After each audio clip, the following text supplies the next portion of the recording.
Because before we got 80 text gold from people being like, well, you know what I want from Eric Bieniemy? A less penalized team. Let me just give you the stats. Under Matt Nagy, the last 3 years, this team ranked 26th in penalties at 55.9 yards per game, 9th in penalties at 47.7, and 18 at 47.1. It's around an average of, I don't know, the 20s, right? Because 1 year where you were in the top 10, congratulations. One where you were around league average at 18th, and one where you stunk last year at 26th. 3 years under Eric Bieniemy. 2020, they ranked 29th, third to last, 59.3 yards per game.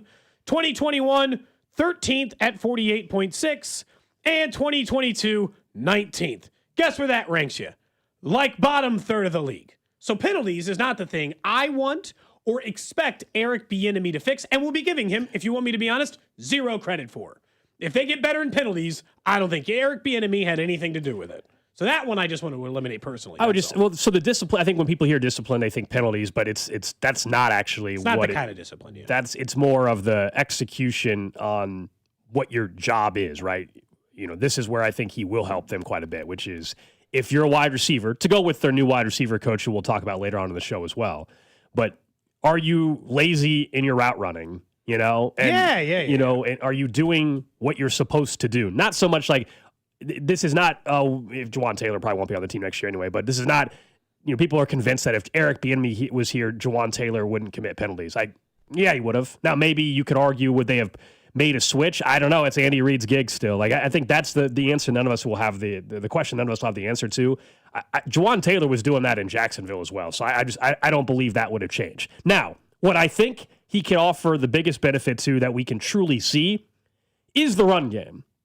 Like that's the part that if you're going to tell me, like, how do I judge whether or not in this world in which we all agree that the offense is Andy Reid's and ultimately if it gets better, it's going to be because of him. The part that I think we can point to Eric Bieniemy on if it gets better is going to be the run game. However, if they spend the 9th overall pick on Jeremiah Love, I mean, with all due respect, Cody, you could be coaching running backs, and the running game might be a little better. Yeah. You know, so if they spend a free agent, or if they go on free agency and they spend a good amount of money on Breece Hall, well, the run game probably is going to be better.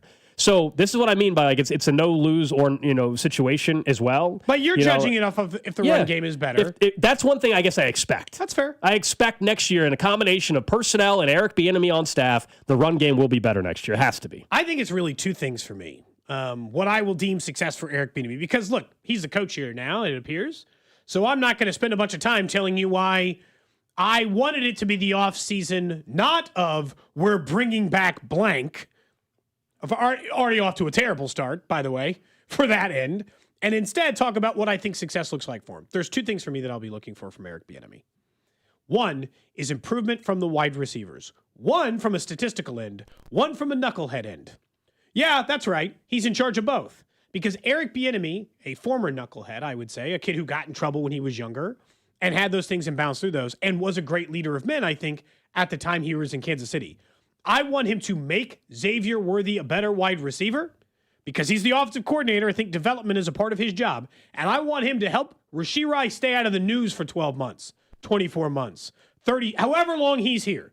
I think part of his job is mentorship and making sure that Rashee Rice stays on the up and up.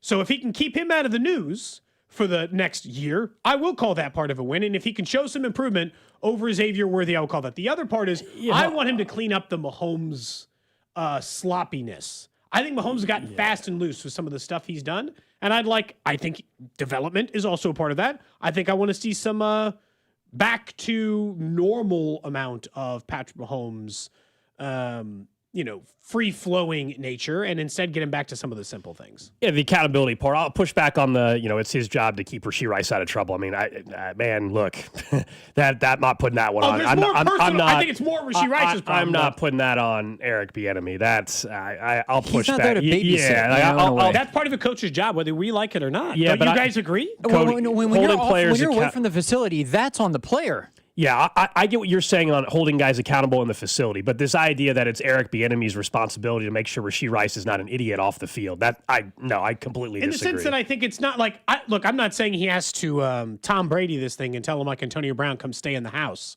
right? I don't think it's that. But I do think there's a point of it is his job when he's in there to coach this kid up life-wise. That's part of coaching. I really do believe that. Yes, it is more Rashee Rice's responsibility to keep Rashee Rice out of trouble. But I want him to be the key figurehead for you learned a lesson, and now I'm going to teach you like the way about being a professional and how you're going to stay out of trouble, and I'm going to keep my eye on you from that perspective. I do think that that's part of Eric. That's fine that we disagree. Yeah. And that's okay that you guys don't see it that way. But it's like I do view, and I think coaching always has been about like the mentorship and the players and the outside of football part of things too.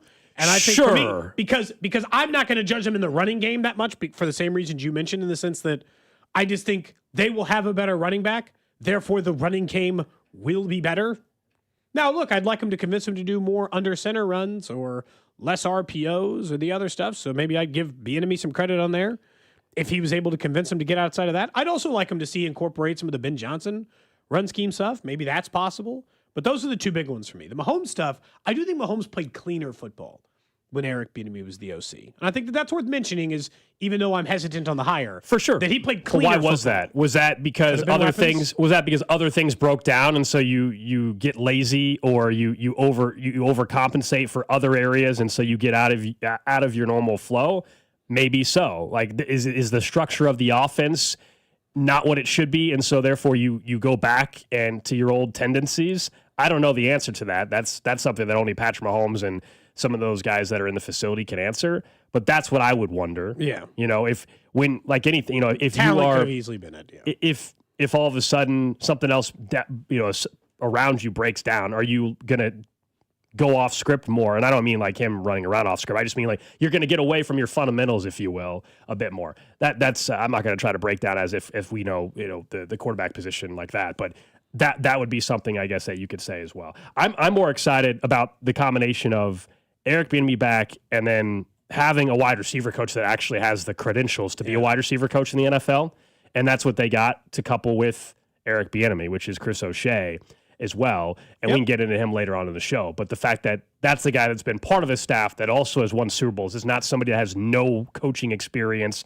Quite the opposite, actually. So that is really important. You mentioned development. Yes, OC gets the credit or is involved in that. But if you're Eric Bieniemy, you're going to have a wide receiver coach as well that knows what the hell he's doing. I don't know if they had that. It's a really interesting group because nobody until this year on the entire Chiefs roster, maybe Hollywood or something, like very few, 5 players, had experienced failure.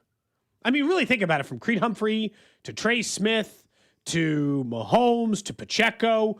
Their whole roster was just winning all the time. And I do think that they got a little shaky when things got south, and then they all retreated, I think, to the bunkers. And I think this was part of the problem with not playing young players and all this other stuff and the coaching staff.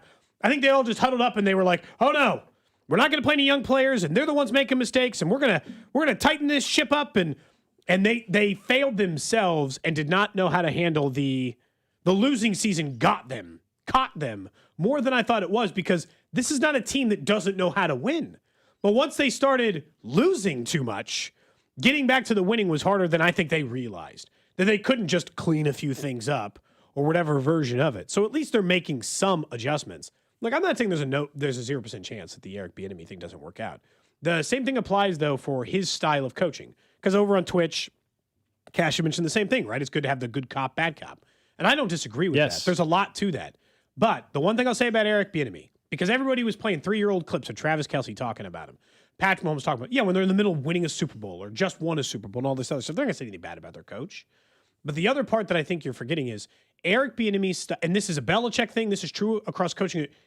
It works in Yeti. We'll talk about college football playoff. This style of coaching works when you win. Everybody in Washington hated Bieniemy because they were losers. They were losing. Nobody likes being yelled at when you're also losing. So, it has to come. They have to be winning for Eric Bieniemy's impact to be fully felt, is my opinion. And that's not crazy. They're the Chiefs. But, I do think that they can't be 8-9 next year and Eric Bieniemy be pushing this team forward. They'll get tired of hearing it. They gotta be winning for the message to make sense. That's all. We'll get back into this a little bit later on in the show, but let's pivot to college football. You mentioned it. Curt Cignetti and Indiana go 16-0. They complete the task, winning a national championship, as we all know, down in Miami last night against the Hurricane. And this was a play that certainly if you're a Hoosiers fan, you're going to remember forever. But even just as a casual observer, and if Mendoza ends up having a nice NFL career, this is going to be one of those marquee, legendary plays and touchdowns that everybody remembers. 8. He's going to take off and run. Mendoza weaves his way first and goal, diving toward the end zone. Touchdown! That's why he won the Heisman Trophy. Chris Fowler and Kirk Herbstreit on the call there for ESPN. Just a ridiculous run. At one, it's a gutsy call. At that point, it's 4th down. Not 4th and 1, not 4th and 2. They run a design QB run, and it broke down a little bit. He had to improvise, and then it was all just guts there at the end, body on the line. The still shot, I'm sure you guys have seen it, of the photo of him crossing the goal line. His eyes are closed, and he's reaching the ball across with 2 hands. It's pretty epic. See the it's big like an bruise epic on his forearm. Yeah, it's a epic. It was a hell of a run. Epic play all the way around, And from gutsy coaching, call, to also what Mendoza did, and it's ridiculous. And now it actually happened. And we talked about it early December about what it would look like. I think Drew, you said you thought it already was the best coaching job or turnaround in college sports. They hadn't won a playoff game yet. I said if they get to the college football national title game, it is. Now they've won it. So now there is no debate, I don't think. So it is the best job we've ever seen.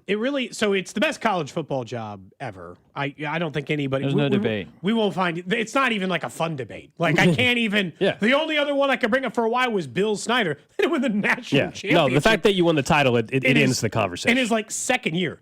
I think it's so far past that. It now is one of the 10 greatest American sports stories ever. It's like the Miracle on Ice. He took Indiana, a team who had never even won 9 games in their entire program's 130-year history, and in 2 years they won a national title. It's like, it's one of the single greatest American sports underdog stories. It will, as you pointed out yesterday, absolutely be a Disney movie. Like, it will be, it defies all logic. And look, I still will give NIL some credit for it, but Cignetti, anybody could have picked him up. He was coaching James Madison. He could have been the coach. James Madison players also had a key role in winning. They had James Madison players, key role, pivotal roles in winning that game yesterday. It wasn't like they were just getting an Alabama transfer. It feels a lot like when Ben McCollum took over the job, and he was just like, yeah, I'm just going to take a bunch of kids that I was coaching in D2, and I'm going to put them here, and it's going to work. And you're like, but how's that working?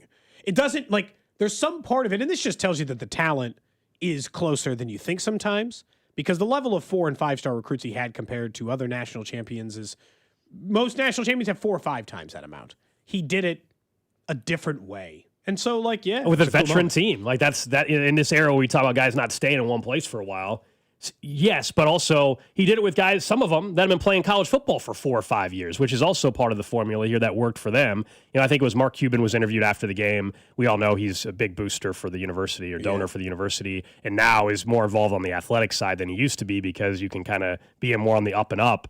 And he was saying even when Curt Cignetti, way back when he first got hired, way back 2 years ago, when he got hired, what a turnaround. It wasn't just give me as much money as possible. They still, him and his staff still was able to handpick it seems cliche, but truly the right guys to go with it as well. Mendoza, as he said and rehashed the story, he was denied the ability to even walk on at Miami. And then he goes to Cal, and then even at Cal, nobody thought he was going to win a Heisman, be the number 1 overall draft pick. Now he's a Heisman winner. He's a national champion, and it's not even a debate anymore. He's going to the Las Vegas Raiders at number 1 overall. That part sucks because he's a very easy kid to root for. He's awesome, and yet here in about 6 months, we're all going to be rooting against him when he starts for the Las Vegas Raiders. I was about to say, did everybody enjoy their last game rooting for Mendoza? I'm still rooting for him. I'm sorry to burst the guy's bubble, but I'm rooting for him. Yeah, you're not a Chiefs fan, and you don't like the Chiefs, so that's fine. But if he became the Baltimore Ravens quarterback, you're out. Oh, no, I still want him to do well. The Steelers. It's just, Fernando Mendoza can play well. It's just that the Bengals have to win the game at the end. I think if you're a Chiefs fan, Fernando can be great, but as long as they lose in the end, then it's fine. That pass. I hope he's a bust.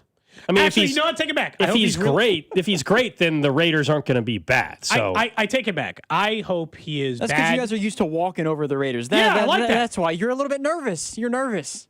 Oh my gosh, we left to. I'm not nervous. I would just prefer that they're not good. But I will say, I take it back. Instead of him just being an absolute NFL bust. Spoiler, a fan of one team doesn't want the other team's quarterback to be good. I know. Yeah. It's crazy. It's a crazy thought. It's a really crazy thought to have. I actually just want him to be bad for 4 years, be a free agent, end up with Kyle Shanahan, and then be great. I can root for him then. But as a Las Vegas Raider, I will be rooting for him to be bad. I think that's pretty normal behavior, honestly. Most of sports is rooting against somebody else. Or, I mean, more than even rooting for your own team most of the time is rooting against. I'm sure Bills and Jets fans all those years were big fans of Tom Brady. I'm sure they loved Tom Brady being amazing in their division. I'm sure they were rooting really hard for Tom Brady. He'd be fine if they were all as good as Patrick Mahomes, just as long as his team won the game. I love watching Lamar Jackson play. Do I want to know? I love watching the best athletes in the world. I love watching the best athletes in the world succeed. Oh, yeah, I agree with that. As long as it doesn't impede from my team winning a championship. But there's also a lot of other great quarterbacks. One doesn't have to be in Las Vegas. Do we think he's going to be a good pro anyway? Let's talk about that for a second. I think he'll be a league average starter. So I don't know that he's got like superstar qualities, but I also don't think he's going to be a bust either. My instinct is Derek Carrian level, and I know that seems a little too on the nose. I actually weirdly think it helps him that he's not a Vegas guy. I don't think it's going to be a Vegas guy. And then he seems like an anti-Vegas guy. I actually think that serves them. I don't think you'd want Diego Pavia as a Raider. You're like, well, this is gonna go terrible in the next 2 months. This is gonna go horrid.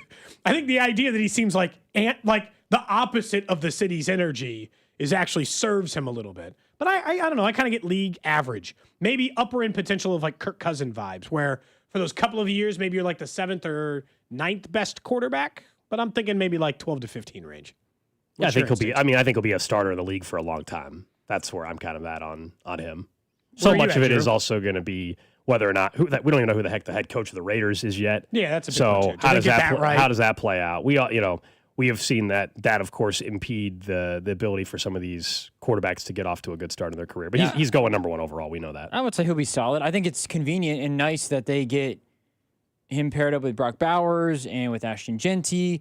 And I would definitely try to find a way to get. You can't get Charlie Becker because he's going back to college. He's only a sophomore. But Elijah Surratt or Omar Cooper. I would try to find a way to not only protect him a little bit better, but try to get a weapon he's comfortable with. And I think that would help a little bit in the transition. I think Brock Bowers is like the ultimate safety net guy. Great. And you got a running back who can help balance things. It's not like you have to search for the guy there. It feels like. They should get an offensive line. It's a good spot for him to land. It's just whether or not the coach can work out. Every free agent dollar should go to the offensive line because their offensive line was ass. They have to protect him. That'll also help Genty out big time. Yeah. Yeah, it'll give him a run game because you give him an offensive line. Like if I were, and I'm not trying to give the Raiders advice, I was trying to help him. I would say I would spend every free agent dollar you've got at tackle and guard and try to figure out a way to protect Mendoza, so at the very least you can be like an okay-ish offense and utilize Genty. Because Genty is either a bust, or the more realistic situation is he had a terrible offensive line, and nobody could run behind it. Nobody was hit more behind the line of scrimmage than Genty. I don't expect running backs to be really successul in that scenario, especially guys who aren't built like Derrick Henry. I thought it was interesting. So Kramer, obviously, is the Raiders fan in the building, and 2-3 weeks ago, before the playoffs started, he was more of a Dante Moore guy even than Mendoza. But I think since Mendoza won the Heisman, he only got better. And if there was a Heisman moment ever that run, I thought it was interesting too. After the game, he said he was hoping they were coming out in a straight zone, in a straight tail, but instead they went half and half. Like half of the defense was zone, half of it was man. He was like, if it was zone, I was throwing. If it was man, I was running. He said they went both. So I was like, you know what? Screw it. I'm just going to run the football, and I'm going to put it on my own back. I thought that was fascinating to hear him say that, where it wasn't like, I'm running the whole time or I'm throwing the whole time. It was based on the tell, but the tell was both things on defense, and he was able to recognize that and then make the play, obviously, is one that's going to be played on his highlight reel when we see the draft come up. Where to have the Heisman movement after after you've essentially won it, Yeah. Definitely something I wasn't expecting, but yeah, that was the moment. This was what he had to say post-game as well. This game, it is the fourth quarter. You're leading by just 3 points, and coach decides to go for it on 4th down. What did he say to you in that huddle, and how did you execute it? That's one thing about our team. We're always going to put all on the line. And, I want to give all the glory and thanks to God there. My offensive lineman blocked perfectly, and we're able to execute the team towards a common goal, have the Indiana Hoosier synergy to score, and then give our team a chance to win the game. How did you get it in there, though? You had to go airborne, Fernando. I had to go airborne, and I'll die for my team. Whatever they need me to do, they need me to take, shots from the front and the back, whatever it is, I'm going to die for my team out there, and I know they're going to do the same for me. That's what makes us so close, and that's what makes this national championship so special. Show my cameraman right there your arm. You can't imagine the beating this young man did last night. I mean, shout out to Miami defense. You can see why their two edges are first-round picks. I mean, it was going to be a physical game. And, we had to play physical, and we did play physical. We elevated it, and it's victory so sweet for everybody, for the entire Hoosier Nation, but also, it's super sweet to myself. I was a 2-star recruit coming out of high school. I got declined to walk on offer to the University of Miami. Full circle moment here playing in Miami for all the friends and family. I can't thank Coach Nettie enough, and Coach Whitmer and Coach Anna for taking a chance on me, and just give all the glory to God. That He was always sounds like he's run a half marathon. He's always just like yelling and out of breath. The amount of flexes that team has is incredible. That was Holly Rowe with Fernando Mendoza after the game. And yeah, is it cheesy and all that? Sure. But how can you not be a fan of his until, again, he gets drafted by the Raiders? Until he's a Raider. Yeah, and then, Then, sorry, man. I hope you do well with your signing bonus and that you eventually end up with Kyle Shanahan 4 years from now. So you don't want to hear a presser like that after a Raiders-Chiefs game. Like you don't need that. Look, we did this topic last week. If Mendoza ends up being a top 5 to 7 quarterback, well, then the Chiefs are in the toughest division in football for the next decade. Mm-hmm. Because Justin Herbert's going nowhere, Bo Nix is going nowhere, and then Mendoza would be going nowhere along with Patrick Mahomes. No other division in football would have that kind of quarterback security, and it would all just be people taken in the top 10 of the NFL draft. Patrick Mahomes, Herbert, Nix was taken maybe a little later than that. Where was he taken? Was he in the late 20s? I don't remember exactly where he was at. But, close enough. And look, there's some limitations for some of those guys, but still, man, it would be... Bo Nix was 12th. It'd be a tough. So we'd be talking about... Herbert was taken top 5, right? Yeah, he was 5th. Yeah, so... Tua was 3rd, I think. 10th, 12th, and 1st overall is what you'd be looking at in the division. All guys who can play. Mm-hmm. Yeah, look, and I've said this, Gold and I have talked about this before. I think this was a mistake at the very beginning of the Chiefs dynasty. Drew, you weren't even around for this. There were all these Chiefs fans for a long time that were saying, no, I want to go through New England, and I want the hardest path to prove for champions. I'm like, are you nuts? I hope the Chiefs face 3 Cleveland Browns level of quality of talent on the way to the Super Bowl. I'm about rings. I don't care how difficult the path is. Doesn't mean anything. It's about counting. And so, for me, it's about you at 3 now. How do you get to 4 and 5? Having a difficult division is not the path to 4 and 5. Getting to play in the Patriots division for 20 years with Jay Fiedler and Cleo Lemon dueling, and that's the way. So, I'd rather be that team and have the rings than, well, I earned it. Don't care. You earned the 1 or we didn't earn the 6.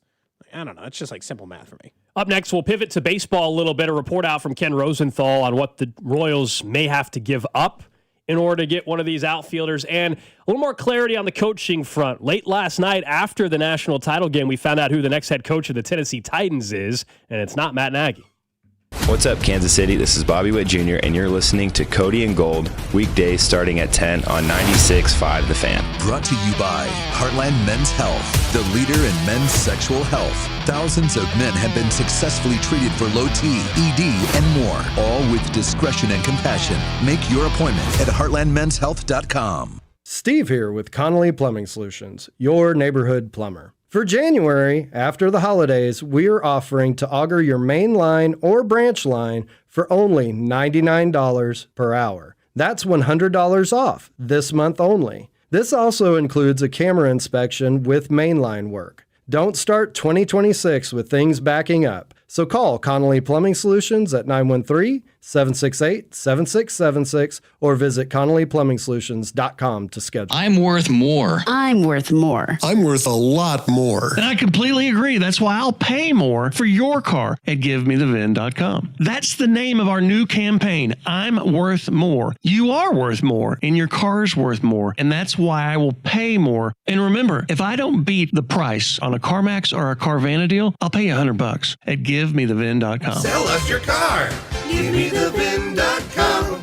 So easy you can do it in your underwear. Man, If your stream isn't as strong as it used to be, or you're taking more breaks to the bathroom than the last 2 minutes of a televised football game, there's another timeout. We'll be back after this. it's time to get checked. An enlarged prostate, or BPH, could be the cause. And Kansas City Urology Care is here to help. Fast answers, trusted care. Don't wait. Come see Kansas City's largest, most experienced, and most advanced urology team. Visit kcuc.com today. At KCUC, you see the best in KC. FanDuel is turning on playoff mode. All customers get a profit boost pack every NFL playoff game day. Each game day during the championship round, you'll find a pack loaded with multiple profit boosts waiting for you inside the app. More boosts means more ways to level up your playoff bets. Pick the matchups you believe in, take a shot on the upset, or build a parlay that fits the moment. It's championship weekend, it's January, the weather is cold. I expect low-scoring games, which means keep your eye on the unders. Then apply your profit boost and go after even bigger payouts while the playoffs keep rolling. So visit FanDuel.com/local and grab your profit boost pack every NFL playoff game day. FanDuel Sportsbook is the official sportsbook of 96.5 The Fan. 21 and present in Missouri. Opt-in required. Bonus issued as non-withdrawable profit boost tokens. Restrictions apply, including any token expiration and max wager amount. See terms at sportsbook.fanduel.com. Gambling problem? Call 1-800-GAMBLER. I'm McCall with Lee Summit Subaru, and it's time to make a big deal out of nothing. Announcing Lee Summit Subaru's 0% event. Up to 0% financing on select 2025 Subaru models for 72 months. And we have the largest selection of Subaru certified vehicles in Kansas City, starting as low as 1.9% for 72 months. 0% event and a lifetime warranty. Fall in love with driving again at Lee Summit Subaru. Based on January 2025 through June 2025 Kansas City inventory listings. Escape to your new coastal seafood paradise. Introducing Aqua Pennies, where the freshest seafood, a full-service raw bar, prime steaks and chops, exquisite handcrafted cocktails, and a one-of-a-kind atmosphere come together in perfect harmony. Aqua Pennies is now open in Park Place, Leawood. Don't miss out. Experience something truly different. Tantalize your taste buds and elevate your evening out. To learn more, go to aquapennies.com. Coast into Aqua Pennies, now open for lunch. This is the story of the one. As the purchasing manager at a manufacturing plant, she knows the only thing more important than having the right safety gear is having it there when you need it. That's why she partners with Grainger for auto reordering, so her team members can count on her to have cut-resistant gloves on hand, and each shift can run safely and efficiently. Call 1-800-GRAINGER, click Grainger.com, or just stop by. Grainger, for the ones who get it done. I'm Bob Burke, founder and chairman of Burke America Parts Group, a family of brands that includes RepairClinic.com, an appliance and HVAC parts solution company that's grown into an international brand. Before AmericanEagle.com, we partially launched a new technology platform developed by another firm. American Eagle helped take our technology to a whole new level with digital marketing, software development, and business insights into our key markets, appliances, HVAC, and outdoor power equipment, and did so both on time and on budget. AmericanEagle.com has the resources, experience, and talent needed to produce solutions.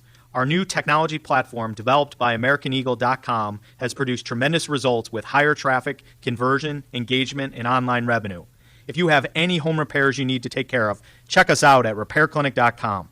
If you need a world-class website or technology project, then I would highly recommend AmericanEagle.com. Call AmericanEagle.com at 773-NETWORK. That's AmericanEagle.com, 773-NETWORK. Build your team, build it sooner. Meet your match on ZipRecruiter. I know that hiring can be challenging. You need someone to match your role perfectly. Well, now you can meet them fast on ZipRecruiter. Need to hire right away. Start your search for strong candidates. The right fit awaits. All your roles, fill them sooner.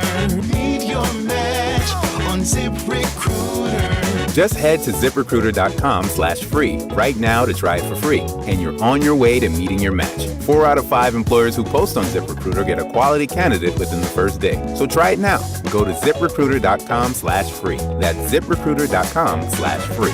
Meet your match on ZipRecruiter. Try it free. Anthony Plumbing, Heating, Cooling, and Electric. Visit AnthonyPHC.com today. Plumbing problem? Anthony makes repairs simple and stress-free. Right now, save $75 on any plumbing repair. Schedule today at AnthonyPHCE.com. You're listening to 96.5 The Fan from the DM Injury Law Studios. Mike's got this. Car, truck, or motorcycle wreck? Remember, Mike's got this. 816-888-7500. Mike's got this.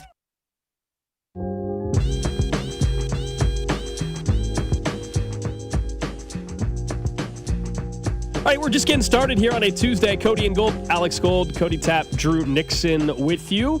Don't forget our Chiefs offseason show coming up. The Chiefs offseason show, Tuesday, February 10th. We're going to have everybody in studio talking about the Chiefs' plan for free agency, the draft, staff changes, you name it.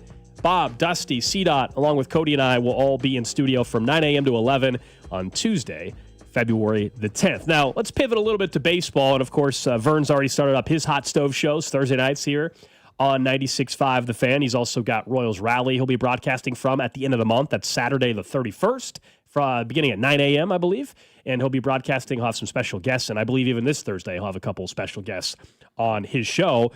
And I'm guessing he'll discuss perhaps this report from Ken Rosenthal, which went in a little bit deeper on what the Royals might be willing or not willing to give up, if in fact you think there still is a move to come. And this report kind of solidifies why I'm not convinced there is another big move. Maybe there's a minor move.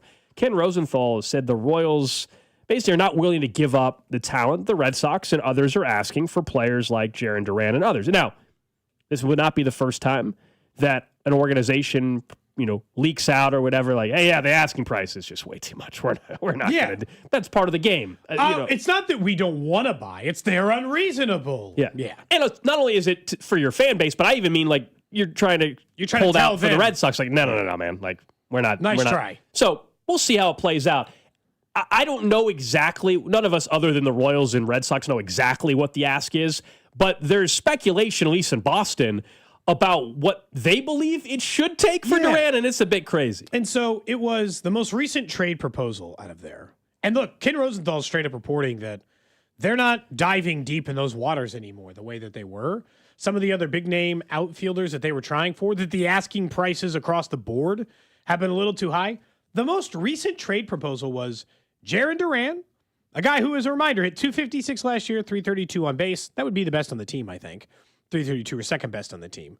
13 triples, so certainly a Royals-y type player, and 16 home runs. They were asking for Chris Bubich, and I just want to remind you that pitching currency has been very high. Like, people are getting more for pitching this offseason than normal. So just Chris Bubich, he's on an expiring contract. He's coming off an injury. Blake Mitchell, their number 2 overall prospect. Really, their number 1 overall prospect, just because Cags hasn't graduated. And David Shields, their number 6 overall prospect. And I'm like, for what? Duran? Now, look, Duran was a really good player. He's been an excellent player the last couple of years. 2 years ago, he was really good. Yeah, by the way, I think Carter, Carter Jensen. He's won. Mitchell, Cags is graduate. Yeah, so Carter, the 2 catchers are 1, too. So anyway. They've got, and I think they have a third guy in the top 10, funny enough. Nothing but catching. Yeah, Ramon Ramirez. All He's catching. number 9. Anyway. Royals, all catchers. But so he was 2 years ago, he was excellent. He hit almost 50 doubles. He had a ton of triples. He had 20 homers. He was a star. But doesn't it concern you that the Red Sox, and I know they traded Mookie Betts, but the Red Sox are like, we don't want to pay him. We'll just move on from this guy at 28 years old. He was below league average. Honestly, he wasn't a very good baseball player for 3 years. And then he was like an all-star. He was one of the 20 best players in baseball. And then last year he was a really good baseball player. Like Maikel Garcia. Think like that level of good baseball player. Makes for a great baseball player, one of the better, and now they're just willing to ship him off. But they want the world for him. And if that's the case, I'll just wait to pay the world till the All-Star break if I'm the Royals. I can wait to see what Lane Thomas does. I can wait to see what Isaac Collins do. For the Royals, I do want them to get better in the outfield, but they've done enough that I'm okay with a wait-and-see approach now. Had they not made those other moves, I'd have been a little more hesitant about it. I'm okay to, chill for a little bit. Yeah, I mean, I'm disappointed that, frankly, that they haven't made a bigger splash. But with that said, I think both the outfield moves they have made are really smart moves that have made them better. Now, is it enough to take that next step? I'm not convinced. If there was one player involved in the moves they have made that I think, has a chance to surprise people the most, it would be Lane Thomas, more than maybe even Isaac Collins. I think Lane Thomas' ceiling is a little bit higher, and there's a chance that he actually can have a massive bounce back year. But I think, as we've said over and over, so much of the outfield production is going to be predicated on whether or not Jack Caglione kind of figures this thing out or not, and that'll change the thought. And you're right, yes, at the deadline you can always add, but there's so many variables there. One, how bad was it in the first half? Are you in it? Are you not? What team is in it that has an outfielder available, or a team that's not in it doesn't have an outfielder available? Whatever it may be, there's a ton of variables there. The asking price right now for the Red Sox on January 20th is what it is. Is that what it's always going to be? They have a surplus at outfield in Boston. That's why they're willing to trade them. And that's also, and I don't blame teams for asking for the world. But that is a laughable.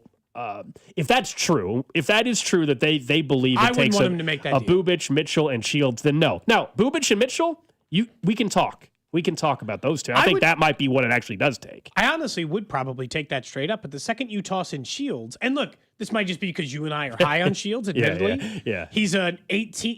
He was 18 years old and was pitching really well in A-ball last year, so he is very early in the process. But in talking to some Royals scouting people, they think he might be one of those up at 20-year-old guys. And if you've got a starting pitcher who could be up at 20 years old, I don't think you just ship those guys off for Jarren Duran unless you're number one in the AL Central, second in the American League, and this is your Will Shields moment, and you think you're going for a title. You don't do it in the offseason when you're not sure. Yeah, if they believe it's too rich, that's fine. I just think there is still, and Duran is not a payroll problem. He's still on a very cheap deal. That's not the issue right now, at least. Was there an option? Is there an option? What is their payroll? Around 140 or so right now.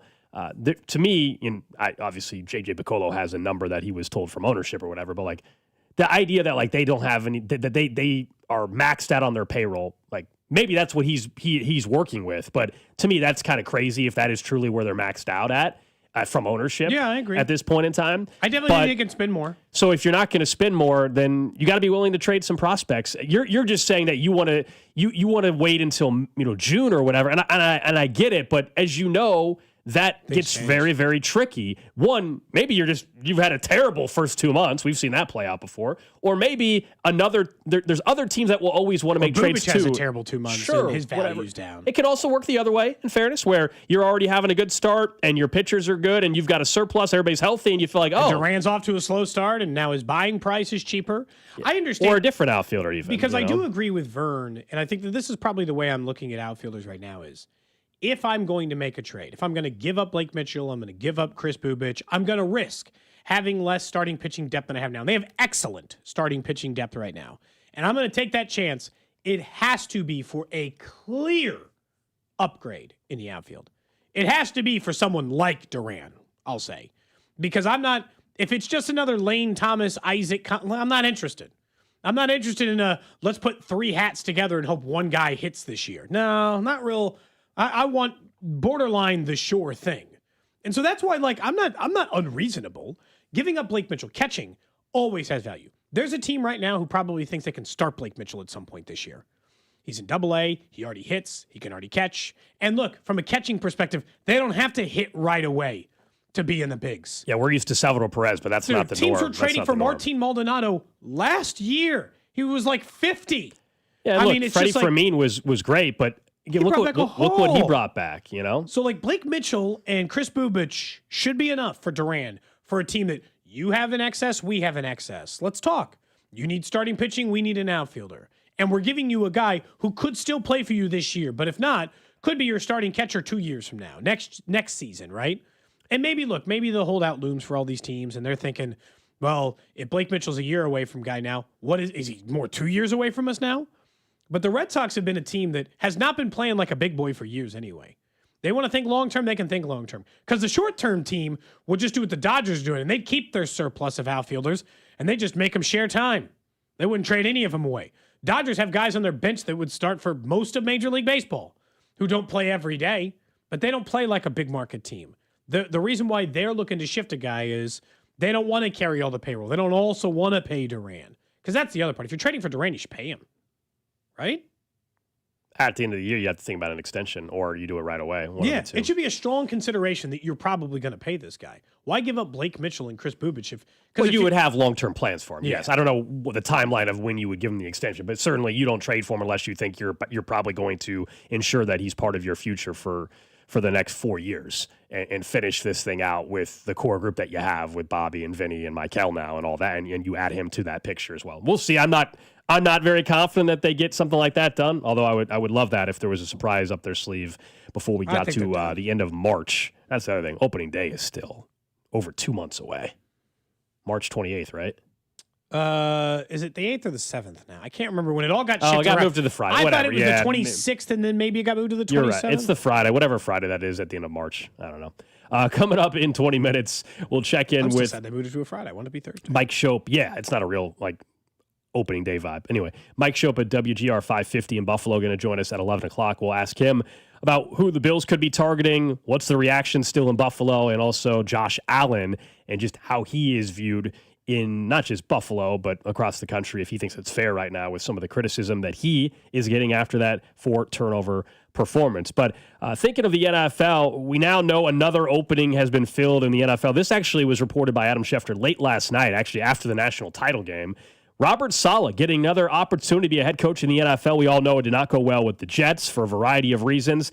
Went back home to San Francisco, was the DC, part of an injury-riddled defensive group that he actually did great work with there with Kyle Shanahan. And now he gets a 5-year deal. This is according to Schefter. This just came out in the last couple minutes as far as the details. 5-year contract with Tennessee. We can get into Robert Saleh individually in a second, but for us here in Kansas City, the more interesting thing is that was the job everybody kind of thought Matt Nagy was going to get because of the connection with Mike Borgonzi. Now, it almost feels like it'd be surprising if Matt Nagy got a head coaching gig, and it feels like he's going to have to take an OC job and find a place that'll let him call plays. And he'll get an OC job. That's not a question. But this was the spot that maybe he was going to get a second crack as a head coach, and it doesn't look like it's going to happen, barring some surprise with, I guess, Arizona or somebody like that. Doesn't he have an interview with Arizona, or already did? Yeah, he did. But, I mean, all the reporting out of there is that they were not making those kind of moves, at least at some point. And so it's kind of hard to imagine a world in which that takes place. I mean, look, I don't think he's getting a job. I think they did the polite, he's got interest elsewhere. They're going to do it, and they're not going to throw him the life raft this time because they knew they needed to make a change anyway. But as of right now, they're all retreads other than what, Hafley? Retread Harbaugh, retread Stefanski, retread Saleh. Well, in fairness, the hot names that haven't been a head coach, some of them are still coaching. I mean, Chris Shula's with the Rams and Shieldhouse and Kubiak and I guess the one surprise that hasn't been hired yet, Jesse Minter. The Chargers have been out for over a week now. I don't know why his name hasn't come up as much. We'll see. I still think everything got mixed up with Harbaugh all of a sudden surprise firing, Tomlin stepping away. Now, Sean McDermott, of course, getting fired. So that has caused some teams probably to reshuffle the deck, if you will. You hear Mike McCarthy now is the serious candidate to go to Pittsburgh. So that has changed, I think, probably some of the dynamic here. But it is kind of damning, though. You're right about how the Chiefs played it out, which was, Matt Nagy's just got better opportunities. The contract's expiring. We're not moving on from him. Fire him. Well, yesterday you essentially, even though they haven't, essentially you hired EB yesterday. Matt Nagy, today we learned, is not going to be the head coach of the Titans. So he is unemployed as of right now. And so, no, you moved on from Matt Nagy. Weird choice by the Titans, right? To go Saleh? Knowing that they got the former #1 overall pick at quarterback. What's their plan? Recruit Mike McDaniel to be the OC? You better nail the OC hire. Yeah. Yeah. I mean, but then they might be gone in a year. True. That's our whole thing with you and I have gone into that, which is typically if I was a GM and I was an owner, I would almost always, and I'm not saying there aren't examples. Mike Vrabel's a defensive-minded guy. It's working with Drake May. He also has a great OC in Josh McDaniel. But I just would never hire a defensive head coach if I have a young quarterback. That's just my personal opinion. And so that's my only question with Cam Ward and Robert Saleh. But you know the defense is going to be there. You know that he probably learned some things from what failed with the Jets.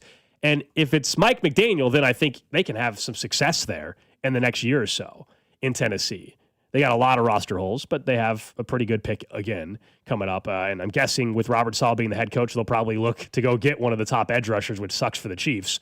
My guess is Robert Saleh is going to want a stud on the edge. And so Bailey or Bain, seemingly less likely as we get closer and closer to the draft to make it to 9. Yeah, I mean, I'm not optimistic. But look, here's the truth. I don't think, knowing the way it went in Chicago, that he can get the Ravens or Bills job. I don't think they're just going to hand over the car keys. That'd be a hell of a come up if he did. Yeah. But I don't think he's getting those jobs. They didn't feel like there's any smoke around the Steelers. So then what you're left with is the Browns, who by all account want like the 30-year-old Udinski, right? The Jags guy. And so that doesn't feel like, it seems like the momentum's moving elsewhere. The Raiders, who he did interview a few in the Cardinals. So like it feels like it's just either he gets the Cardinals job or he doesn't. Now the good news is for him, again, half of the league is open at OC. And while it did not work out in Kansas City, because there are so many offensive coordinator jobs open, there's a team that will take him on as OC, and he should find the spot where they'll let him, like you said, gotta call plays, and with a quarterback that he actually thinks could be decent. Like if he wants to go call plays for Josh Allen, or he wants to go call plays, even if he doesn't get those jobs, I'd be very interested in that. Not Tennessee because they turned you down, but like in the other ones, the GM's his friend. I mean, if it ends up being where he's an OC somewhere else calling plays, he may, I don't know. It depends how much pride you have in the situation and how. I don't think you can have too much pride here. I think if the Ravens hired a defensive-minded head coach like Jesse Minter, Matt Nagy as the OC there would be fascinating. Let's remember, Cliff Kingsbury's still out there as an OC fit. So who do these? We just don't know the answer. We don't know who's Cliff got would be what, a good one in Tennessee too. We don't know who has what relationship with who. Like, is Jesse Minter, is he more fond of Cliff Kingsbury than some other OC? We don't have that knowledge, and so that would be something that can change all of this. Is Matt Nagy close to one of these other coordinators? I have no idea. Like Hafley's the new head coach of Miami. Do they have any connection? I don't think they do. Yeah, but if they did, together, I have no idea. That's the kind of stuff that can change where they end up. But it is somewhat surprising. I think most people were leaning towards Nagy getting the Tennessee gig, and just based on the reporting is why it's surprising. It's funny because they just went with another head coach who was in a bad spot, who did not do well in said bad spot. And this is just a general philosophy, I would never hire a defensive guy if I had if I'm still an active, how about this? I'm actually less stringent than you. If I'm still in active development of the former number 1 overall pick. I mean, if I'm signing a 32-year-old quarterback, they can hire a defensive-minded coach. Like, I don't even care. Like, in a weird way, like 3 years from now, Andy Reid retires, and the Chiefs are like, we're going to get a defensive-minded head coach. Fine, I guess. Patrick Mahomes knows what he's doing by now. I'll live my life, right? Like, it's maybe not my first choice, but I'm not going to go over the edge. No, but for Cam Ward, the number 1 overall pick, problem. It's crazy. It's still the OC problem that if that OC has success with Patrick Mahomes, even if he's 34, that OC is getting most likely a head coaching gig. Yeah. After a year. Hafley was a surprising one, I felt like, in a weird way. But just more from the Minter thing, I thought maybe he was going to be the first guy off the board in that. Other than that, it's just retreads. And so you would think that McCarthy favors in Pittsburgh. I'm telling you, that feels like that's where it's headed, doesn't it? I just want another, I guess, but like, that hasn't how they have been hiring all these years.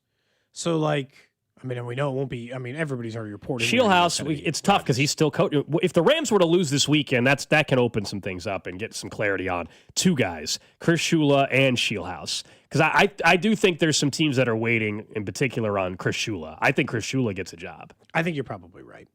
And that maybe that's where the movement is slowed down. But we've got, 4 of the 10 jobs now full? The Giants, most interesting Giants, thing, Miami, and obviously now Tennessee. And then am I missing the other one? Oh, no, Atlanta, Stefanski. The thing to watch now, though, is I am fascinated to find out when the list starts coming out of the people the Bills are interviewing.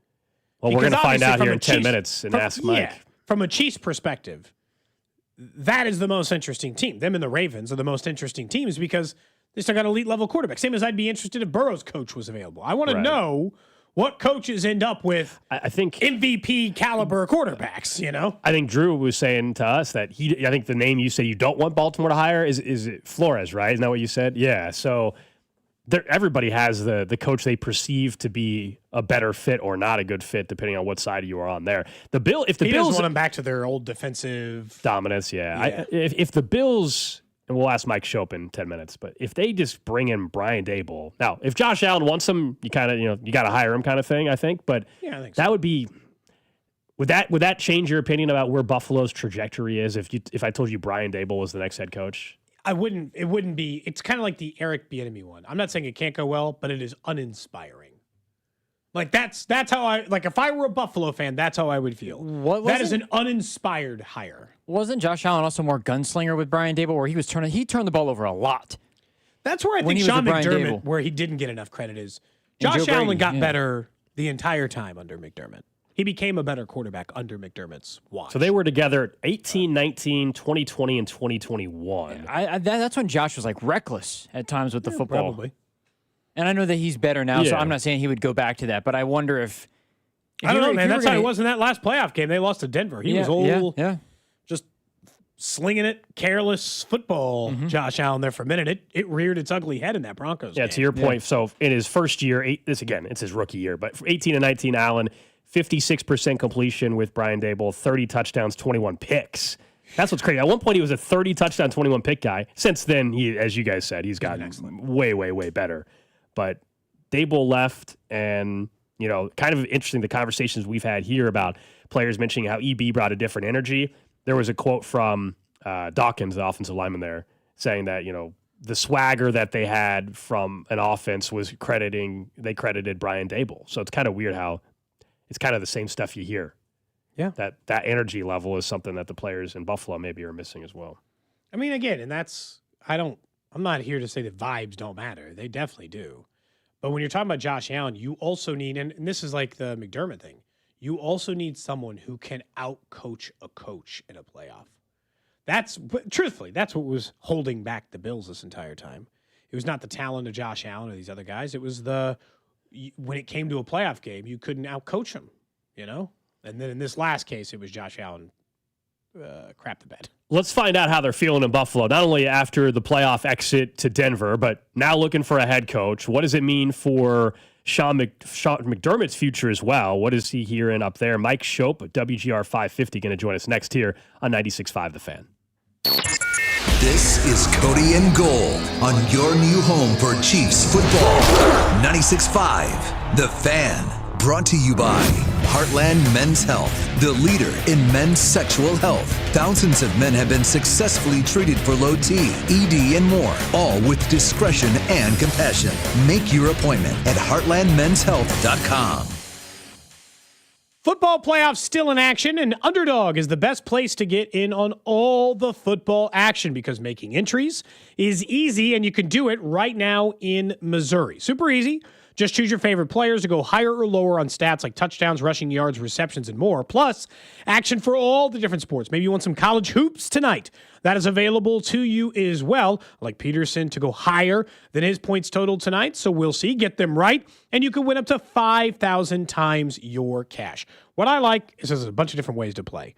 Ladders and drafts and streaks. Each streak starts by making 2 picks. If both picks are correct, the next pick for the streak becomes available. Get 11 correct, and the prize is yours. Pick'ems and champions in so many different ways. Download the app and see for yourself. And all available on the Missouri side.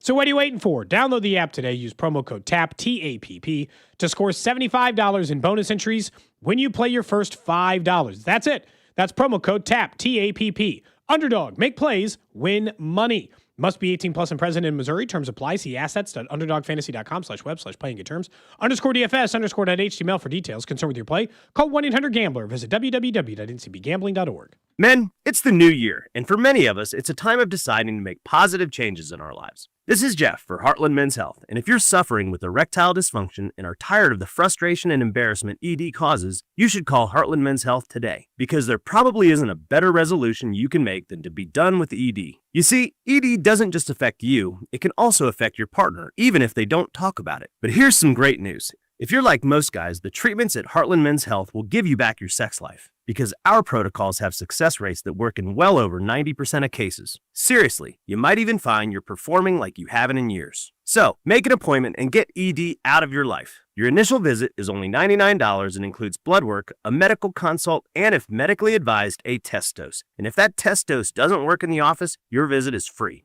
Call 844-447-6600 or go to heartlandmenshealth.com. That's heartlandmenshealth.com. We have 3 offices: Overland Park, Independence, and North Kansas City. Just hearing the word IRS can make people break out in a cold sweat. No one wants to deal with the IRS, and now you don't have to. The good news is Legal Tax Defense has been successfully negotiating with the IRS for more than 15 years. It doesn't matter how much you owe, whether it's $5,000 or $5 million. You deserve the best in the business on your side, and that is Legal Tax Defense. Even if you're working with someone else and just want a second opinion, there is no cost or obligation to call. They can prevent levies, liens, wage garnishments, even file back tax returns. And the best news about Legal Tax Defense is they won't take your case unless they know they will reduce or eliminate your tax debt. Call Legal Tax Defense right now for a free no-risk consultation. 800-265-7681. 800-265-7681. You have nothing to lose but everything to gain.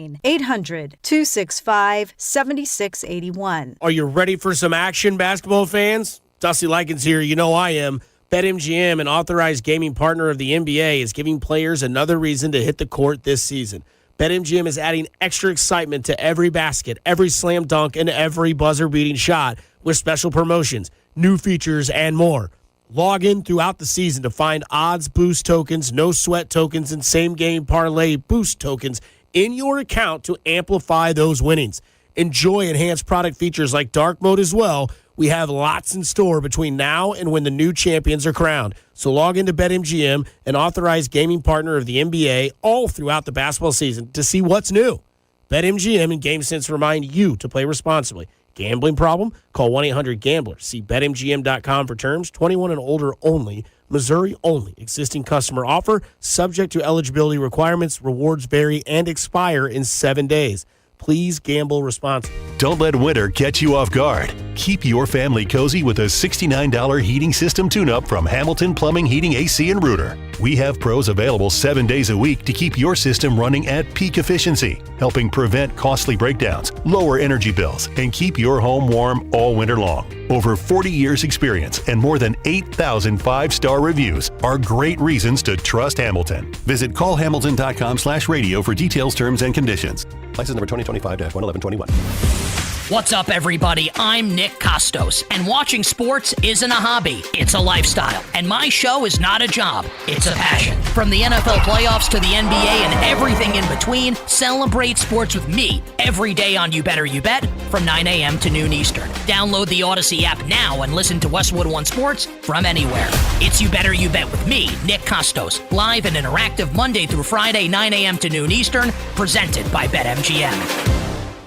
Welcome back to Winter Hack Radio, the place for clever hacks to survive the season. Icy driveway? Well, try spreading sand or birdseed to help with traction.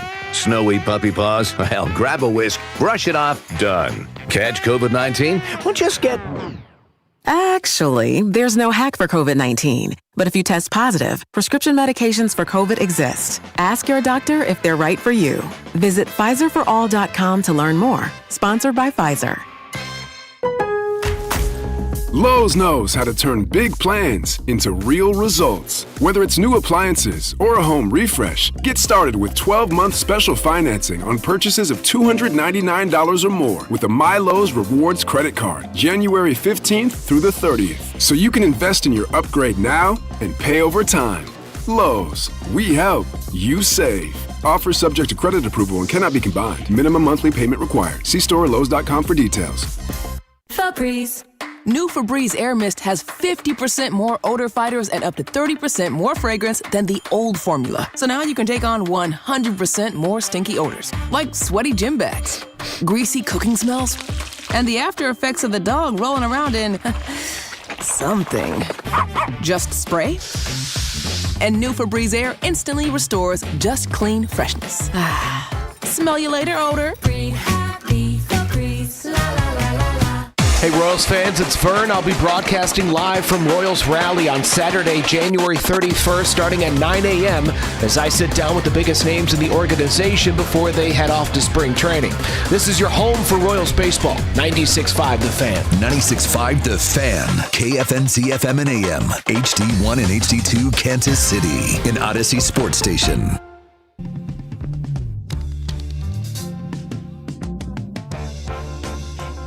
11 o'clock hour on Cody and Gold. Alex Gold, Cody Tapp, Drew Nixon producing the show. We'll get to the trash of the day in 20 minutes. But, of course, yesterday the biggest news around the NFL involving Sean McDermott getting fired. What direction do they go in? Does Sean McDermott get a head coaching gig right away? And the fallout of Josh Allen's performance in the loss to Denver. To get caught up on all that and how they're feeling in Buffalo, we check in with our friend Mike Shope of WGR 550, an Odyssey sister station of ours. Mike, good to have you on the show. The Chiefs experienced a different spot than they have been in, and now Buffalo's kind of in a different spot they've been in 9 years or so, looking for a new head coach. What has the last 48 hours or so been like for you guys?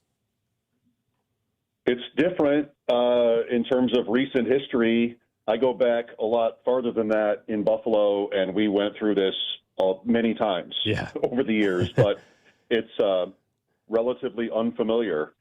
I was really surprised. If 10 is shock on 1 to 10 and 6 is surprised, that would be like 8 or 8.5. But the dust is settling a little bit, and it's starting to sound like there was really a rift between the coach and the GM, and that happens, relationships tire and fray.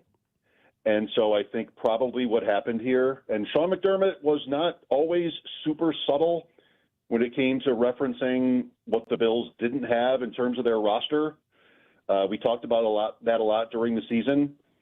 Now I think, he lost a power struggle, and I think it's easier for an owner to go forward with a GM than with a coach, because that's a little bit inside out.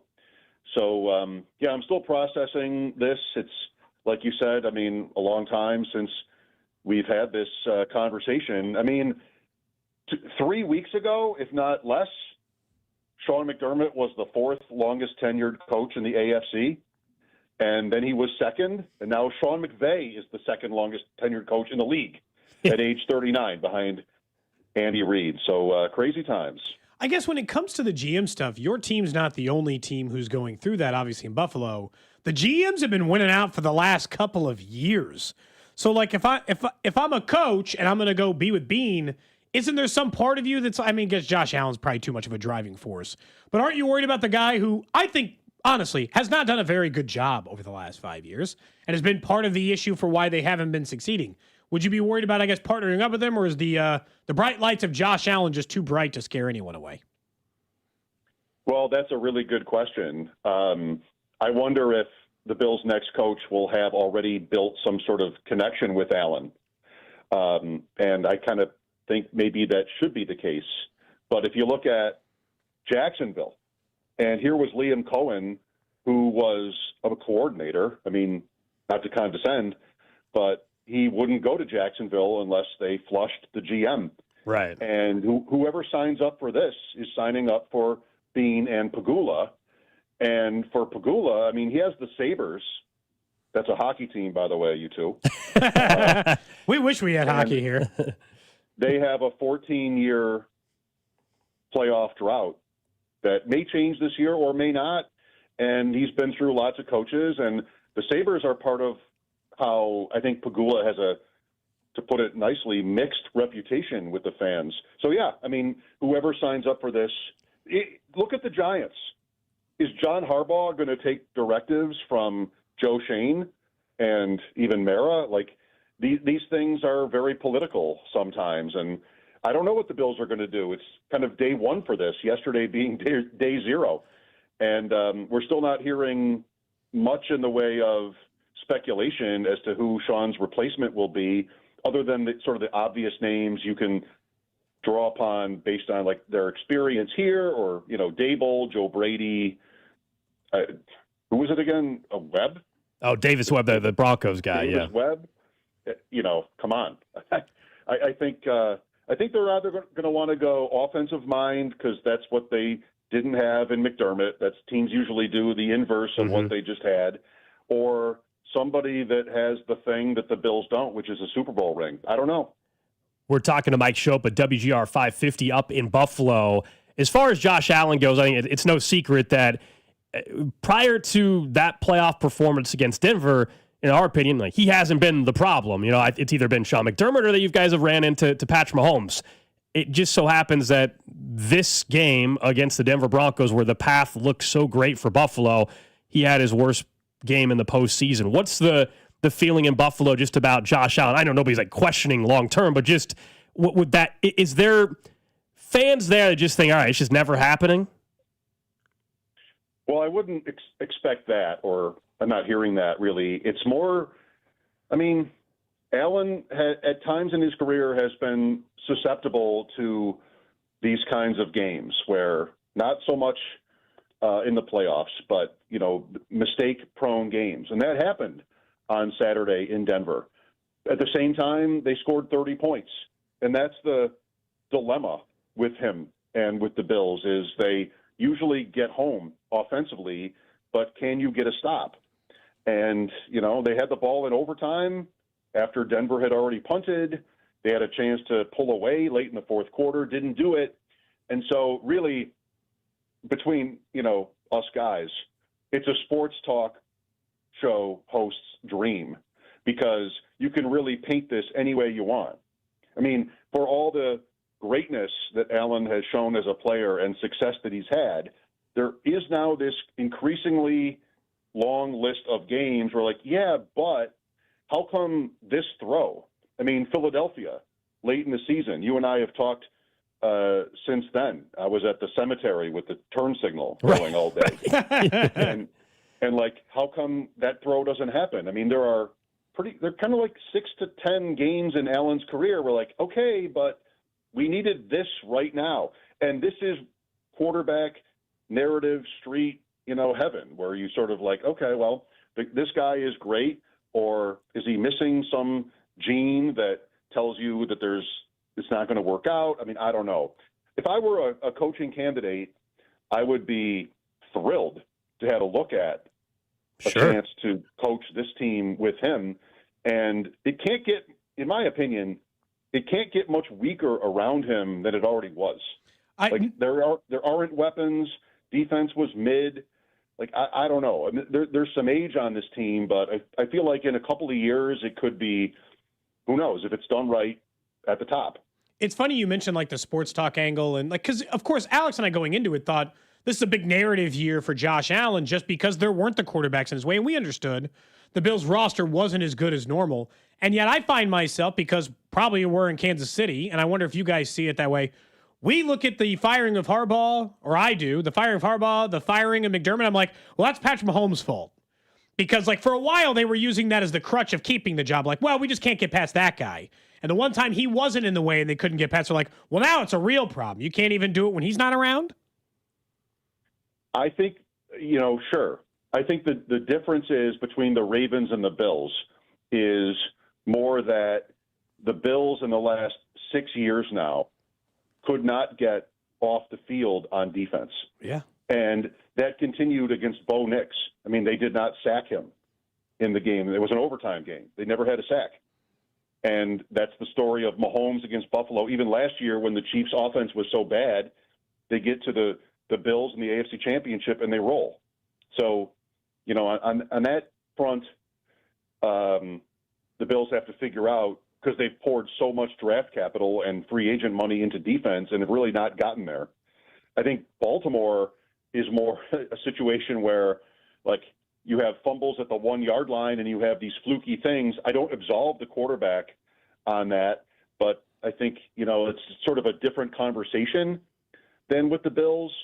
But they're both happening right now. I mean, both teams have vacancies, and it's kind of incredible to think about how long it's gone with Pittsburgh, Buffalo, Baltimore, and, you know, even Miami, I guess, in a certain way. And here they are all sort of, well, Miami has a guy now, but sort of searching. Mike, Cody asked you about Baltimore and Buffalo there, and I think naturally once we saw Sean McDermott get fired in the vacancy, people are like, well, would John Harbaugh have waited if he could have known that Buffalo was open up? Would Bills fans have wanted that, knowing what, you know, the Ravens weren't able to get past Patrick Mahomes either? Would that have been a hire that you would have wanted, I guess, if I told you John Harbaugh had not agreed to a deal with the Giants already? Not really. He's 64. Yeah. Sorry. Yeah. And not really a specialist on offense. I think, well, I'll go along. What Bills fans are probably going to want is some plausible idea that the next coach is sort of a fit with Allen. And I don't know, John Harbaugh is 34 years older than he is. Like, I hate to do it like that, but I think Harbaugh is perfect for the Giants, which is a franchise that really is lacking in credibility. I think what the Bills should want right now is fire. You know, somebody with, whether that's Clint Kubiak in Seattle. I mean, I don't know about a guy with the name Clint with a capital K at the front, but that's what that family did. But, you know, he's accomplished a lot and done a lot for his reputation as a 30s, right? He's in his 30s with Seattle. Like, they've had a great season. Something like that is cool. And if it really gets interesting here is if it's somebody more from the, if you will, legends bracket. McCarthy, yikes. I can't even talk about what that would feel like. But Tomlin, I mean, I don't know. You have to, when teams make these changes, it's been a long time for the Chiefs, but it's always somebody different in really sort of obvious ways than the previous guy. Sean McDermott went 98-50 for a team that had not been in the playoffs in 17 years and got them to the playoffs every year but 1 out of 9. It's not easy to come up with a name that's, you know, clearly better or like, yeah, fans, this is actually an upgrade. That's going to be a big challenge for them. Mike Shope, WGR 550 in Buffalo. Appreciate it as always. And I don't know, we might check in once we find out the path there for Buffalo. And do you think this is something that wraps up in a week, or do you think this could drag on for a while? It probably should move pretty fast. I mean, coaches are being hired now, and the Bills were late to the game. So I'm always available for you guys. I'm not sending pizza anymore, but I'm happy to be on. Yeah, well, at some point we'll have to send you barbecue just because. Just for coming on, That's okay. Yeah. I've had, most foods are better, but that's fine if you want to do that. That's Mike. There you go. That's Mike Shope, WGR 550. You should have trashed wings on your way Buffalo. out. But I like Buffalo wings. I still want to go to a game there when the Chiefs are playing them. And obviously, they got the new stadium next year. Now, I'm guessing tickets are going to be absurd for that game. But now they have the new stadium, although I guess maybe I should have tried to get to the old stadium. Too late now. But same vibe. I mean, they're still outside in Buffalo. I would like to experience the game there, I think. That'd be a fun trip. It is like I don't know if I want to go I don't know if I want to go in December, but it is like we talk about this all the Is firing McDermott going to end up being their Rick Barnes? Is it going to be their Mac Brown? I mean, genuinely. He went to the playoffs 8 of 9 years. He won a playoff game in 6 consecutive years. That's only happened 3 other times in NFL history. And I understand that those teams won 3 Super Bowls each, so he came up well short of the rest of that. But as far as just every season success, no other franchise other than the Chiefs have had the kind of success the Bills have had. And the more I think about it, it's like Sean McDermott doesn't have a ring. How many active head coaches do? Harbaugh, McVay, Reed, Sirianni. So that's 4. Are we at the end of the list? Yeah, we're about to have. If Tomlin, I guess he's not active anymore. He's not active anymore. If the Rams lose, then it'll guarantee us a new one, right? So yes. Although I guess I take that back. If the Broncos were to win, Sean Payton has one, but there's nobody's expecting 5. the Broncos. But if the Broncos and Rams get eliminated this weekend, then it would guarantee us a new coach. As far as head coaches go, I mean, Vrabel's got some as a player, but he, Yeah, no, we're talking coaching. Yeah, he doesn't have one as a coach, and so. Well, again, it goes. I mean, look at the dominant. Mahomes and Mahomes and Brady. thing, yeah, Mahomes with Reed and Brady and Belichick. I've been, the last decade. That's who's been winning these rings. I was just trying to think because that's the other part. It's like, okay, fine, Sean Payton didn't have a ring. Nobody does. So it's not like you're losing that. It's a very small and short list of coaches. Oh, you mean Sean McDermott didn't have a ring? Dominic, yeah. Sorry, McVay does have the one. But it's like, I mean, you're just really down to the 4, and then Kyle Shanahan's appearances, 5. Like a couple guys have been in it, but that's it. Do you think we can save this for later in the week? But if Sean Payton gets Jarrett Stidham to the Super Bowl after what he's done already, Hall of Famer immediately. Look, we may not like Sean Payton for his attitude and the way he goes about his business and the bounty gate stuff. He was already going to be a Hall of Famer, but I thought he underperformed with Drew Brees, but he should have had more than should have had an extra ring or two with Drew Brees. But this could make up for it if he gets Stidham in. Look, they're not expected to win, but it's the NFL. Anything can happen. I think they're 5.5-point underdogs at home. I thought it was going to be Patriots. More. Did you think it was going to more? Has it gone up? I thought it would be 6.5 or 7. I thought it might. I thought it was going to be more than a touchdown when it was Stidham. I don't know why. It's the defense thing, and their defense keep it close. And then Drake May has had a little fumbling issue, and it's still at 5.5 over at FanDuel. And then the Rams are 2.5-point underdogs at Seattle. So, not surprisingly, the Seahawks are favorites and the Broncos aren't. Man, I was just seeing Carrington retweeted something from over at Circa Sports, just talking about the bets you could have made on Indiana. Oh my God! Jeez. Yeah. On July 15th, Drew, you ready? And this was after Indiana had already established. I think I saw this. Yeah, they were a good program by then. Indiana to win the college football national championship, plus 20,000. Indiana to make the college football playoff, just plus 600. Indiana to win the Big Ten, plus 2,500. Mendoza to win the Heisman, plus 8,000. So you're telling me when we could have all gotten rich when we were in Vegas? Now we can bet it here too. But when we were in Vegas with Circa, the great in August, we were out there in August. We're sitting there at the sports book. We're betting on some random NFL preseason game first quarter bet. You're telling me I could have just put 25 or 50 instead on Mendoza to win the Heisman at 80 to 1. I wouldn't have ever. There's no. I could have said, Alex, give me $500. We're doing $1,000 instead of the pick'em contest. We're here. We're doing $1,000 on Indiana win the title. The only one though that like legitimately you ever would have convinced me to make would have been a flyer on Mendoza or like to make the play. There's no way on earth you would have convinced me to put real cash on them to win the title in August. There's no way. Like you could have convinced me, like, all right, Heisman bets, it's fluky a little bit. You can take flyers all the time. There's no way. In August, when we were out there, you could have convinced me. I don't think I could have convinced you that you should make the bet on Indiana to win the national championship. Just trying to do the. I mean, what would we have won if we had bet the $1,000 instead of making picks? Oh, instead of our picks, we bet $1,000, we would have won $200,000. Well, yeah. But again, we would not have been able to get the group. We all chipped in each like $200 something for our contest we did. There's no way we would have convinced Bink and you and me and all of us together and Rob and Speck, all of us.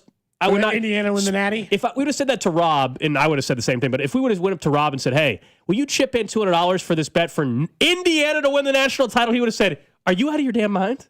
No, we won $200,000. He would have said, "Are you out of your mind?" Damn, we would have hedged the hell out of that bet. Yeah, crazy. I can tell you right now, going into that Indiana game, this show would have been having very serious conversation how much cash we could get our hands on to hedge. Might have gone to the game. Might have gone to the game. In terms of comparison to maybe the best underdog story in the history of sports with Leicester City, they were 5,000 to 1 to win the Premier League. So quadruple the odds. And that was like an all-time underdog. That might be the best up until this one. That might have been the best underdog story in the history of sports. Period. Other than like Miracle on Ice stuff. Miracle on Ice, I think, was plus 1,000. I looked it up. The betting odds would have been plus 1,000 for that game. Premier League's the whole season, though. Indiana's the whole season. I feel like that adds to it. This is really small. Somebody on the text line earlier, then we get to trash of the day, try to convince me that Indiana was not an underdog story this year because they were good last year. I'm like, are you nuts? You just gave the odds. Yeah, they in made July the playoff last year, and the odds were that way. I think people are getting into semantics there. I think underdog, yes, not a Cinderella, but an underdog for sure. I think those are two different things. I agree. And that might be what that texter is talking about. Like an underdog. I think they were definitely an underdog. Cinderella was last year is what I think that part of it. But definitely Drew just gave us the odds. I mean, underdog, by definition, like typically the underdog is viewed as like betting odds. That would have been like betting the Titans to win the Super Bowl this year, but they did it. Sure, yeah. I think they said it was comparable to betting the Marlins to win the World Series this year. And by the way, you're always better taking the college football path than trying to pick a baseball team like that to win. Like you just are. Like next year, I don't care. Whatever college football team is the exact same odds. We'll have to look. Whoever that is, it might be freaking K-State or KU, honestly. Better that than taking the Marlins. Yes. All right, let's get to the trash. Trash of the day. All right, we go to Florida for this one. An 81-year-old Florida woman was arrested. Man, 81? Yeah, this isn't cool, good. Honestly. This isn't good, though. No, not cool. Not a cool crime? Of course, deputies say Luis Leland was looking for a hitman. Investigators set up a meeting with an undercover detective posing as one. During the January 16th meeting in Citrus County, she talked about the plan and agreed to pay for the killing. She was arrested, charged with solicitation to commit first-degree murder. The intended victim has not been named. I don't know if she has. I don't know if she has a husband, or she was trying to offer a husband, or what the scenario was there. It says this is not her first run-in with the law. She took quite the step up here. Her last year, she was charged though with animal cruelty after 90 dogs were rescued from her home. 90, 90, which is terrible.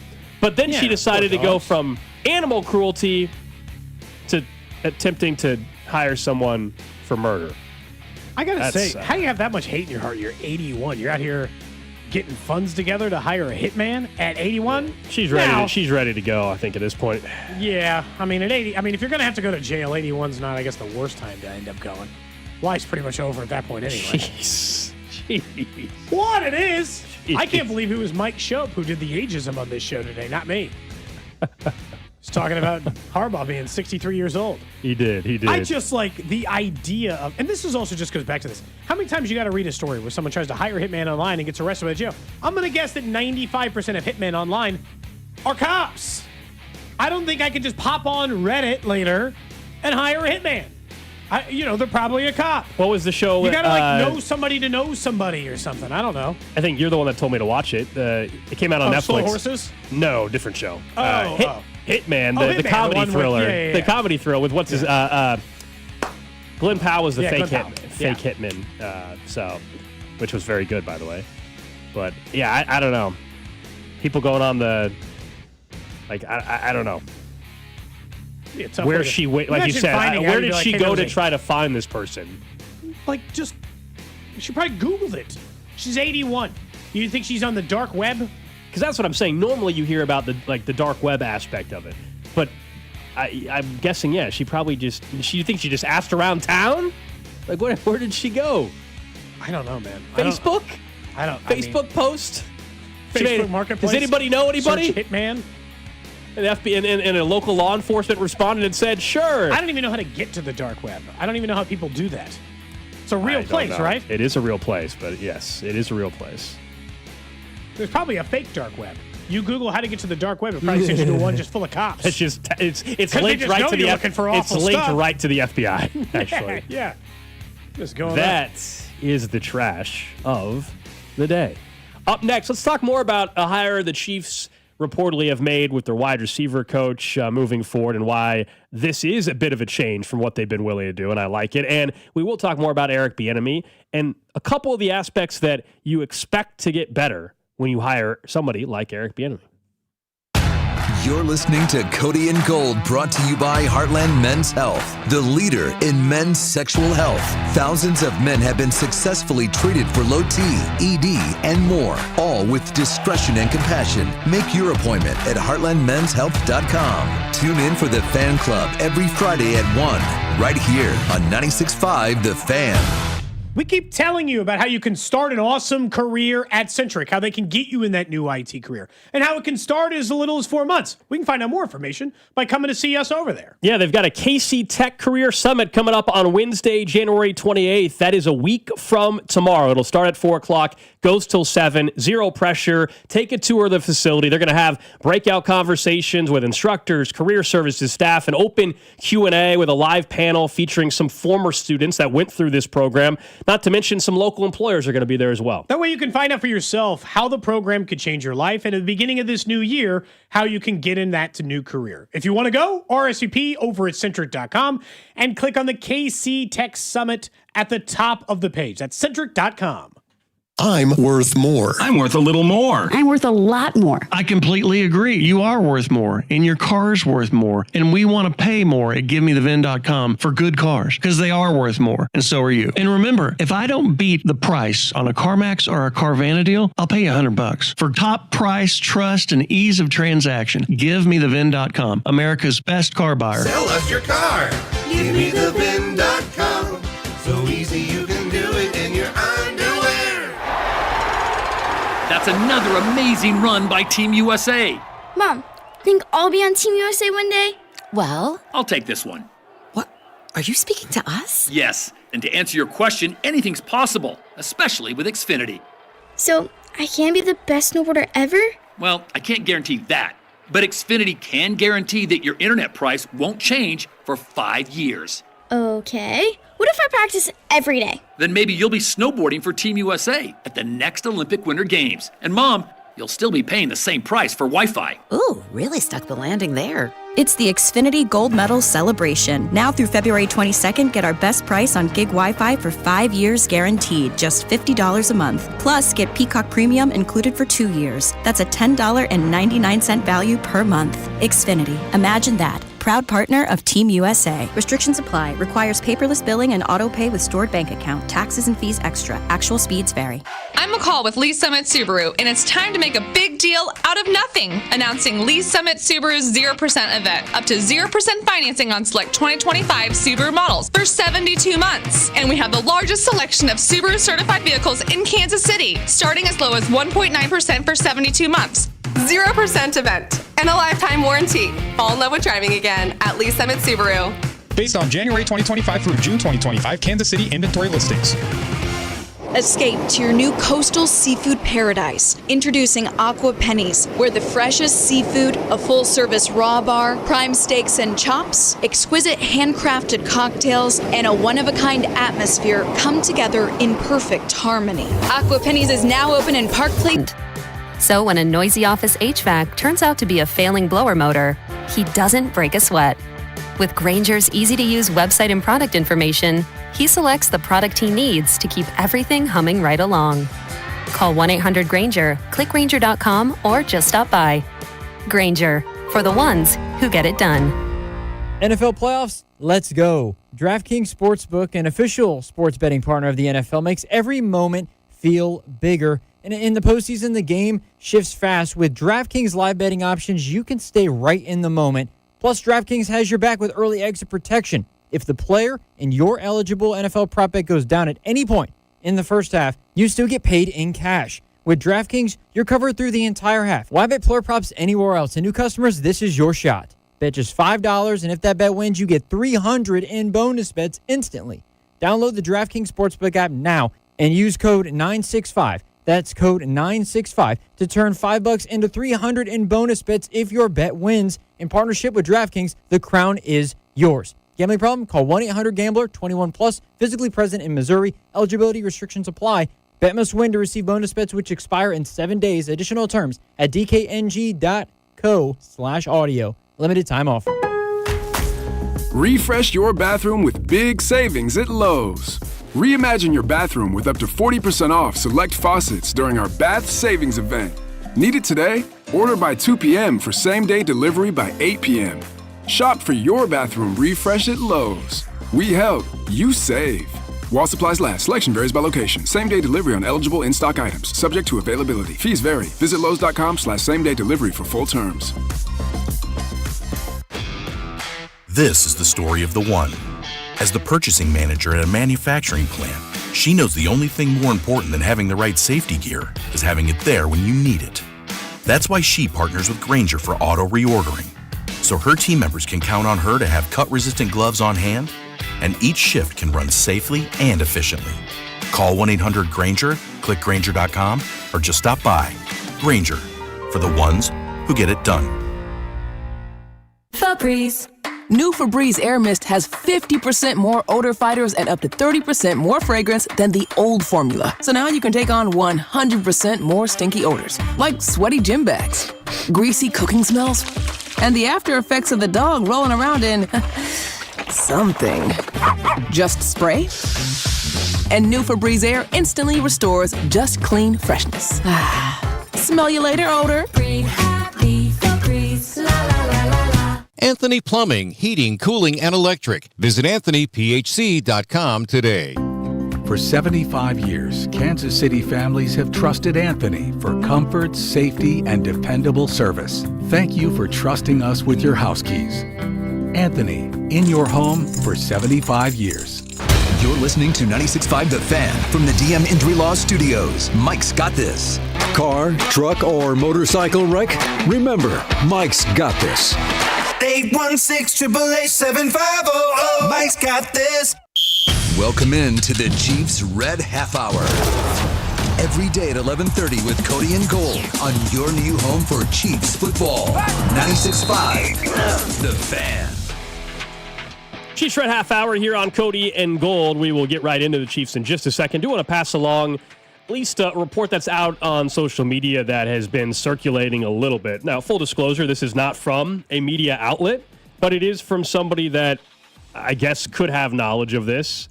This does not mean the person is wrong by any means, but this is from Zach Mulzer. He is with Mulzer Development, which is a Kansas City development firm.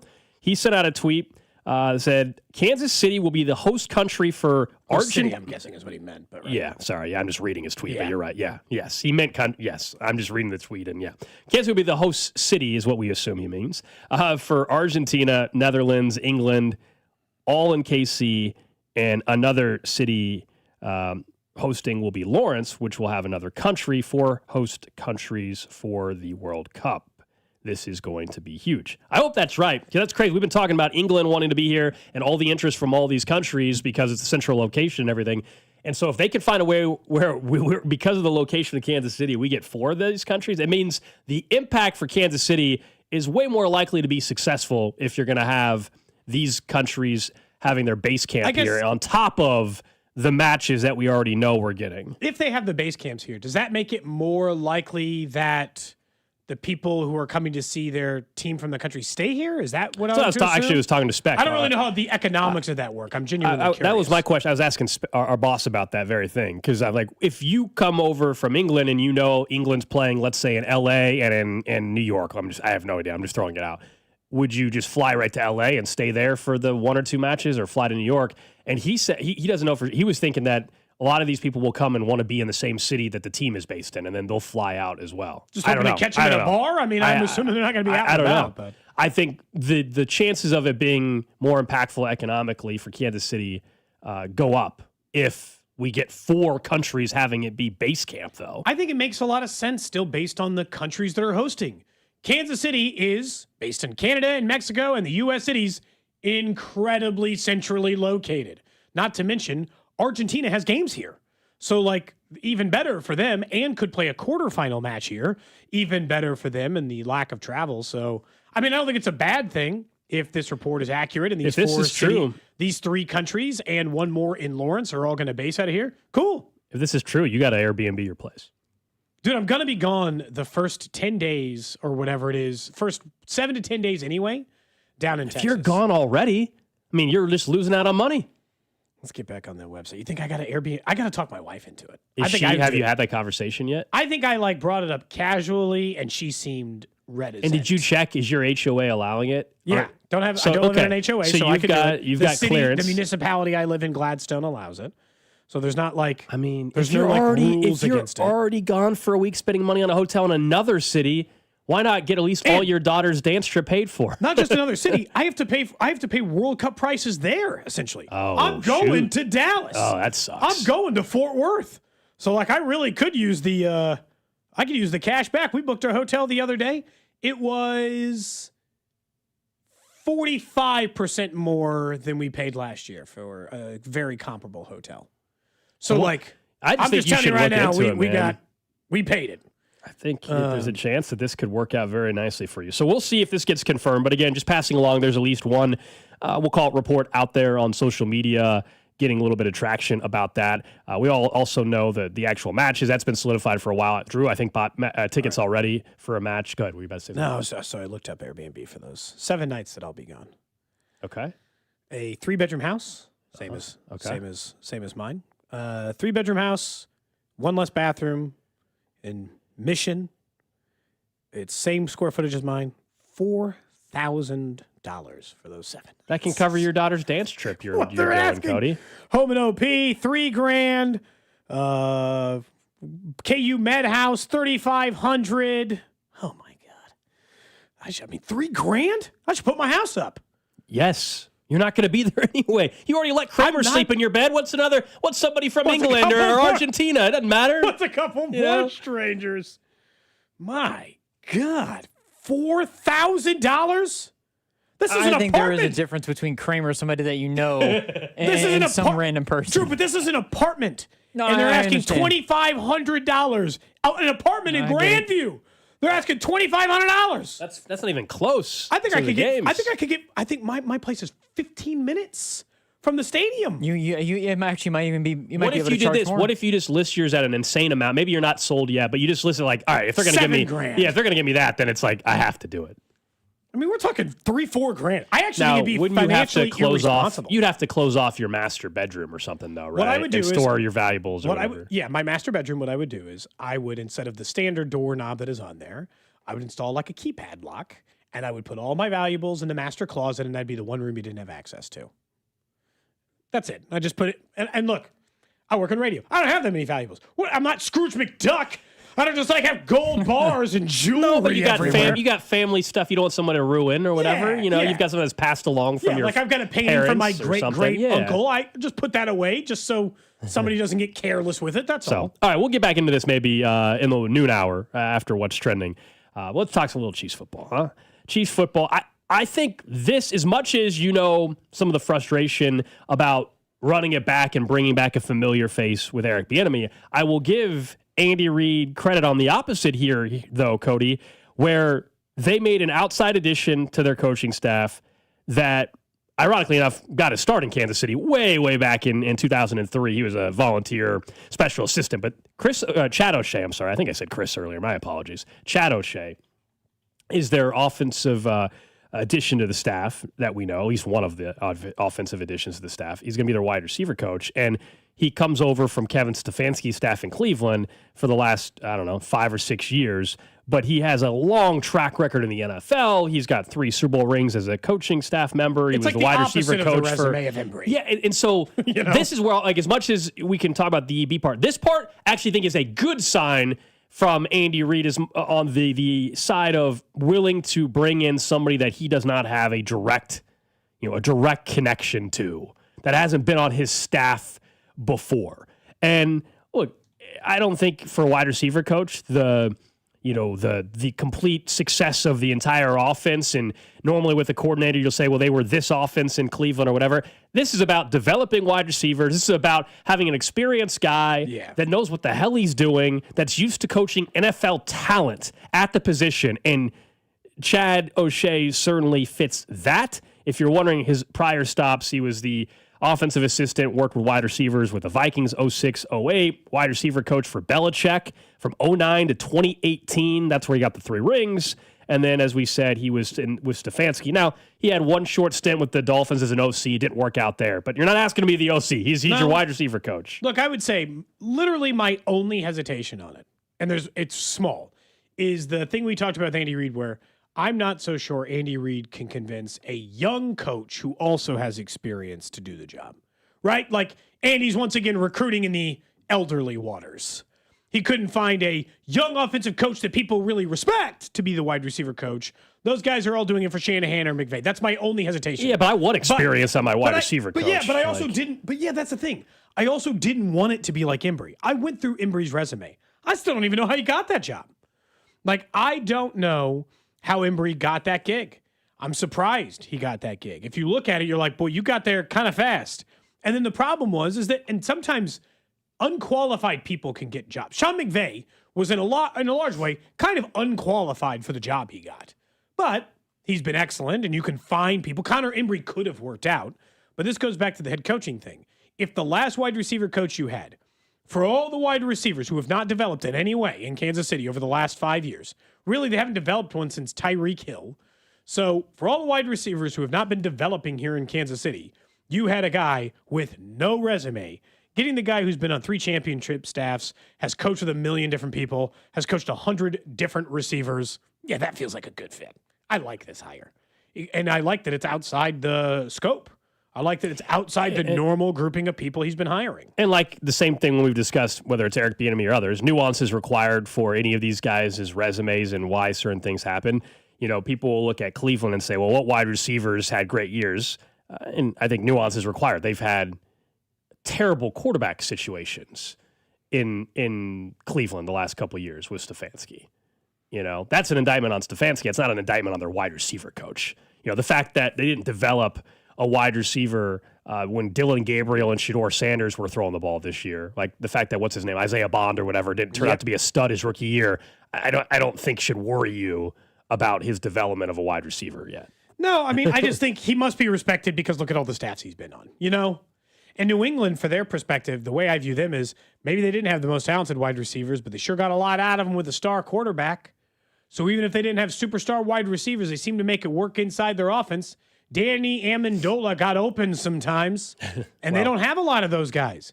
Even the fringe guys. Not every guy has to turn into a number one. I want, you want development. Rice hasn't gotten better. I want somebody to get better. Yeah, development from Jalen Royals this offseason, since this year he might be asked to do more.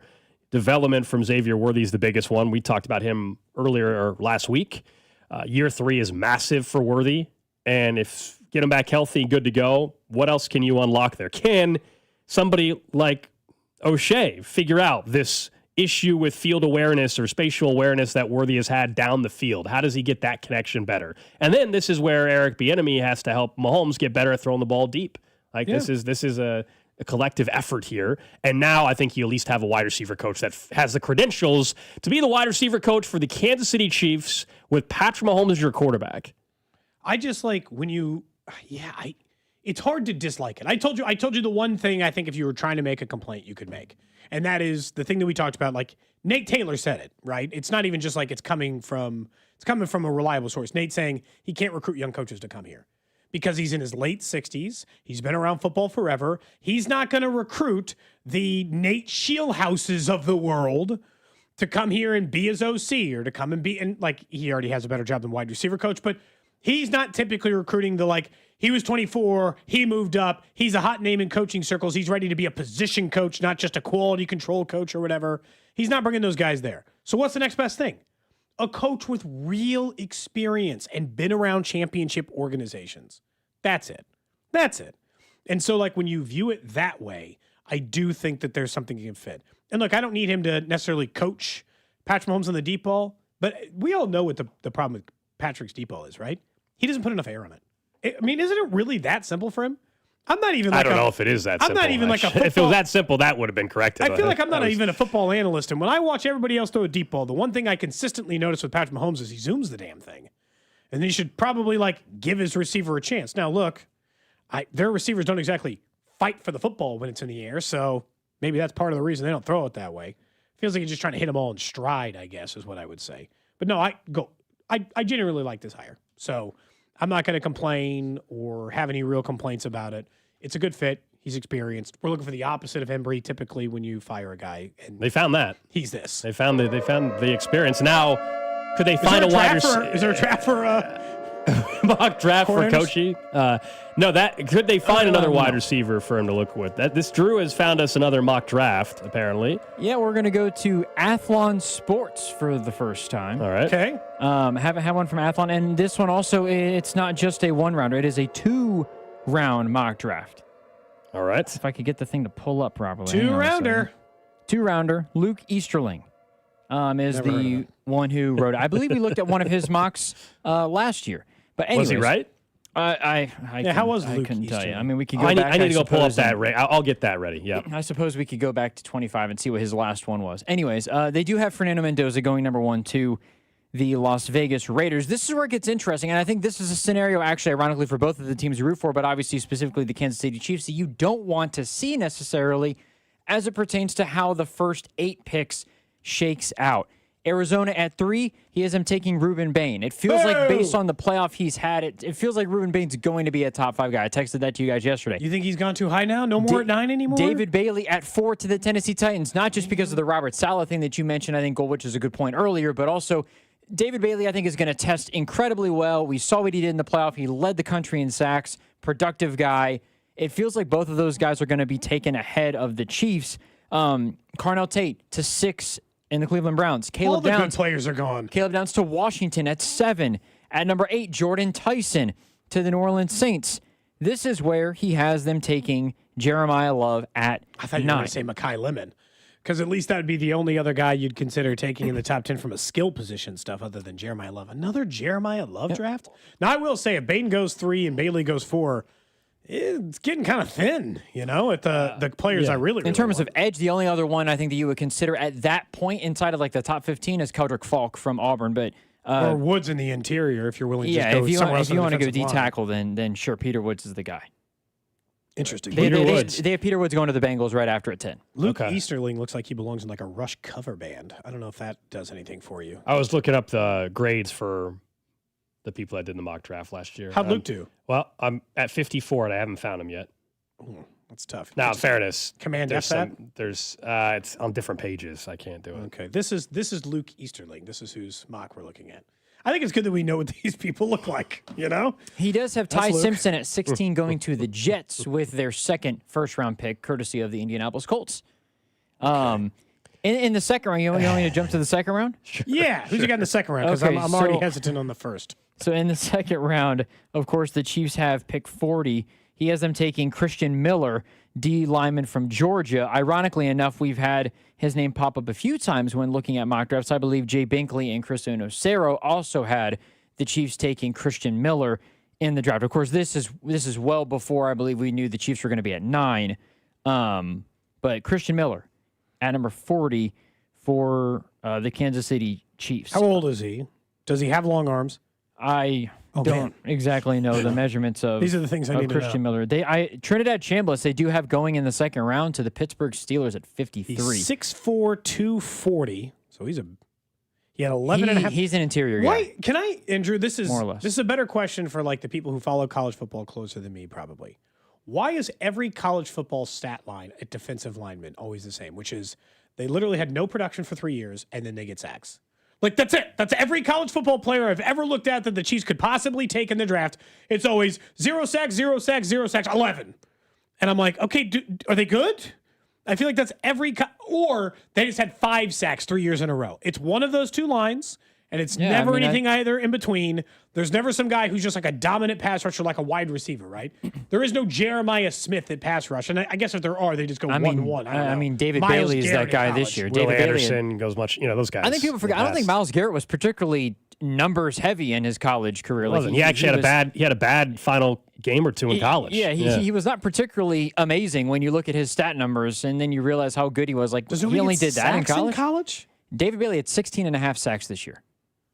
Now, in fairness, Will Anderson did. He had 7 sacks as a freshman, 17 and a half as a sophomore, and 10 as a junior. I think some of that also goes- And look where he got drafted. And tackles for loss. And look where he got sacks for drafted. collision. Yeah, I think some of that goes also to show that if you look at players and where they go, like I think that's part of the story. Is Will Anderson was a dog right from the start, played right as a freshman.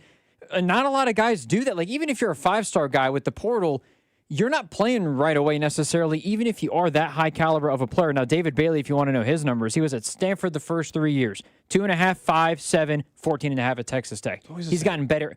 Yeah, but Cody. He did get better. He had 14.5 sacks this year. He led college football, and he did better every year. He had 19.5 tackles for loss this year.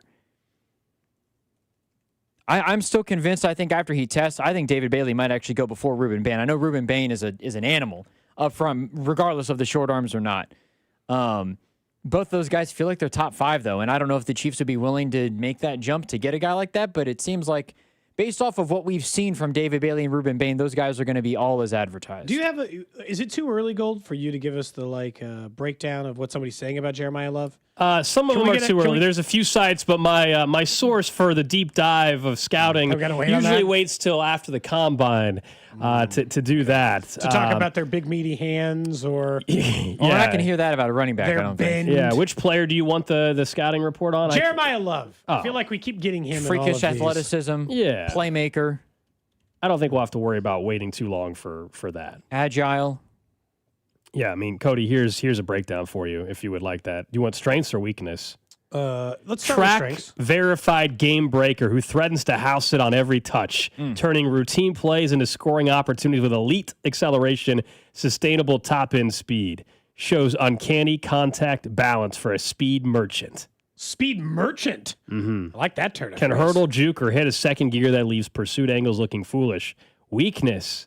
Doesn't consistently demonstrate the anchor strength needed in pass protection against NFL edge rushers. Vision can occasionally falter on gap or power concepts. Can I If Binkley is allowed to bring up every time somebody has short arms that Andy Reid won't take him, and he's taking a guy who can't pass protect at 9, if he's taking a guy who can't bad and pass pro, I mean, they bench guys for less. If their mind is set on taking a running back, well, then Jeremiah Love is the guy you're taking. I mean, I just don't want them. I don't want them taking a running back at 9. That's just my preference. I think you can find one in free agency. If you told me the Chiefs traded back to like 14, got another pick, and he was still there, that's a different conversation. But like, I think Jeremiah Love's going to have a very nice career. But again, as we said, if you draft him at 9, he can't just have a very nice career. He has to be an all-pro. Just does. Yeah, I would say that's probably. I mean, anybody they draft, technically, there should be an all-pro. You would like, but I mean, if you told me they drafted a defensive lineman that wasn't an all-pro and he averaged 10 sacks every year as his career, but was never an all-pro, I'll take that.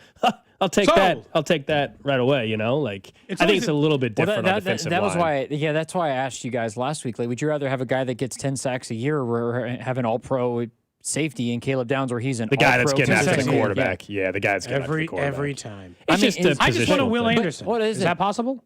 Go ahead. If it's 10, would you rather have you'd rather have another George Karlaftis than an all-pro safety? I think that's the conversation we're having, because George Karlaftis is 10.5 is a 10-sack guy, maybe a little bit less, but I think he's averaging. He is a 10-sack guy. Yeah. I think with this defensive need, they need.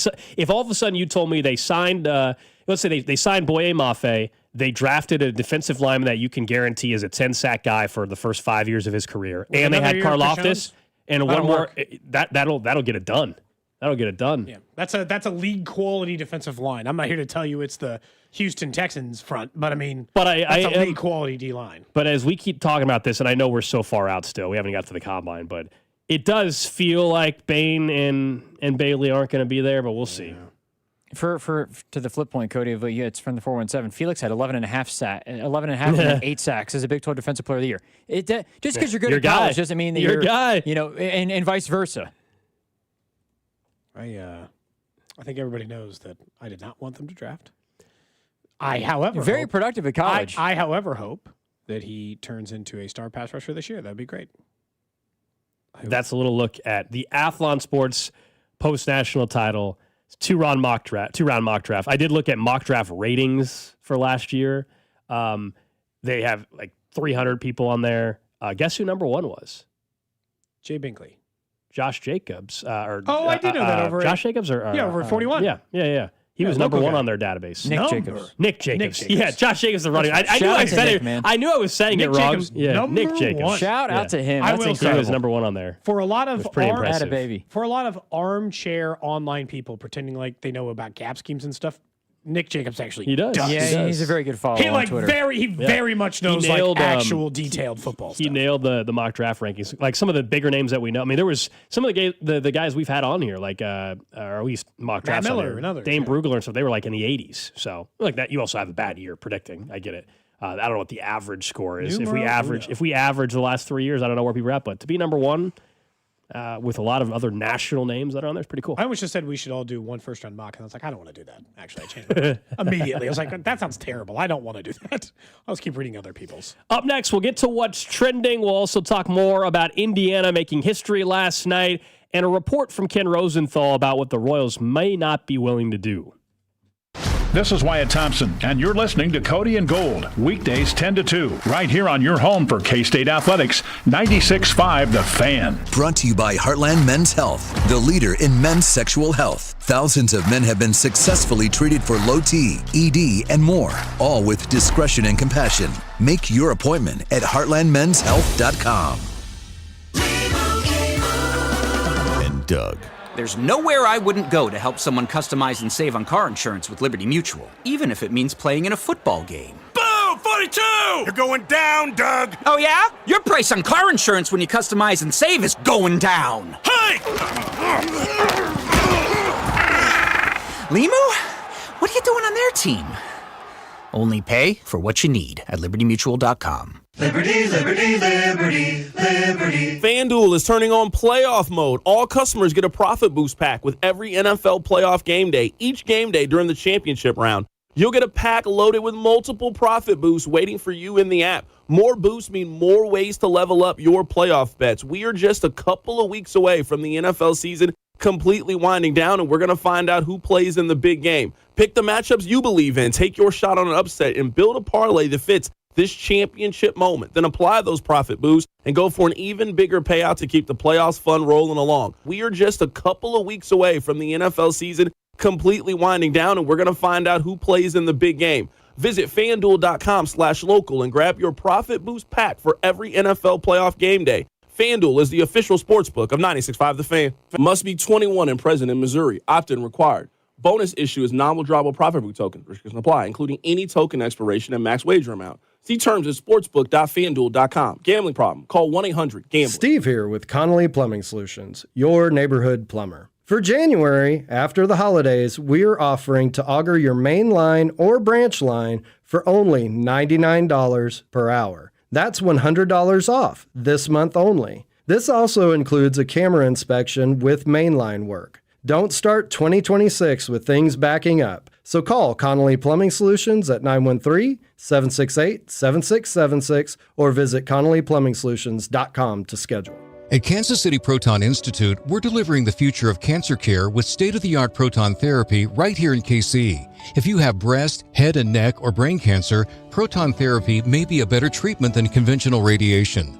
Don't wait. Get your second opinion at Kansas City Proton Institute. Come see Kansas City's largest, most experienced, and most advanced proton therapy team. Learn more at kcpi.com. Kansas City Proton Institute, where you see the best in KC.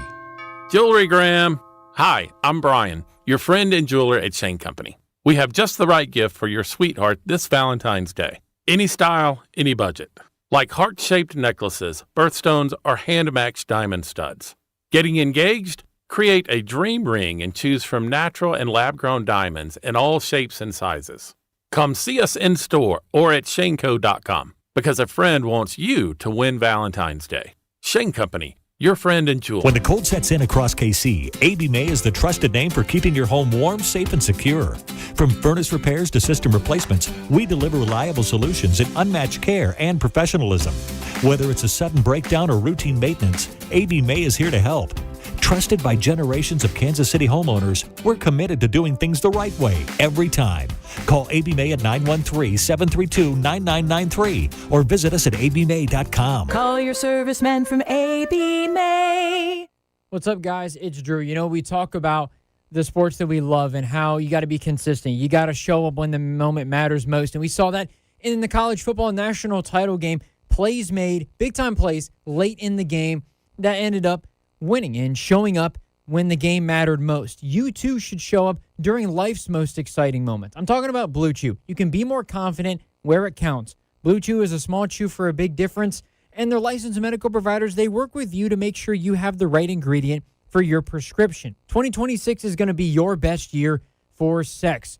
Blue Chew, their tablets can help you feel and perform at your best. Stronger, harder, longer lasting, like someone gave your downstairs a pep talk and a gym membership. And it's not just about performance. Give your partner something to brag to their friends about, because nothing makes you more of a legend than a little Blue Chew. You can get your first month free as well at BlueChew.com, and when you use the promo code KFNZ at checkout, you just got to cover $5 for shipping. That's it. Go to BlueChew.com, use the promo code KFNZ at checkout, cover $5 for shipping, and get your first month free. Then you'll be ready to chew it and do it. At Uline, they know going the extra mile takes hard work. For companies pushing to go further, Uline will go the distance with you. 24/7, they answer the phone to get you the shipping and industrial supplies you need. Business can move fast. Unexpected large orders, adverse weather, new safety guidelines, and changing economic trends. Uline works hard keeping 41,000 items ready to ship, minimizing detours on your way to the extra mile. Visit uline.com. Chick-fil-A's new Frosted Sodas and Floats, it's a 10 out of 10.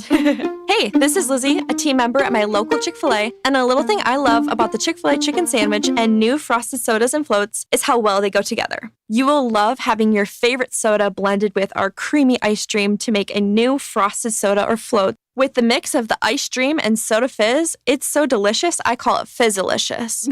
Order a Chick-fil-A chicken sandwich and a new Frosted Soda and Float at your local Chick-fil-A restaurant. Real team member paid for their testimonial. Earn an accredited MBA in as few as 16 months for about $21K at University of Maryland Global Campus. Explore 10 specializations, including finance, HR, cyber technology, and more. Plus, showcase the value of your MBA with a comprehensive learner record and digitally demonstrate in-demand skills and credentials to employers. No application fee if you apply by February 11th. Learn more at umgc.edu. Certified to operate in Virginia by Chev. This is the story of the one. As an HVAC technician, he and his digital multimeter are in high demand. So when a noisy office HVAC turns out to be a failing blower motor, he doesn't break a sweat. With Grainger's easy-to-use website and product information, he selects the product he needs to keep everything humming right along. Call 1-800-GRAINGER, click Grainger.com, or just stop by. Grainger, for the ones who get it done. The Chiefs Offseason Show with Bob, Dusty, Cody, Alex, and CDOT is Tuesday, February 10th, starting at 9 a.m. right here on your home for Chiefs football. 96.5 The Fan, KFNZ, FM and AM, HD1 and HD2, Kansas City, in Odyssey Sports Station. What's trending? Cheddar, mozzarella, Havarti. Number one on What's Trending. There is one report from a Kansas City developer on social media suggesting that Kansas City will be the host city for not just one country for the World Cup, but potentially Argentina, Netherlands, England, and then another country would be in Lawrence. Now, this is not confirmed, but 4 host countries in this city would be awesome for the region. Now, the Mayor Quentin Lucas, at least on the Missouri side of Kansas City, did put out a tweet. He didn't tag the report, but obviously it's in reference to this. He said, Kansas City is thrilled with our outstanding match draw and are excited for base camp opportunities that will showcase more of our community to the world. We look forward to learning more and sharing more as FIFA and the national side share their base camp selection. So not confirmed, but if that is true, that's awesome for Kansas City. That'd be great, obviously. That's why we were joking about the Airbnb stuff at the beginning of at the beginning of the Chiefs' Red Half Hour. Yeah. Speck said it's almost financially responsible not to do it. You're He said gonna I be should gone. stay with someone else for the week I come back. And just He like, said he can't do it at his place, right? Yeah. That's what it is. Why don't you just crash at Drew's place? Maybe, you know what? I can stay at the in-laws. Wait, Kramer stayed at your... Why don't you sleep in Kramer's bed? This He is an slept in your bed. apartment. Well, he sleeps in your Where the heck bed. are you going to stay? With my You're two not kids. going to stay anywhere at What about you're your not gonna be at my in-laws? place. Can you stay with your I in-laws? would stay with my in-laws, yes. That could be bad, too. For a week, we'd probably survive. I get along with my in-laws fine, honestly. Next up on What's Trending, Good Indiana answer. goes... That's I do. good. I really do. Indiana goes 16-0 to win the national title game last night, winning 27-21, completing the only, obviously, 16-0 season ever. Massive underdogs even to start the season. And if you go 2 years back, ludicrous that they're the champions. And it's not even hard to find that takes. People were replaying Paul Feinbaum takes from when they gave Signetti that big raise after 1 year, and they're like, huge mistake. Not even sure he's a top coach in the league. Guy's a national champion. After just 1 year, Fernando Mendoza is going to go to be the number 1 overall pick. We'll see if they can maintain success over the long haul at Indiana. Who cares? They've already completed one of the greatest sports stories ever, which we'll talk about here in a minute. Yeah, we will get into that more after What's Trending. Elsewhere in the NFL, coaching updates. Robert Saleh hired as the next head coach of the Tennessee Titans. Remember, that was the job that most thought Matt Nagy had the best shot at getting. So now where does he go? Is he got a shot in Arizona? Otherwise, it looks like he's going to be an offensive coordinator somewhere else in the NFL. But we'll see if something changes. Also along those same lines, Mike McCarthy, who sat out this year as a head coach, is reportedly focused in on and considered a serious candidate for the Pittsburgh Steelers vacancy. He has ties He's a Yinzer. He has ties to Pittsburgh. So we'll see if that's who they hire. Next up on What's Trending, all 3 locals in action tonight. Kansas will take on Colorado tonight at 10. Kansas State and KU in action as well. Kansas State still winless in Big 12 play. As far as Kansas goes, Bill Self did not travel with the team after he was taken to a Lawrence area hospital out of precaution, as the team put it yesterday. Kansas Athletics had that statement out that he needed IV fluids after a scare. We'll see. I think it really depends more on, and we'll probably talk more about it later in the week, depending on if he's available to coach on Saturday. Right. Did not travel to Colorado, but is he back on Saturday? Otherwise, it's not a scare. He's been gone from work for a week. You know? That part will be telling if, in fact, he's not available this weekend. But right now, we don't know the answer to that. And it's something that, tonight they're going to play at a weird 10 o'clock tip-off in Colorado. And I'm assuming they haven't announced who's, quote-unquote, the interim in the moment or whatever. I would assume that's Jock Vaughn, but I do not know. And yeah, we'll see how it plays out. The reason why it's very, very concerning, we all know the health history in the last couple of years around Bill Self with some of the heart issues. So scary stuff there. Elsewhere in what's trending, a serious injury for the Golden State Warriors star Jimmy Butler, out for the year, tore his right ACL last night, and a huge blow, of course, for the Warriors. Now, it's before the trade deadline. I guess they could try to pull something off, but Jimmy Butler's Jimmy Butler, so just a brutal blow for Golden State. Drew and I were talking about that before the show started.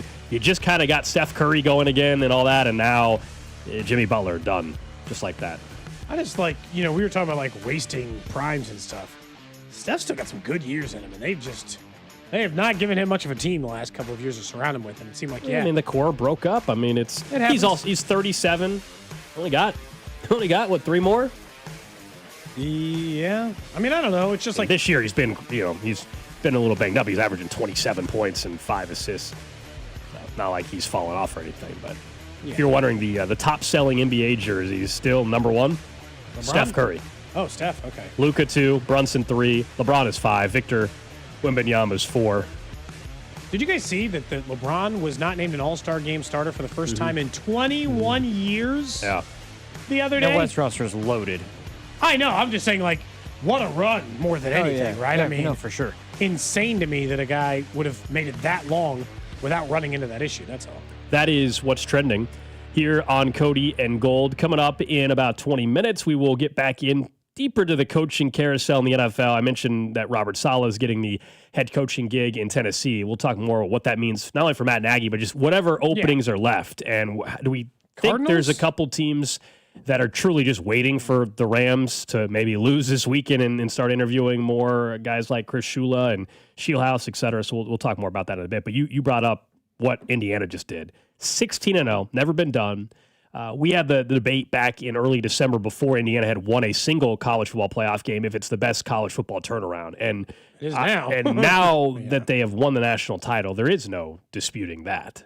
And even with the NIL differences, I argued in December prior to them winning a single game that, hey, you can't say it's better than what Bill Snyder did yet. And I think at that time it was like, well, they got to at least get to a national title game. Well, they did that, and not only did they get there, they won it. So what Curt Cignetti in Indiana did, we've never seen it in college football, and it is one of the top sports stories and in my lifetime that we've certainly in our lifetime, but I just mean in general, it is up there with whatever you consider to be one of the 1 or 2 Valvano, Miracle on Ice turnarounds or just upset wins and it's right there now. It is. I'm not saying it has to be your number 1, but it is in that conversation with what they were able to do. And last night's game, remember yesterday we said we just want it to be a competitive game. We got that, and the fourth quarter was awesome. Fourth quarter was up. Miami had their shot. They had the ball because of the false start penalty that almost cost Indiana. I know. Big time.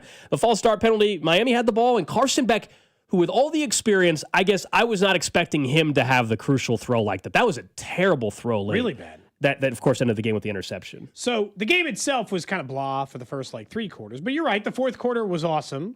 And it was closer than I was anticipating because, for the most part, no offense got started at all there for a while. Then the block punt, I thought was going to end the game. I just thought that was going to be it. Indiana was going to run away with it. And to Miami's credit, they fought back at least for a little bit, but Indiana was the best team. So, in the end, best coach, best team, they ran away with it. They're going to go down as one of the greatest college football teams ever, too, Drew, because they went 16-0. And here's the thing. It's not hard for me. There are other college football teams who won the national title and went undefeated. Like LSU the year they won it with Burrow. They could have played 5 more games. They weren't losing one, right? They would have also gone 16-0. But they're the first to actually accomplish it. And with Cignetti, it's just one of the craziest stories ever. So their program started in 1899. And from 1899 to 2023, they had 0 9-win seasons. They have back-to-back double-digit win seasons and now are a national champion. I mean, this would be equivalent. The local one's easy. This would be equivalent to Kansas football winning the national championship in 2 years. Just turning it around right away, and all of a sudden, national champion. It's a crazy turnaround. KU's had 9-win seasons, though. Yeah. That's why I think I know. Yeah. The most wins that Indiana had ever had in a season was 8, and they had the most losses in FBS history. Yeah, you saw the photo that some Indiana reporter put out, the stadium when less than a year and a half ago when the stadium was empty. Yeah, and it was a ghost town. It was a ghost town, and now they're got 17,000 at Assembly Hall watching Indiana play down in Miami in the national title game. I mean, it's nuts. I'm assuming you guys saw some of the same, because there's a million stats that make it absolutely insane. I'm assuming you saw the same things I do. Drew, you follow recruiting, college football, all this stuff. Every single national champion since modern recruiting has had at least, someone did the math on this, at least 50% of their roster composed of either 4 or 5 star players. So you got to be stacked, right? Loaded. You got to have star after star after star. Do you know what's your percentage guess of 4 and 5 stars out of Indiana? It's not 50. I'll tell you that. Yeah, I mean, I think we went over the number. I want to say it's like 15% or 10%. 8. Yeah, okay. 8% of their, according to Rivals, they have 6 4 stars on their roster. 8% of their roster is composed of 4 and 5 stars. 50% for every other national champion ever. It's unheard of. It's crazy. Do you guys think, so we can talk about Mendoza in a minute, whether we think he's a good pro. Do you think Indiana 20 years from now will still be a powerhouse? For the last 20 2 years from now can we shrink that? 20 years from now is okay. For the next 10 years, will Indiana be a national powerhouse? One of the better teams in the Big Ten or if SEC, Cignetti is still there, they will be in the top 5 of the Big Ten on a fairly consistent basis. Yeah. Yeah. I mean, will they compete with the Ohio States, Michigan? I don't think they're going to win 5 national titles here anytime soon, but they are going to be over the next 10 years. How many, I guess, ask it this way. Over the next 10 years, how many times do you think they're in the expanded college football playoff? Out of 10, I think they're in that minimum 3 or 4 times. Yeah. I mean, that means do you disagree with that? Like, I think it's 3 or 4 out of the next 10 years that they're in the playoff. They're going to print money for the next couple of years. The only question I would have is, I think it's easier to say, well, just go find another quarterback. Replacing Mendoza's not. I mean, he's the number 1 overall pick. Can they turn this Hoover kid from TCU into something special? Yeah. Can they? Because Mendoza wasn't Mendoza when he got to Indiana either. Right. I think that's kind of important to note. As far as how he's going to be as a pro, I told you I think he's going to be like kind of average. I will appreciate, and I think we should all say thanks. I appreciated the time I got to root for Fernando Mendoza. That time is dead. I'm officially against him for the rest of his career that he is a Raider. So I appreciate the time I got cheering for him. He was fun to watch. Seems like a great kid. Yeah, seems like a great guy. Hope it doesn't work out. Yeah. He's a Raider, He's going to go number 1 overall to Tom Brady and the Raiders. And, I hope he's not a good quarterback in the NFL as long as he's with the Raiders. Sorry. That is true, Cody. You're right. It's kind of how this goes. Over on Twitch, Jake says, did anybody think that Carson Beck looked kind of stoned out of his mind last night? I said, I think that's just kind of his look. I mean. Some people just kind of look like stoners even if they're not. Like, that's just a vibe. Give me another example. Jim Brewer. I don't know if he is a stoner. He did half baked, so he probably is. But you just look it. You're like, that person probably. Like in the building. Give me an example. Somebody in the building. Oh, in the building. Yeah. Oh, man, we don't have a lot of good examples right now. Right now.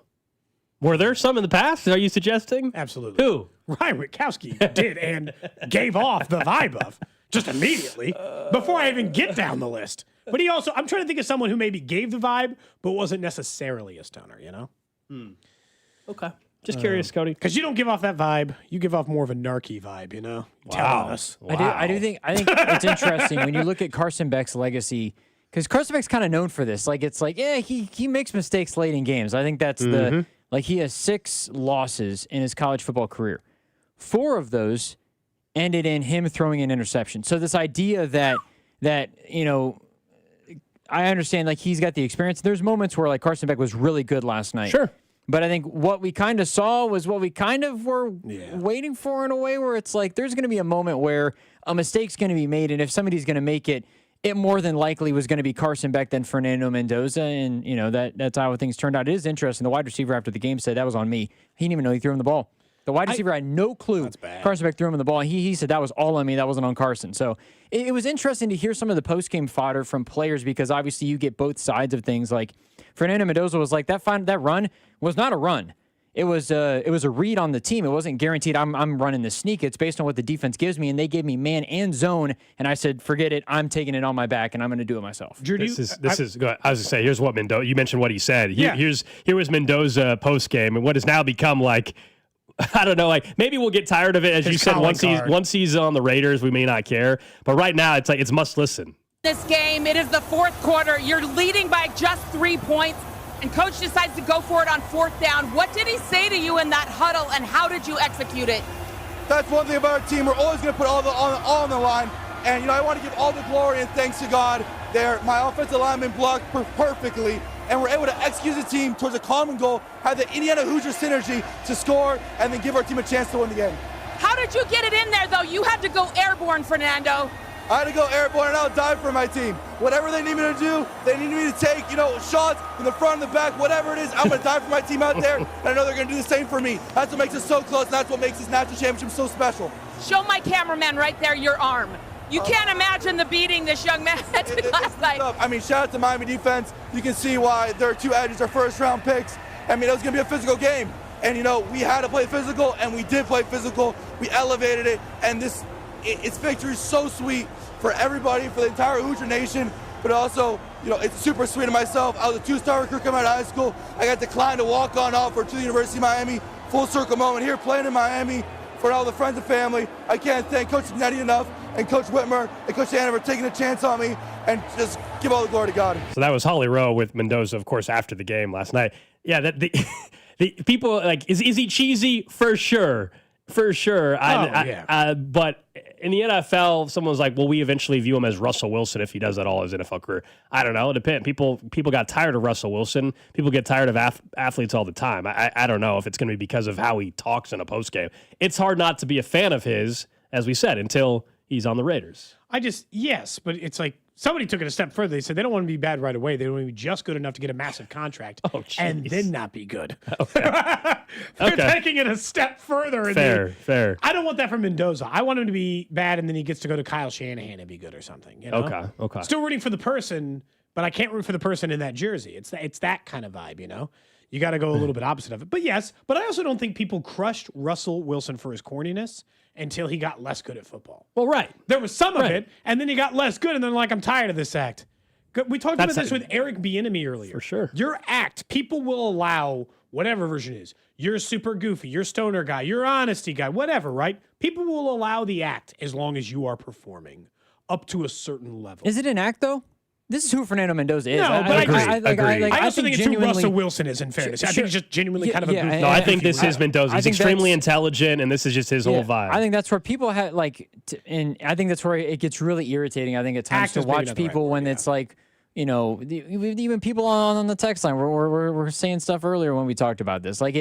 If you're genuinely that person, you might just be a goofy dude, and that's totally fine.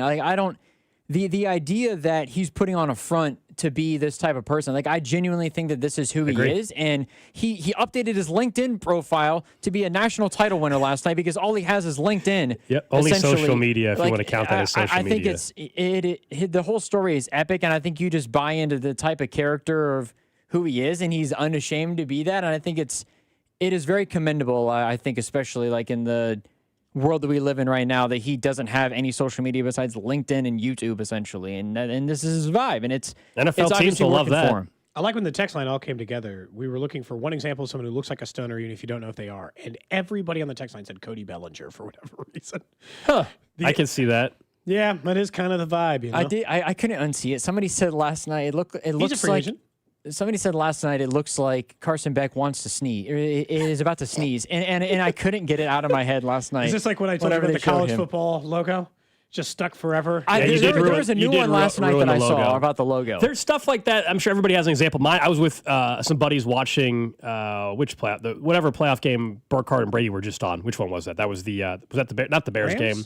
Oh no, no, it was oh my gosh, Seattle and San Fran, the stinker, wasn't it? Okay, I think that's right. I think that's right. Anyway, so I'm watching that. Tom Brady when they do the shot of the booth, like when it's him and Burkhardt in their suit and tie staring at the camera, right, and they're doing their intro or whatever. Tell me, Tom Brady. Now, or at least in 5 years, he looks like the guy that played Green Goblin in Spider-Man. Willem Dafoe? Yes. Look at if you Google Dafoe and look at the second or third photo, and then if I were that problem is now I need to give you the comp photo from Brady with the hair and everything. Dafoe. They look very similar. Yep. I should have taken a photo of Brady on TV. Yeah, I'd have to know which of these many Willem Dafoe photos you're discussing. Yep. I'd have to screenshot it for you. So it's the IMDb page, and then if you look at Brady from this past week's game, I'm telling you, and that's all I can see now. He's trying to get those strong cheekbones, is Tom Brady. It also looks like he's constantly trying to do the blue steel face every time they cut to him and he's not talking. Like, you don't have to do a model face, man. You can just look like a dude. Well, Tom Brady. At least he's getting better as a broadcaster. I'll give him that. I think he definitely has. I don't think he's not my favorite broadcaster still, but he's definitely gotten better. They have improved quite a bit as a group.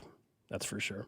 You guys didn't like the game until like the fourth quarter, though? I thought the game was fascinating the entire time I because thought both defenses were once- so I was kinda freaking bored. good in the first half. It was amazing to watch. The fourth quarter was awesome. I thought the first quarter and a half was a bit of a snoozer, and then it got good. Is it a Certainly once snoozer if it's good defense, though? Well, I told you I like the A&M. Sometimes, yeah. The A&M, Drew, the A&M Ole Miss game that was like 6-0 at halftime. I actually thought that was a great game. So it's not just that it was low scoring. I just thought it was just, maybe it was the broadcast as well. It just kind of dragged for me a little bit. And then fourth quarter was awesome. Third quarter, once the block punt happened for a touchdown, things really got going at that point in time, and the game changed entirely. So it was an awesome second half, in my opinion. I did see. Which made it a great game. Every single stat I see from the Indiana run, it just makes it more insane. Indiana in their entire history, 116-1 against top 10 opponents in their program's history. 5-0 this year. They were 116-1 against top 10 opponents in their entire program's history before this season. Well, and if you look at also this is where you put them in the LSU conversation. Because people forget, LSU was down 10 to Clemson in that football game, in the national title game, and they came back to win. They were down 10. That Indiana, every single big win, they were on the road. At Oregon, neutral against Ohio State. College football playoff, they never played a single solitary game at home. They didn't host a game because they got the bye. Everyone was away from home. I think that's also part of the story. Every big game that they had was not played in Bloomington. It's crazy. Also, Autzen Stadium is one of the toughest places to play in the country. What a weird year in college football. I love it. I was so sick of seeing Alabama, Georgia, Ohio State. So tired of the same 10 schools. Right. Seeing Indiana, we should have all been rooting. I was rooting for it. Yeah, sure, Indiana, go get it. And it's not like Miami had been some national powerhouse over the last 20 years of me watching college football, but I at least remembered a time in which they were good, right? I could still, I have a physical memory of them being good at football. Miami brought everybody out last night. I don't know if you saw that. Clinton Portis, Ed Reed, Ray Lewis, Jimmy Johnson. I should have gotten Little Uzi Of Vert. course, He was Mike wearing that Oregon. Indiana jersey, and that got him. Well, that's He because chose the Mendoza winner. shouted him out. DJ Khaled was there. They had everybody. The only reason Uzi was there was because Fernando Mendoza was like, "Lil Uzi, I am inviting you. If we make it to the national title game, I am inviting you to the game," and he showed I missed up. that. Is that why? Yeah. Did you Yeah, that see was why he was there. the side story of the game too? Was the ESPN people were critical of them because during the broadcast twice they kept showing the same woman, and it turns out they knew what they were doing. She's an adult film star. They kept showing her stand alone in the crowd. No, I did not see that. Yeah, I can't remember what site had a write up on it after the game. Unbelievable. Awful announcing, I think, did it or whatever. And ESPN they showed her twice, and they showed her when they played A&M earlier, I guess. Which horny camera operator was just like, hey, keep showing this person. Be careful what you Google there, Cody, trying to find the article. No, I went to awful announcing thinking, Yeah. maybe I could find it there. Abella Danger, or whatever. Abella Danger, sorry. A law student at the University of Miami happens to be an adult film star. And they showed her during the broadcast. The college football season started with Avery Johnson's family fighting each other and ended with that individual crying. College football, man.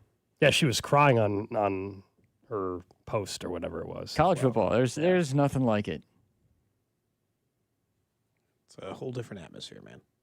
Congrats to Indiana, Maybe it'll be Kansas next year. Are they 20,000 to 1? Well, with Dylan Edwards, for sure. Yep. With Dylan Edwards, definitely going to happen. I saw somehow as big of an underdog as Indiana was here, plus 20,000. Missouri's still plus 100,000 next year. Value right there. Yeah. 5 times more likely. Austin Simmons. Let's go. Yeah. Never know, man. You never know. Up next, let's figure out what the heck's going to happen with the rest of this coaching carousel in the NFL, because we know Matt Nagy will not be the head coach in Tennessee. Is there another landing spot for him? Where could he end up? And is it just going to be as an OC now? Plus the random question of the day. Watch Cody and Gold on YouTube by subscribing to the 96.5 YouTube channel. Cody and Gold is brought to you by Heartland Men's Health, the leader in men's sexual health. Thousands of men have been successfully treated for low T, ED, and more, all with discretion and compassion. Make your appointment at heartlandmenshealth.com. FanDuel is turning on playoff mode. All customers get a profit boost pack every NFL playoff game day. Each game day, during the championship round, you'll find a pack loaded with multiple profit boosts waiting for you in the app. More boosts? Well, it means more ways to level up your playoff bets. Maybe you think one of the home teams go down this weekend and it's an underdog that gets it done. How about you take a shot on other upsets, or you take a look at your favorite prop bet involving one of these quarterbacks to throw for 3 or more touchdowns. Then you apply your profit boost and go after even bigger payouts while the playoffs keep on rolling. So visit FanDuel.com/local. That's FanDuel.com/local and grab your profit boost pack every NFL playoff game day. FanDuel Sportsbook's the official sportsbook of 96.5 The Fan. 21 and present in Missouri. Opt-in required. Bonus issued as non-withdrawable profit boost tokens. Restrictions apply, including any token expiration and max wager amount. See terms at sportsbook.fanduel.com. Gambling problem? Call 1-800-GAMBLER. If you've been looking online for the best testosterone clinic, you probably landed on an online service. But did you know that you can feel like you made a real connection with the provider? Did you know that Synergen X and Low T Center have clinics all over town, and you can walk in to meet with a real provider, not a chatbot or a website? Talk about your symptoms, get an idea of your health goals, and create a treatment plan just for you. They even give you the power to choose. If you've been treated in a clinic, you can keep going to a clinic, or you can just use their app. Go online. Choose the way that works for you. And you can sign up for a simple and free TRT test at the center or the on-site lab, where you can get it in as little as 20 minutes. No waiting for days like other places. Don't you want to get control of your health? Sign up, make an appointment, walk in today. You have choices over at Synergen X and Low T Center. Get that free TRT test at getmyhealthfix.com. That's getmyhealthfix.com. Hey, it's Rex here with RexBuysKC.com, your local KC home buyer. If you own a property in the Kansas City or surrounding area and want to sell it fast and at a fair price, write this number down, 816-330-6000. I'm a private real estate investor, not some hedge fund or large national chain. My family and I live right here in KC. I can pay cash and close on your timeline, even in as little as 3 days. Here at RexBuysKC.com, we're improving Kansas City one house at a time.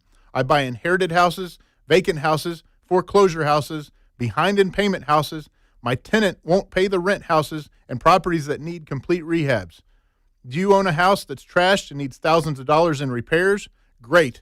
If you own a house and want to sell it fast, call me at this number, 816-330-6000. That's 816-330-6000, or go to RexBuysKC.com. That's RexBuysKC.com, and I look forward to working with you. When winter's chill hits, trust Hamilton Plumbing, Heating, AC, and Rooter. For a limited time, get up to $2,000 in instant savings on a new HVAC system from Hamilton. Our pros offer expert installation, flexible financing, and energy-efficient options that can help lower your energy bills. Over 40 years experience and more than 8,000 five-star reviews are great reasons to trust Hamilton. But don't wait. This is a limited time offer. Visit callhamilton.com/radio for details, terms, and conditions. License number 2025-11121. This is Kevin Harlan, and I'm here with Rob Seid of Rob Seid Ford. Fresh off a record-breaking year and a successful run at Ford's 2025 Top Volume Award. Rob, how did you do it? Kevin, it's simple. We pulled out all the stops on price, on trade values, on inventory, and made sure our customers got an experience they couldn't find anywhere else. Well, the race isn't over. 2026 is here, and you're back in the chase again. That's right, and we're going even harder this year. More inventory, more aggressive trade-in values, and a buying experience other dealers just can't match. Well, you're not just talking, you've got the receipts. Kansas City's only top-rated Ford dealer on Google, 4.8 stars with nearly 3,000 reviews. Voted best car dealership in Kansas City by KC Magazine. The recognition matters, but what actually matters is how you feel when you call or visit Rob Seid Ford. Inventory, value, transparency, and no pressure. That's why people keep coming back. Come see us at 135th and State Line or visit us online at robsight.com. Rob Seid Ford. Buy right. Drive happy. Never have I ever called my sister from the finish line of my first marathon. Hello? You won't believe where I am. Are you running? Mile 26. I'm gonna make it. Switch to T-Mobile's 55 Plus plan and get iPhone 16e with its advanced camera system on us. Plus, 2 lines for just $30 a line. Guys, I can't believe it. I knew you could do it, babe. That was amazing. Mom, how do you feel? I feel great. I can't feel my feet.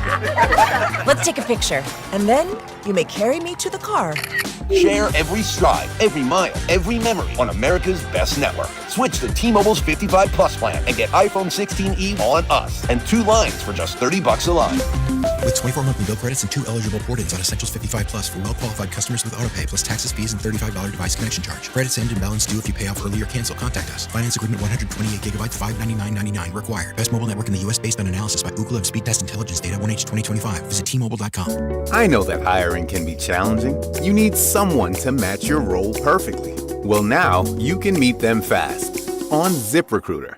Build your team, build it sooner. Meet your match on ZipRecruiter. Just head to ZipRecruiter.com/free right now to try it for free. That's ZipRecruiter.com/free. Meet your match on ZipRecruiter. Try it free. Let's go. You're still grooving, still connecting, still loving, still turning up, still thriving. You still got it, but your immune system, it weakens as you age. That's where vaccines come in. They help train and strengthen your immune response to fight off respiratory illnesses like flu, pneumococcal pneumonia, RSV, or COVID-19. Ask your doctor or pharmacist which vaccines you need. Book in minutes at vaxassist.com. Sponsored by Pfizer. You're listening to 96.5 The Fan from the DM Injury Law Studios. Mike's got this. Car, truck, or motorcycle wreck? Remember, Mike's got this. 816-888-7500. Mike's got this.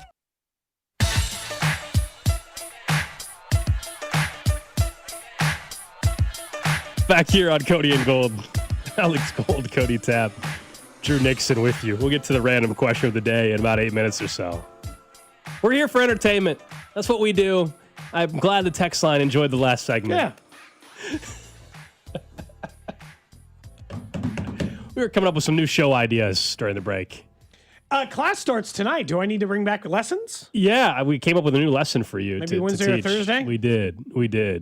I got to figure out what this week's lesson is. Is there anything you're going to teach us about your Christmas break? Can you guys believe I already have an email from a student today saying they're not going to be at class.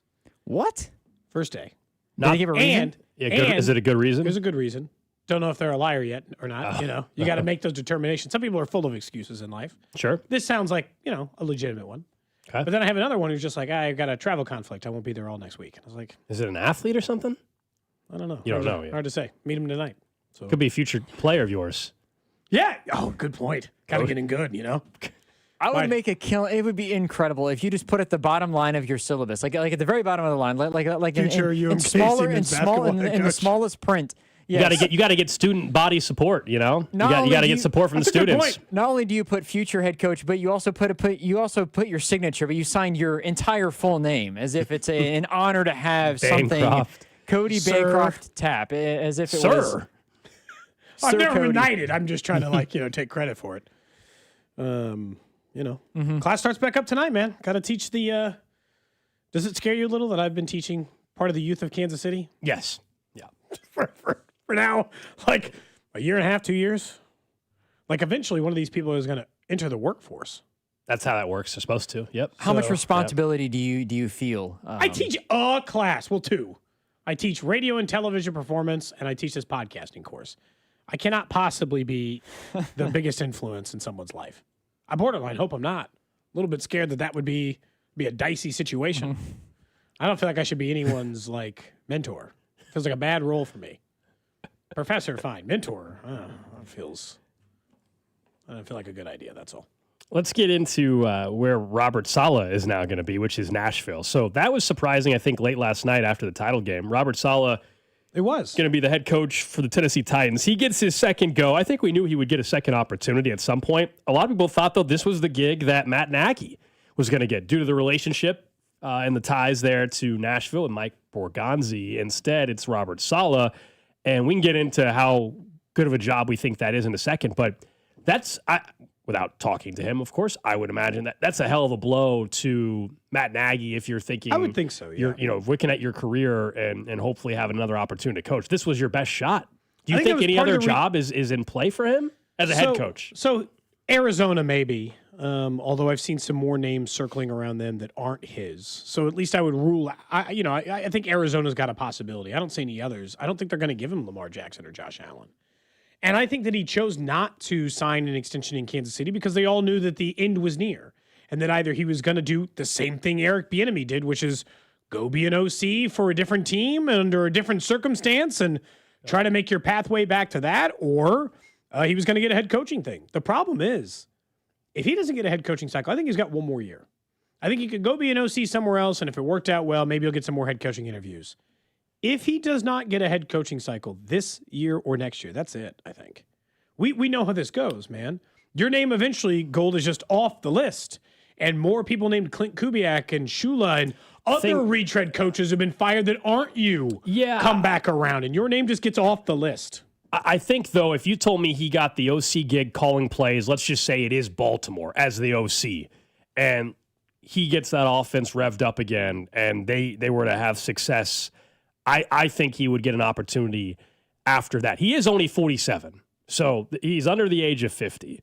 And I do think whether it's in Kansas City or nationally, the sentiment around him, frankly, and this is why he's kind of gone on a little PR tour and stuff that he was doing or whatever, talking about how he was taking feedback and all this. His, fair or not, and I think sometimes unfairly, but fair or not, the perception people have of Matt Nagy around the NFL among fans, I can't speak to among fans, organizations, among fans at least, is that he's terrible.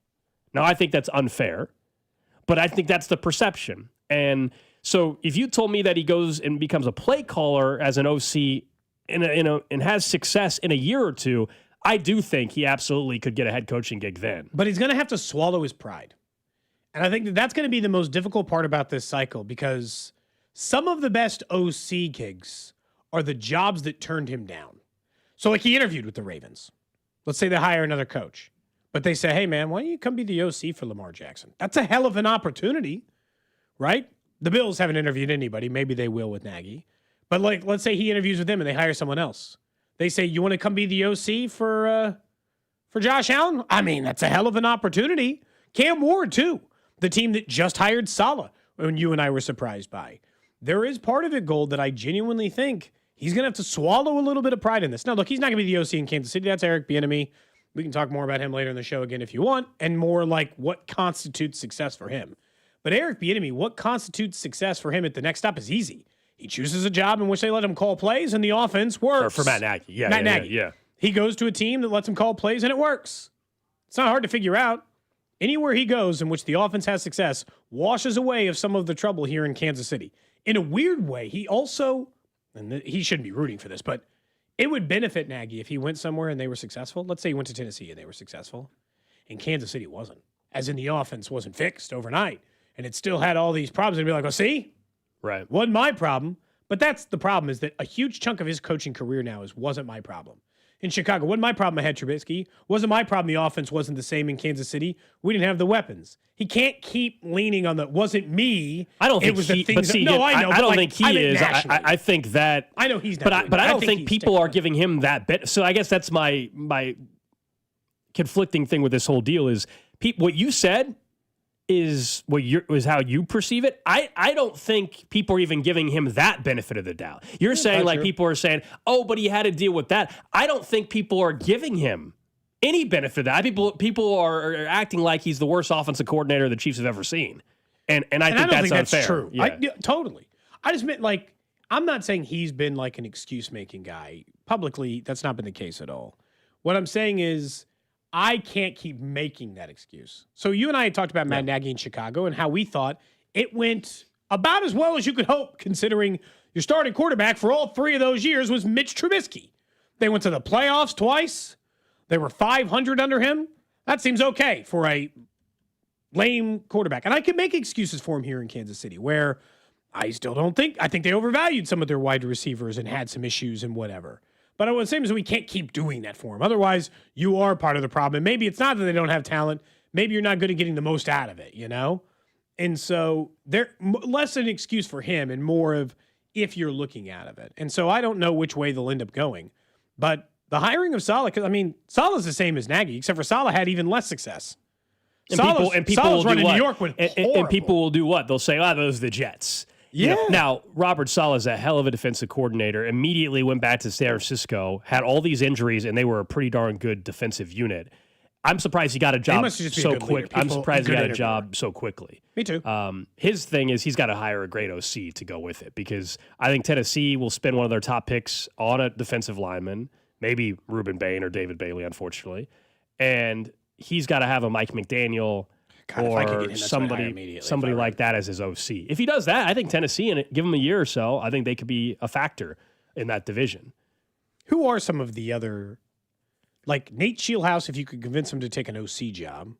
But if I'm him and I don't take a head coaching job, I'll probably just stick with McVay for yeah. I'll just stay with McVay for a year. Unless the feedback you get is that they need you to call plays or something. Like Todd Monken going to get another job? Well, he's going to be the OC with Harbaugh in Baltimore. Oh, that's right. I forgot. The names to watch that we have Joe Brady? Chris Shula, who is the Rams defensive coordinator. I think he's going to be a head coach. And they're waiting. Clint Kubiak up in Seattle. That was our guest, Mike Shope from Buffalo, joined us and said maybe Clint Kubiak might be a name to watch if the Bills don't bring in, Brian Dable or keep Joe Brady or something like that. It's interesting to see because Matt Nagy is still going to be, I'm telling you, half the league is open at offensive coordinator. Matt Nagy is still going to be a sought-after OC. That also goes back to the Eric Bieniemy thing. And so I've seen the excuse stuff for this. Was there anybody else, like you said yesterday, asking for Eric Bieniemy to be the OC? Didn't seem No like known it. interviews. Yeah, and I'm not saying, but half the league was open. Now, here's the other part. Maybe they didn't call Eric Bieniemy because they just knew he was coming back here. Also possible. But I'll tell you right now, whatever spin zone they try to get the national people to say and other candidates just to toss it in is like a toss. That's not, I don't think, and they can lie if they want. I do not think the Chiefs interviewed a single person to be their OC. I think they just asked Bieniemy if he wanted the job. I don't think they talked to a soul. I don't think they talked to a guy in their own staff. I don't think they talked to anybody else in football. I think they had already determined Eric Bieniemy was going to come back as OC. He was cool with coming back as BOC. I wouldn't be surprised if there was a text message between the two of them before they could even technically interview him that just said, cool, yeah, great. Yeah, I mean, I deal. definitely think they gauged his interest weeks ago. Yeah, through his agent or whatever other thing took place. And so I'm just telling you, I'm pretty sure that they didn't interview any other person for that job. So we'll see. Random question. Random question of the day brought to you by Kansas City Urology Care at KCUC. Remember, you see the best in KC. Visit kcurology.com today. For you, Gold, you, Drew, text line 913-586-7965. And, of course, over on YouTube, Twitter, Twitch, and Facebook, you can live stream the show. Watch us on video over on those platforms as well. I mentioned it's my first day back teaching this semester at UMKC. And my wife made a joke last night, and so it got me thinking about the way back to school used to work. So I'm curious if you used to do this.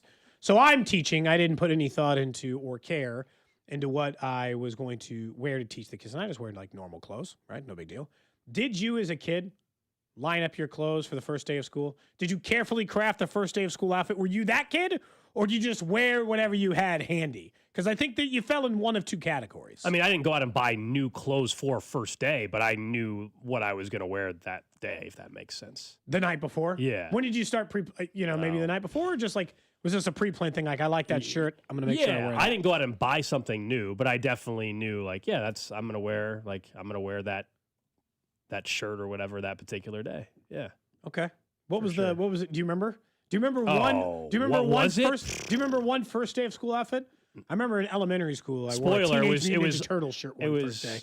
I mean, if you're talking about like when I was little, I'm sure I could find a photo or whatever. As far as like, if you're just talking about like when I was in junior high, I don't know. I wore shorts and a polo probably. I don't know. Like, didn't think that hard about it. Just a polo you thought looked good. Yeah. Clean. Yeah. No marks on it. Drew? Yeah, I know. Drew, without him answering, I'm going to bet he laid it out like on like the chair. Socks, shoes. He's shaking his head. I don't even think I thought about it. I just picked up whatever the heck I wanted. Really? Yeah. Man, way off. I misread that terribly. I thought you were like, you laid out, because like my little brother was like that. Borderline would like lay it out. Like, this is the outfit I'm going with. And we didn't go, like, he lived a slightly different life than the rest of us, my younger brother. He lived a life where some of the older kids had moved out. And my dad, for a stretch of time, was making like a little bit more money. Mm-hmm. So he got to go like real school clothes shopping. So he led a slightly different like high school. Like he might have hit up an Abercrombie or something, before school I had my fair share of the Abercrombie stuff.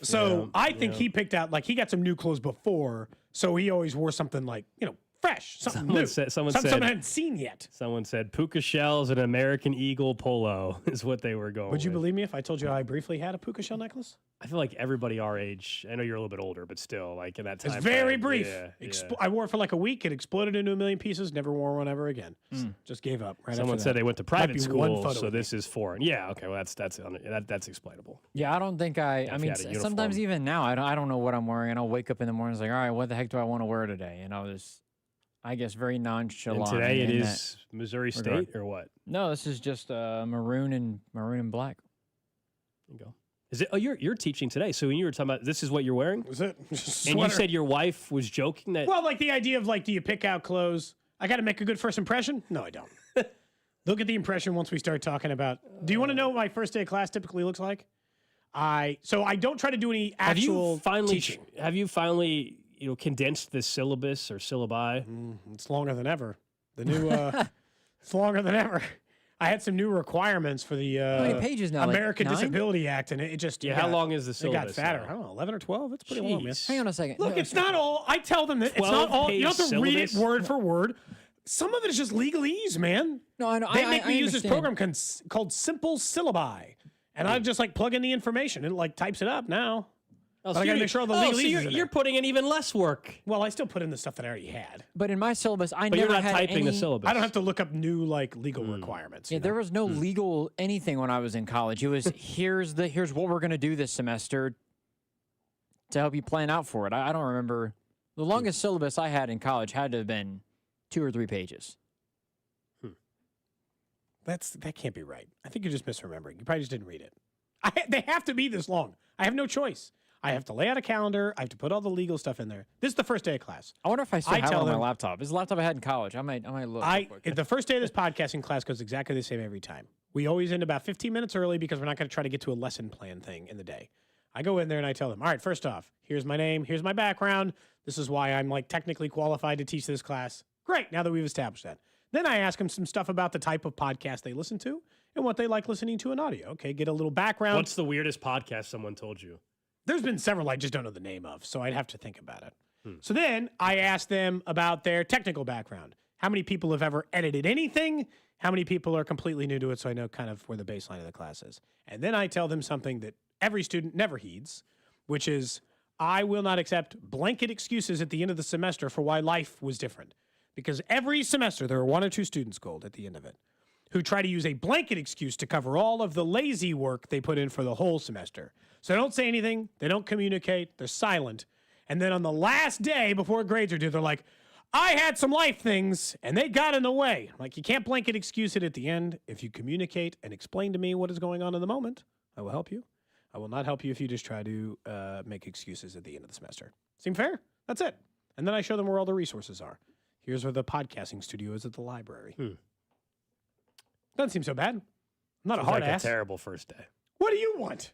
I don't go through line by line. I feel like that thing should be a half hour, get them in and get them out. Be done. Half hour. You think I should tighten it up? And yeah, it's the first day of class. Set the standard of what the class is going to be and get the hell out of there. Don't waste their time. I do like that there's a lot of people mentioning all the different outfits. I do think though, truly, like your class allows you to get such a good vibe of each student by just and you can because it does pertain to your class, and so it's easy. In another setting, you couldn't ask them what they like or what their beliefs are. Obviously, you can't do that.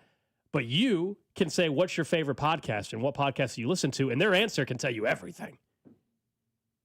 Oh, yeah. That's a true. All right, I don't have any syllabus, but I've got a lot of papers that I wrote in college. He didn't hear anything you said the last 2 minutes. He's been looking at it. The other part is, Gold, is at least, so there's 18 kids in this class. That's the maximum it can fit for the lab. I would say every semester there's 6 to 8 of them that are like, I don't really listen to podcasts. I'm like, what are you doing here? Well, because they want to get into it. They don't listen to anything? How do you expect to I've told you this, understand I don't how listen, podcasts I work don't if you listen to a ton of consume podcasts. anything? I don't listen to a ton of them. But you listen to some. I have. What's the number 1 podcast on your Spotify last year? You remember? Mine really varies year to year. I'd have to go look. I don't listen to podcasts that much, Cody. I've told you this. Usually we do a talk format So it's hard to keep listening to more people I don't talk. want to listen to other people talk when I just got done talking for 4 hours about sports. Like, so my podcast, I don't want to listen to a sports podcast right after we just did a sports show. Everyone's telling me my syllabus is out of control. Yeah, it is. It's ridiculous. I'm telling Okay, you, hold on. never. You might have the legal requirements, which I don't know if I never saw them in a syllabus. It was just, here's what we're doing for the semester, and that was it. But I have to. Well, that's put what that I'm saying. somewhere. Yeah, that's what I'm saying. I don't know if I have to turn it into the school. All right, so let's go through the syllabus real quick. No. Oh man, it's how many assignments do you have in the semester? Mm-hmm. I don't know, 10, 12, depends. Maybe a little more. Depends on the semester. Depends on how much we get through. I don't force it into a certain thing. It's also worse than I thought. It's more than 11. 15 pages? It's more than I thought. What? A 15-page. So yeah, figure this thing out. This is too many. But I have to put a grading scale. I have to put the online, like bullying.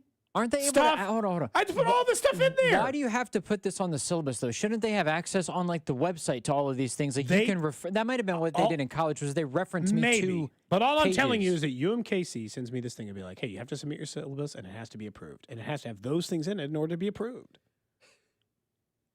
Man. Different standards at UMKC. I wonder if that's just overwhelming for a college student. All right, here's my syllabus, and it's 15 pages. Like, excuse me? Overwhelming? I mean, it's just You should do the Jamarcus Russell trick. I think on page 13 or something. You get an automatic A. You if got to made put this something far. in fine print. Be like, if you are seeing this, you automatically get an extra 50 points right out of the gate. I want to find out. That would be you should go fascinating. Jamarcus Russell on page 11 of 15 or something. Just put a small. Hey, if you see this, email me after class by tomorrow at noon that you saw this, and I will give you 50 points. Just to set the tone of who the hell's paying attention and who's not. I got to say, I think that my single greatest asset as a professor at the moment is that I grade stuff relatively quickly. Like, I don't make people wait to get grades. Hey, as our list, have you guys set up the Rate My Professor yet so we can start rating I was going to Cody? say, I'm looking it up right now. Yeah, see if he's on there. Shouldn't please. you have to go there to rate me? What is it, a 1 out of 5 rating, someone said? Yeah, that sounds about right. 1 out of 5? Oh, no, I am on there. Are you really? I don't know. No ratings, but I am on there. You are. We were setting it up last semester. Somebody did set it up, either now or later. Currently, I have no ratings. That can change quickly. There's something called Corsical. Professors at UMKC. View Cody Tap Spring 2026 classes. What? You've got 2 classes. It just tells them what class you're teaching. No, one of those got canceled. Didn't have enough students. Gotcha. There you go. That's the random question. Questions. Yep. Figure it out, man. Just figure it out. That's all I'm saying. Try to tighten up the syllabi. You should. I apologize. You should. Anytime Up next. it's syllabi, it already sounds too much. Well, that's multiple. That's just the because plural. I have more than It's one the class. plural. I know. All right, up next, let's get back into Josh Allen a little bit and one thing that might change your opinion moving forward on him. And then let's talk a little Royals baseball as well. Ken Rosenthal suggesting something the Royals maybe were not willing to do.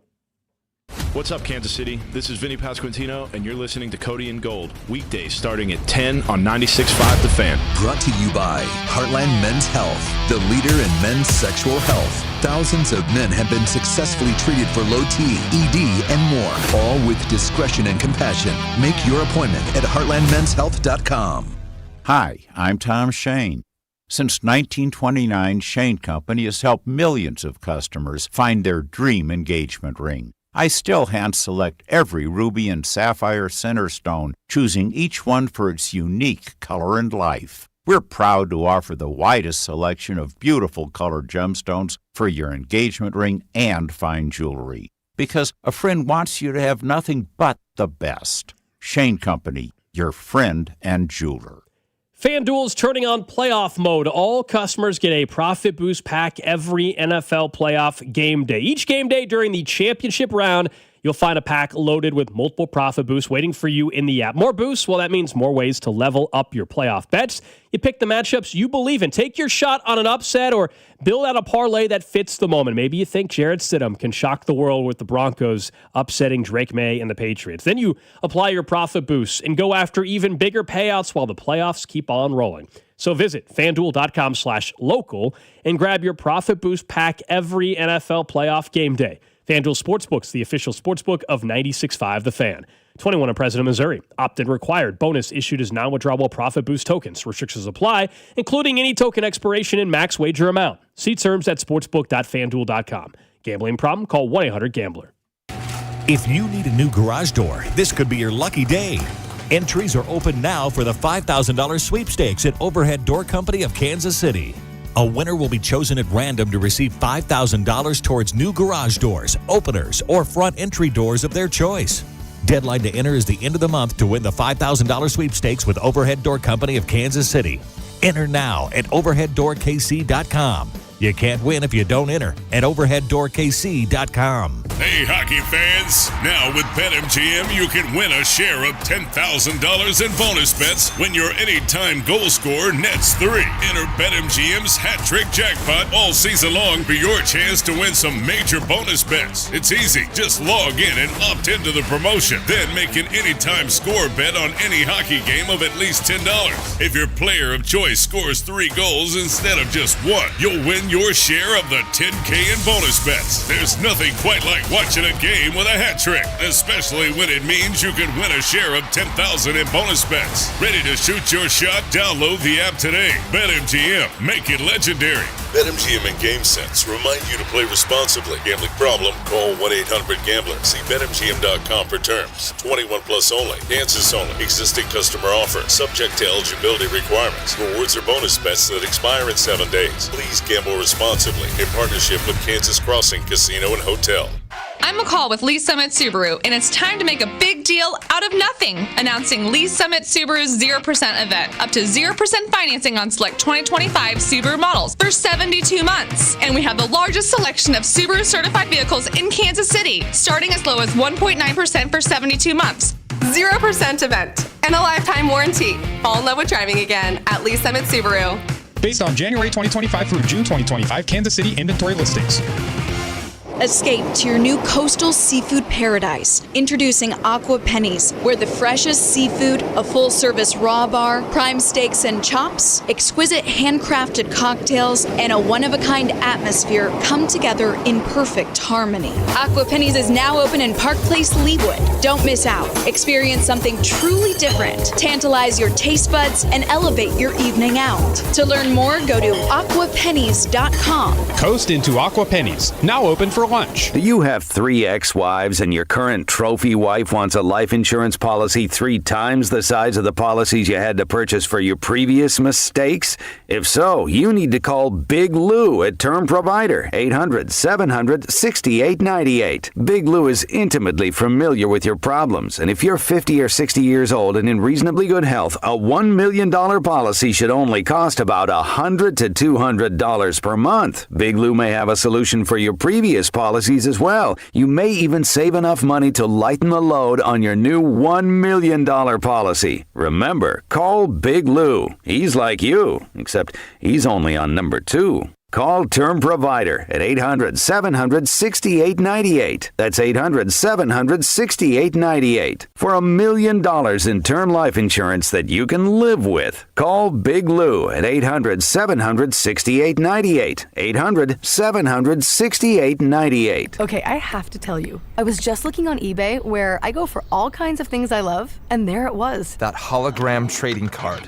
One of the rarest, the last one I needed for my set. Shiny like the designer handbag of my dreams. One of a kind. eBay had it, and now everyone's asking, ooh, where'd you get your windshield wipers? eBay has all the parts that fit my car. No more annoying, just beautiful. Millions of finds, each with a story. eBay. Things people love. It's about time pros had one partner for the whole job. Why juggle 10 different suppliers when one can do it all? At the Home Depot, you'll save with pricing built for pros. You'll stay on track with job site deliveries, scheduled, next day, or same day. And you'll get every size, every finish, every job lot quantity you need. One partner for the entire job. That's how pros get more done. The Home Depot Pro. It's about time. What if your instincts could pay off? With Robinhood Prediction Markets, you could put your knowledge to work on the events that matter to you. Prediction Markets isn't just sports. It's the Fed rate decision, your favorite award show, and so much more beyond the playing field. Trade events with Robinhood. Visit Robinhood.com/predict. That's Robinhood.com/predict. Futures and cleared swaps trading involves significant risk and is not appropriate for everyone. Event contracts are offered by Robinhood Derivatives LLC, a registered futures commission merchant and swap firm. This new year, get started on your next success with University of Maryland Global Campus. Apply now and save with no application fee. Classes start February 11th. An accredited state university, UMGC offers online and hybrid classes while giving you a head start on 2026. Earn up to 90 credits toward a bachelor's for prior learning and experience, or transfer up to 12 credits toward a master's. Learn more at umgc.edu. Certified to operate in Virginia by Chev. Make sure to subscribe to our YouTube channel to watch all your favorite shows, shorts, and clips. This is your home for Kansas City sports. 96.5 The Fan, KFNZ FM and AM, HD1 and HD2 Kansas City, an Odyssey sports station.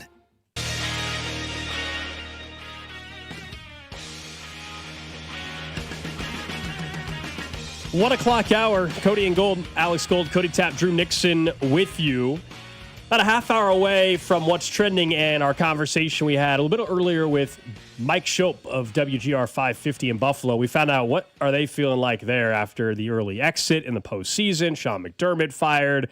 Where is everybody at with Josh Allen, potential candidates, the rest of the AFC?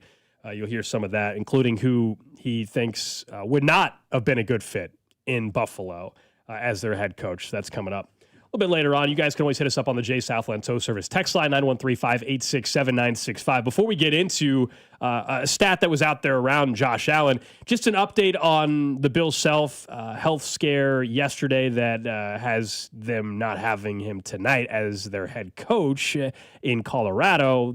KU just put out a statement from Bill Self saying Jacques Vaughn will serve as the acting head coach tonight. This is a statement from Bill Self, quote, "I'm feeling much better. I want to thank the well-wishers and the great team at LMH Health. I'll be sitting out tonight's game, and as I've said before, we have an elite coaching staff at KU. I know our players are in good hands in Boulder. Jacques Vaughn will serve as the acting head coach tonight. He will rely on our great group of coaches," and then he listed off the rest of the coaching staff.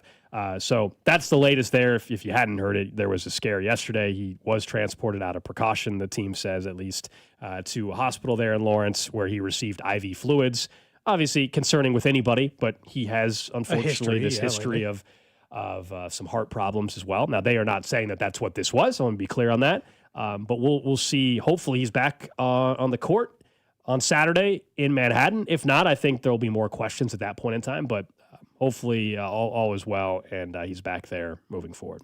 I guess some of it is just how many health scares before you're like, do I keep coaching basketball, or how long do I keep coaching basketball? And obviously, Jacques Vaughn felt like a kind of coach in waiting situation, to be honest, a little bit when they brought him on.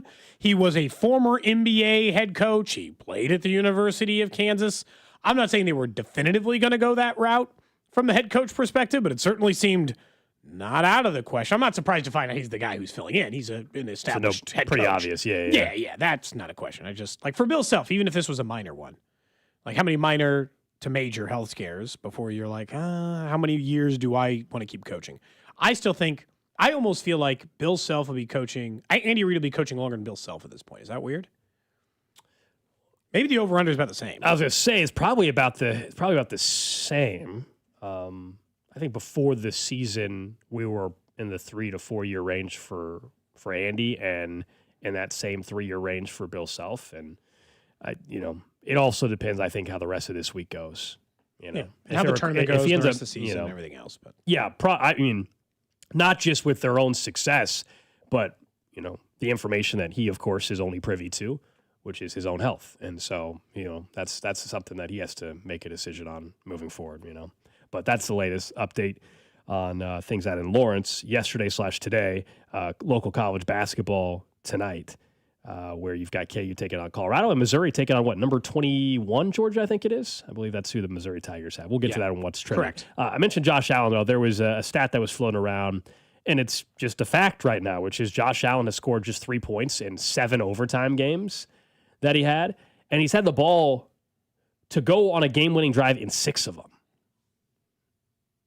So Sean McDermott lost his job, and that's fine. I think it was probably time to move on and have a fresh face. But Josh Allen, 3 points in 7 overtime games, and this is not just he didn't get the ball. Again, 6 of them he had the ball to win it, including what just happened on Sunday or Saturday, I guess it was in Denver. I think it does say something about it. And when we listen to Mike Shope, who we can play back part of that coming up at 1:30, if you look at that stat, Gold, it does very quickly make you realize that there is something slightly off that we've just been kind of ignoring because of the superstar status of Josh Allen. And we all have been excusing it away a little bit. And I'm not saying he's a bad quarterback or has he's obviously made some big-time drives in some big-time games. But that there's just something slightly off at the end of the game with Josh Allen sometimes. And it's not just Patrick Mahomes was holding his head underwater this entire time, but the fact that he's been in 7 overtime games and has only mustered up 3 points and had the ball in this last game after Denver had punted to them. So had a chance to just go down, kick a field goal, win a football game, and couldn't do it. And instead let Bo Nix do it to him instead. And so while I've seen him make some great heroic fourth quarter, including was it the Ravens game this year? When he just did some absolutely superhuman nonsense in the fourth quarter of that game to give him the win, even though they were down 1 million to that team. And it turns out the Ravens defense was the worst in the NFL, but still, he did some awesome stuff in that game to get them over the edge. The fact that these overtime games keep coming up in postseason games are close. They come down to 1 or 2 plays a lot of times. They come down to the end of the game a lot of times. So, it does say something. It says a little bit of something to me that they have been unable to come through. But maybe. They scored 30, and you say, hey, that should be enough in most circumstances, too. Their bigger problem, in fairness, their bigger problem in the playoffs has been that they give up defense 30-plus points a game on defense.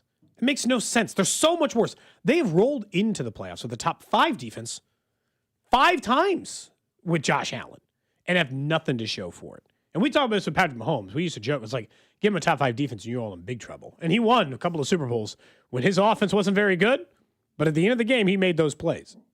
I guess outside of this, where do you rank Josh Allen amongst the clutch quarterbacks? Mahomes 1, great, got it. He's not 2, right? Based on stats like that? I guess the question is then who is 2? It can't be, if we're just basing it strictly off of being clutch, it can't be. And we just gave you the it's the dependent number. Because some guys are in that spot less, but when they're in that spot, they come through. I would make an argument that I think Matthew Stafford's pretty high on the list, actually. And when in that spot, I actually think Joe Burrow comes through more than Josh Allen. Yeah. He's not in that spot nearly as much, which is a whole different problem. I think Stafford would be fairly high. I'm trying to think now of quarterback. I mean, there's so many young quarterbacks in the league right now, so it's hard you can't definitively say anything. I'd have to. I mean, I guess I could look at game-winning drive stuff. I mean, by this logic, you would say Bryce Young, which is crazy to say. Behind more. That's what I'm saying. Just game-winning drives is not the end-all, be-all with this. I mean, it's not. Yeah, it's got to be. It's got to be something more than that. And you can't just do it once. A lot of times, you have to do it over and over and over again. Because I go back to the 13-second game. What's lost in that is Patrick Mahomes made a game-saving touchdown drive. Josh Allen made a game-saving touchdown drive. Mahomes did it again. Allen did it again. And then Mahomes did it a third time, I think, when you have longevity, if I look at game-winning drives, I think that's telling. I mentioned Matthew Stafford first. Well, he's 5th all-time in game-winning drives. He has 50 of them. Tom Brady had 58, by the way. Aaron Rodgers, I still think you could have put him there for a while. He had 37 of them in his career. Now, he's still technically an active quarterback. He hasn't retired yet. So he probably would be on that list. Kirk Cousins has got 33 of them. He's still an active quarterback in the league. Josh Allen technically has more than Patrick Mahomes. Yep, he's got 34. But Patrick Mahomes has been better in playing from the lead. And we know that when he gets in that moment, he seizes it. And so, I just can't ignore the fact that these guys have been regularly doing it. I think it's a bit of a telling stat. I'm not saying it's the end-all, be-all Gold. I wanted to bring it up because we had mentioned the Josh Allen stuff. I don't think it is something that is, it's the only telling thing. There's a lot of nuance to his story. It's crazy. The next head coach is going to have it's a great job, and you take it because Josh Allen's one of the 3 best quarterbacks in the league. But, man, that is a pressure-packed job. Because how many years do you get to not win a Super Bowl with Josh Allen before they fire you? Because it's not as many as McDermott just got. I'll just tell you that right now. 4 max, probably. max. 3 years probably, because then they have to either give you a contract extension and guess, or they have to give you a 5-year deal. Robert Saleh just got a 5-year deal in Tennessee. Yeah. So it depends on that. Yeah, that's at least something there. I don't know. It's just, that's a weird stat. That feels anti-Josh Allen because I've watched him play big in big-time games. I just watched him have the worst game of his playoff career, though. So tough time. A couple people mentioning Baker Mayfield on the text line. Yeah. Now, it hasn't been in big playoff games per se, but yes. He does just seem to have it, though. But that's the thing. It's like Josh Allen has it until the final drive. If it's in the fourth quarter and it matters, he does this plenty. Like we just mentioned all the game-winning drives. He does this. I think sometimes it's when somebody's go back and forth with him, he runs out of steam before somebody else. Again, in that 13-second game, Josh Allen had 2 awesome drives to give his team the lead. Patrick Mahomes had 3 in the regular part of the game and then another one in overtime. So Mahomes just had 4 of them in his final 4 drives. Josh Allen had 2 in his final 3. And so like some of it is not like, it's not he didn't do it at all. It's just maybe Mahomes is better, but there's probably 3 points in 7 overtime games. That's crazy. There's probably 7 or 8 different texts about mentioning Caleb Williams. It's year 2 for him in the league. It's hard just because we just watched him make that throw. Yeah, it's just. He also threw a pick. That was one of the most insane throws we've seen. But then that happened, and it's only year 2 for him. I don't know is he already viewed? Maybe he is for some people. Is he already viewed as a top 5 clutch quarterback in football? They won a lot of one-score games this year, so it's a recency bias thing. But by that same logic, though, and I know we use the eye test, we know he's not as good of a quarterback. But like Bryce Young has had as many game-winning drives the last year and a half as any quarterback in football. Yeah, I know. We don't think he's clutch, do we? But by that stance, he is. Not really. Although he does make some. I will say, Bryce Young, like some people do have it late in games, and Bryce Young's got a little bit of it, right? I do see him late, like even in the Chiefs game 2 years ago. He plays good late. He puts together some throws. He maybe plays his best when the lights are the brightest. So I'll give him at least some of that. Let's shift gears over to the Royals. What, 61 days away or 62 days away? Who's counting? From opening day, Royals pitchers and catchers report in a little over a week and a half, I think. So in no time, we'll be down there in Arizona. Ken Rosenthal was talking over the weekend about the Royals' current position. And as much as Gold and others and I have been requesting that they shore up the outfield in a strong and powerful way, he's saying that's probably not going to happen. He's now reporting that it is more unlikely than not that the Royals will not give up the asking price for players like Jarren Duran. And look, there's other free agents available. We mentioned the Cody Bellinger part of things earlier. Also, the Dodgers are already targeting one of the other top free agents in baseball. They're going to force a salary cap, so that's great. But I started looking at the asking price, and I think what's happened here is the Royals are not going to, and I actually appreciate this about this, because I got a lot of young players, and I want them to win now, but they don't have to win now, and all these guys are gone. Versus when they traded a guy like Will Myers, because the trade ask guy, the most recent one I saw was they wanted David Shields and Blake Mitchell and Chris Bubich just to get Jarren Duran. When they made that Will Myers trade, they were in win-now mode. They weren't even sure they were going to pay Moustakas, pay Kane, pay Hosmer. They thought all those guys might be gone, and were, by the way, eventually all gone. Salvy was the only guy they held on to. Right now, the amount of control they have of their roster, they can play the long game. Why give up every asset? Look, if they'll just say Blake Mitchell and Chris Bubich, sold. But if they're asking to move heaven and earth, if I'm the Royals, I'm not doing that. Not right now, not yet. Talk to me if I'm the number 1 team in the American League at the All-Star break, then maybe. I mean, I don't feel the immediate pressure. I get why they wouldn't want to trade Mitchell, Shields, and Bubich for Durant. I will say though, there are times where in an organization, if you think you are that poor in a certain area, and this is a player that can change it all for you, organizations we act like it's the worst thing in the world to do, and you would prefer not to, but organizations have overpaid for trades before, and it still works out. Like acting like sometimes it takes an overpay. I'm not saying that I would make that trade. Let me be clear. But the idea that like you can't ever overpay, I disagree with that notion. You can overpay at times, and it can still work out for you. But I don't know if Duran's the player you're overpaying for. How about that? And I think they clearly have not made the move yet at this point in the outfield that will get people excited. If you were hoping like the clear, obvious fix to the outfield, That has not happened. Do I think they made some smart moves with Collins and Lane Thomas? Yeah, I actually like both the moves, and I think Lane Thomas has a chance to surprise a lot of people this year. He can have a bounce back here. He's a good candidate for it. Have they made the move where you're walking into opening day at Kauffman Stadium and feeling really confident in the outfield? No. They haven't. Ton of questions still with Cags, questions with Collins, questions with Lane Thomas bouncing back. Can Isbell replicate what he did, which was his best career at the plate? Can that be replicated? We know the fences are moving and all that. There's a lot of questions about the outfield still versus you go and you made a bigger splash, and it doesn't look like that's going to happen. Look, I would just take, if Isaac Collins wanted to have the identical season he had in his rookie year, I'm in. His I don't know. 2 months, two and a half months of really what it was. He played right? 130 games. He hit 263 with a 368 on base percentage and a 779 OPS. But in August, wasn't he the NL Rookie of the Month or something? Yeah, sign me up. Now he's 27 years old. But also Whit Merrifield came out when he was 27 and worked out just fine for years. If here's the thing. I would have preferred a big, huge swing in the corner outfield, of course. Of course. But I don't think their plan is like negligent either. Last year's outfield plan was negligent. When they went Hunter Renfroe, get the right Hunter. The Hunters don't work out here. Yeah. And MJ Melendez, and it only got worse after that for a while. And so if they want to tell me Isaac Collins, who was a 2-WAR player last year, and Lane Thomas, who was a 3-WAR player 2 years ago, right? He was not a good player last year. They want to tell me that they found some value in the outfield and they're just banking on Cags being better, and they'll hold off from the major blockbuster trade for a guy like Durant till later. I do get the logic, is all I'm saying. I'd have been fine with the swing.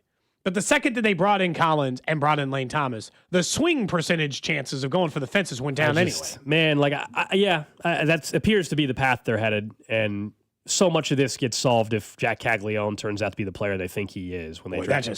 Then we don't even care. Oh, we could have eliminated this Durant conversation. Makes life very, very easy if, in fact, that happens. What's crazy, if he hit like 260 with a 330 on base and slugged some homers in the brief time he was up with Kansas City last year, because he had the injury too, I don't think we would spend nearly as much time in this. What's tough, though, is and the people I talk to inside the Royals organization, you want to know the truth about Cags? There's a real mixed feeling internally about whether or not he's going to be a dude. They knew, everybody knows, you couldn't hold him back in AAA anymore. It was a waste of time. He was way too good for that level. He just dominates it. It's just wasting everybody's time, right? He just hits 1 million home runs. He hits like 400 the entire time. It's a joke. But there's still some mixed internal thought on, is Caglione the goods? What's crazy is their outfield was so bad last year. It's improved by accident. Isaac Collins is 4 times better than anybody they played in left field last year statistically.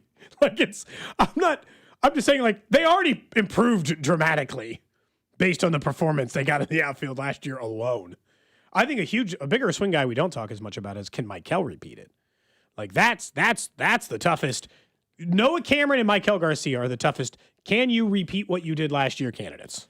Can you do that again? I think it's more likely Michael does. What Noah Cameron did numbers-wise is, number 2 starter stuff. He's not. I don't think there's really any way Noah Cameron's putting statistically up the same season. I think that, if that's the case, then his whole career trajectory is different. Then we're talking about him becoming not just like last year, which he was one of the best pitchers. We're talking about him universally being considered one of the top pitchers in all of baseball. Top young pitchers in baseball. Yeah. And and this is totally no disrespect to Noah Cameron.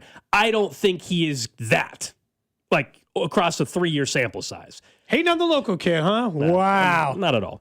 But can he still be a very, very effective top middle of the rotation guy? Absolutely. I think long-term his career, he's a number 3 guy in your rotation. If that's the case, that's great. Last year, he was pitching like he was an ace. What's crazy is as long as, to me, what he is. Yeah, Cole Reagans pitches like Cole Reagans has when being healthy. Well, they don't need Noah Cameron to repeat his exact season. They can cover it better than cover Michael, though. It's actually more important that Michael Garcia repeats his season than it is that Noah Cameron does. Because they can cover Noah Cameron's miss. If he regresses a little, let's say he not falls off the planet, he regresses a little, they can way more easily cover it by having somebody else perform. They got a lot of other starters who can bounce back in some big way. It's always crazy. Look, this is the time of year where hope springs eternal. I saw somebody post the splits before and after Jonathan India's shoulder injury last year. Pretty good stats, Gold. Could hit a little bit. before the shoulder injury, not so much after. It was probably just the shoulder. Probably not. But I get the idea of January 20th. They're not even down in Arizona yet. You start getting real optimistic. I'm scared that Cags won't take a big step forward. But I already think that they're improved in left field. I would still like a Duran. I'm just not going to give up the world. That might just be also because I'm really high in Shields. And I know they have a million catchers. So if they lose Blake Mitchell, it doesn't feel like it hurts that bad, even though he's a great prospect. And I hope he works out. But Carter Jensen and another top 10 prospect in the system for him are all at catcher. They still got Saleh. I hear you, but again, I think it was Vern last Thursday, and he has his hot stove show coming up this Thursday, and he had one last week. And it's true. It's like we as fans, everybody's guilty of this. Like, okay, you want X player, and then I tell you what it's going to take, and whoa. Yeah. You got to give up. Like, you can view it as an overpay all we want, but like, you got to give up something to go get a player that we all like. It's like, sure, I would like Durant also for a trade that feels like it didn't hurt. I guess, but that's not. Sometimes the best trades. But I also felt like that was a fair-ish trade. Yeah, but sometimes, as you know, like I don't care if it's baseball or any other sport, the trades that hurt a little bit are sometimes the best ones for you to make. The James Shields, Will Myers one. Sometimes it does hurt. You know, like these other GMs aren't stupid. Like they're not just going to give a player that you also think is very talented away for nothing. So there is a balance. I'm not suggesting that that's the exact trade I would make, but. Sometimes you do have to quote unquote overpay, at least what the fan base says. And yeah, you and I are probably weird. Shields is not a household name at all, and we're high on him. By the end of the year, he might be a top 5 or 6 prospect in their system, if not better. And people start mentioning his name, but he's 19 years old. And so a lot can go wrong. So a lot can go wrong. Yes, you and I don't know. The way things are trending, we're going to in a year or two be doing a road trip if he's still with the organization. You know, in fairness, if he's not already in the bigs, that's right. You might, once you get to AA, man, you get to the big leagues at any time as a pitcher. I am literally invested in his future. Yeah, through the card market. Yes. You know what the crazy thing about Will Myers is? He didn't turn into a superstar, which we know. But from a what they gave up perspective, they still gave up a lot. They, for 2 years of control of James Shields, gave up a 11-year big leaguer. Yeah, that's how long Will Myers played in the bigs. He has been in the major leagues. He played in the major leagues. He didn't play last year or the year before. Okay. But he played through 2023. He was an 11-year big leaguer. He played in 1,100 games. You gave up a real asset. You gave up a player who could have played 1,100 games for you. Again, not a superstar, but also not a bad major league player. Hit 252 with a 326 on base. I'm sure they could have used that during some of those lean years, 17, 18, 19, and 20. I'm sure Will would have assisted the department. He might have been gone by then, but that's all. They gave up a real asset. I understand that. I just felt like even that's it. Like, I don't mind paying extra. That felt like an overpay. And, I don't think they need to be desperate enough for the overpay. That's all. I hope that's correct, and that we're not sitting here in early June saying, man, oh man, once again, outfield, big problem for the team. I hope that's not the case. And I think it's pretty obvious. The two players that they currently have that can change it the most are Cags and Lane Thomas. Not Isaac Collins? Lane Thomas got the power potential. It's because of that. Yeah, that's fair. Honestly, I was thinking about it. Carter Jensen I would put on that list for what it's worth. I'm talking mainly just outfield. Yeah. But if you're talking from a pure offense across the board, yes, Carter Jensen would factor in. I'm just thinking straight outfield, and that would be Lane and Caglione.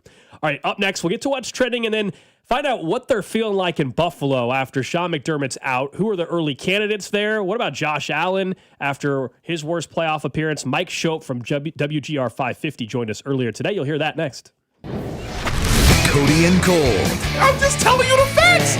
Brought to you by Heartland Men's Health, the leader in men's sexual health. Thousands of men have been successfully treated for low T, ED, and more, all with discretion and compassion. Make your appointment at heartlandmenshealth.com. 96.5, The Fan. Already had multiple awesome slates of playoff football. And of course, over at Underdog, it's the best place to get in on the gridiron action because you can make entries and win money right now on the Missouri side. You could have been watching the championship game last night and choosing those players to go higher or lower than their favorite stats, touchdowns, rushing yards, receptions, and more. You can get in the college hoops game tonight. I like Peterson to go higher than his points total tonight. Get them right, and you can win up to 5,000 times your cash. It's a fantasy game and a game full of skill and so many different options where you can choose drafts and ladders and streaks, pick'ems and champions.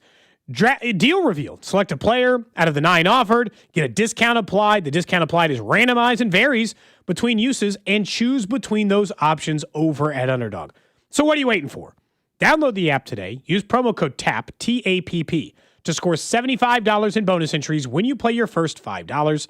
That's promo code TAPP, T-A-P-P. Underdog, make plays, win money. Must be 18 plus and present in Missouri. Terms apply. See assets at underdogfantasy.com/web/playing at terms. _DFS_.html for details. Concern with your play. Call 1-800-GAMBLER. Visit www.ncbgambling.org. Start the new year by moving, not hurting. If joint pain's holding you back, then listen up. There's a way to get real relief without surgery, without downtime, and without putting your life on pause.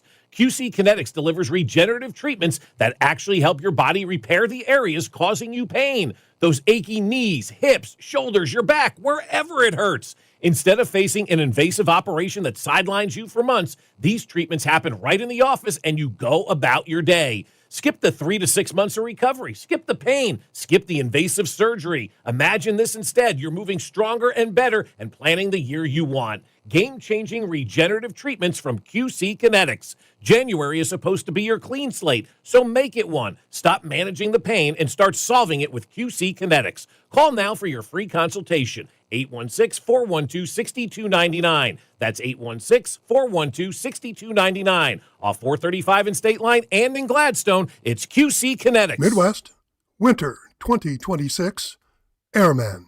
Say, how's that utility bill? Even your level payment plan seems like it's tilting uphill? But wait, Airman here with some good news to re-level the playing field. Midwest Heating, Cooling, and Plumbing is now offering up to $1,400 in rebates on qualifying Lennox home comfort systems. But hold on, there's more. Midwest is also stepping up with 60 months 0% financing with approved credit. And the newest Lennox systems produce air that is more pure, run quieter, and are significantly more efficient. So much so that your new lower utility bill will seem like a late Christmas present. $1,400 rebate and 60 months at 0%. Now that's more like it. Go to MidwestHeating.com or dial 943-8787 for details. And as so many of your neighbors have for the past 7 decades, trust your air to the best. Midwest Heating, Cooling, and Plumbing. FanDuel is turning on playoff mode. All customers get a profit boost pack every NFL playoff game day.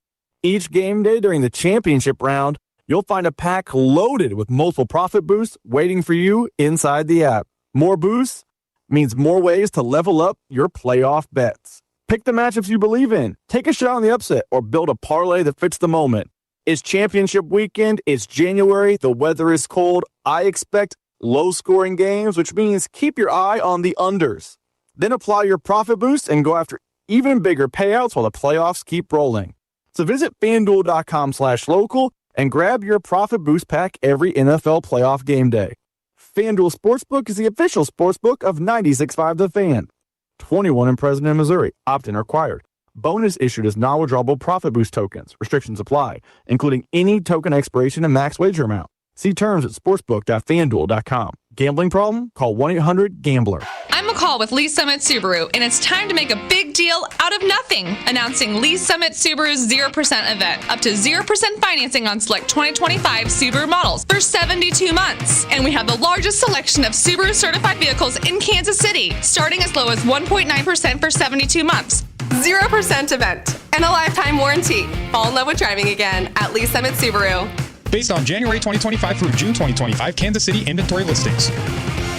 Escape to your new coastal seafood paradise. Introducing Aqua Pennies, where the freshest seafood, a full-service raw bar, prime steaks and chops, exquisite handcrafted cocktails, and a one-of-a-kind atmosphere come together in perfect harmony. Aqua Pennies is now open in Park Place, Leawood. Don't miss out. Experience something truly different. Tantalize your taste buds and elevate your evening out. To learn more, go to aquapennies.com. Coast into Aqua Pennies, now open for lunch.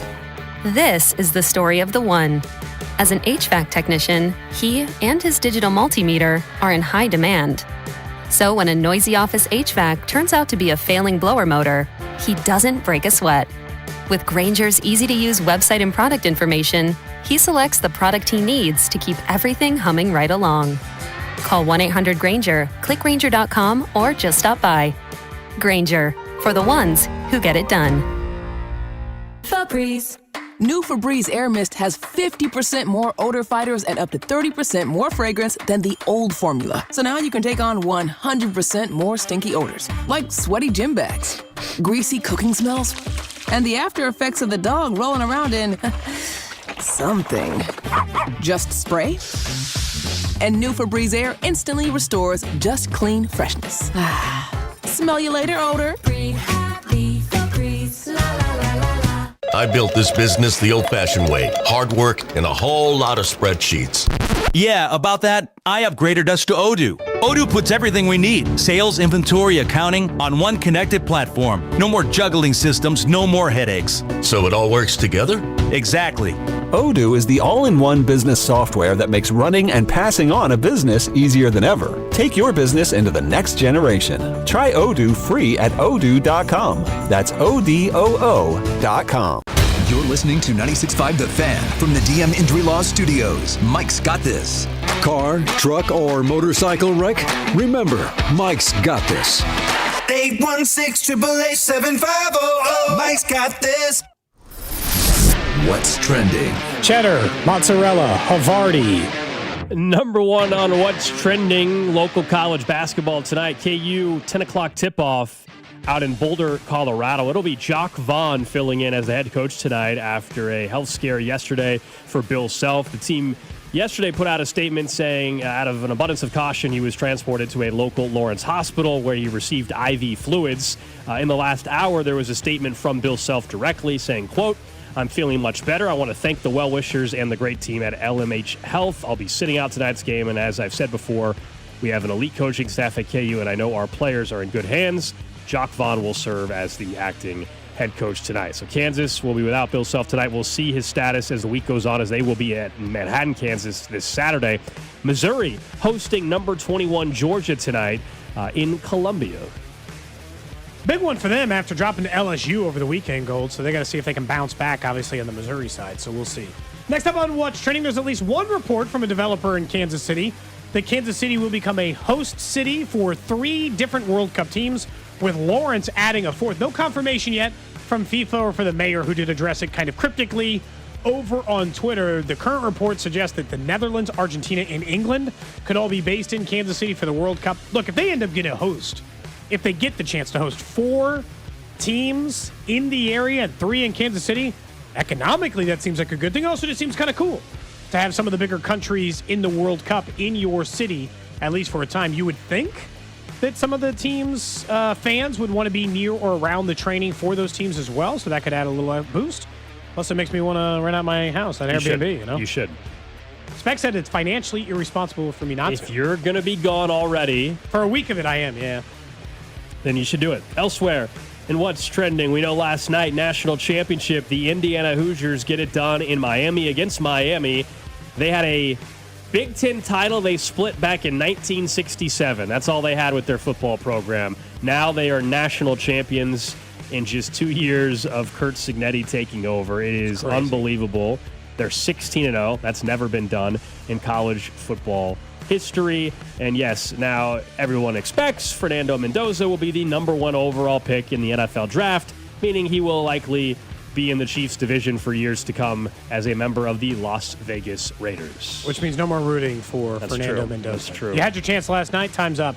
Next up on What Trending, NFL coaching latest, Robert Saleh has been named the head coach overnight, seemingly 10 or 11 o'clock at night, of the Tennessee Titans. That means no job for Matt Nagy. No more knowing where he'll land yet, although not likely as the OC of Kansas City, as it all signs point to, and reporting is that Eric Bieniemy's pretty much already accepted the job. Mike McCarthy is also reportedly focused in on trying to get the Steelers gig, and they reportedly have interest back in him. So we'll see whether or not that one's closing in. No word yet on who the Bills have requested any interviews from, if at any so far. Of course, they just fired Sean McDermott yesterday. Some news coming out in the last hour around college football. The University over at Duke filing a lawsuit against star quarterback Darian Mensah after a last-minute transfer portal entry request. We kind of had something similar to this, a week or so ago with the Washington quarterback situation, but a lawsuit's been filed. As they said, he broke his contract by trying to enter the portal and that he must stay. with the Blue Devils to finish the arbitration process. This comes after he announced his intention to enter the portal. We'll see how this plays out. This is why it's a mess. Now, his agency is Young Money, who's working with a sports attorney trying to navigate this whole thing. Of course, his attorney says the lawsuit should not have been filed in the first place. They claim that, quote, you can't restrain the movement of athletes from one school to another. There's no provision in the agreement that removes a requirement that Duke put the player in the portal within 48 hours. And so the judge denied Duke's request that would have kept his name out of the portal. We almost saw this at, what was the West Coast school, Drew, that this one came up with Washington, as you said. Yep. And then they went back. Legally speaking, it is very, very, very, very hard to enforce these without a collectively bargained agreement between the two parties. Honestly, this will set the standard for the rest of it. If Minso wins this lawsuit and gets a transfer wherever he wants, well then, tough luck. Every other school that wants to hold these kids hostage. Lastly, unwatching Warrior star Jimmy Butler has suffered a season-ending torn right ACL. Right as it seemed like the Warriors were getting going and Steph Curry going on that end, they suffer a massive blow, losing Jimmy Butler for the rest of the year. That's what's trending here on Cody and Gold. Of course, in the last 24, 48 hours, so much of the sports world has been focusing on Buffalo, not only with their early departure for the postseason and a loss against the Denver Broncos, but Sean McDermott out as the head coach. Now, who do they bring in? What's the feeling in Buffalo? Earlier today, we went up there and checked in with Mike Shope of WGR 550, our Odyssey sister station, and asked him, for starters, what has the last 24 or 48 been like? It's different in terms of recent history. I go back a lot farther than that in Buffalo, and we went through this many times over the years, but it's relatively unfamiliar.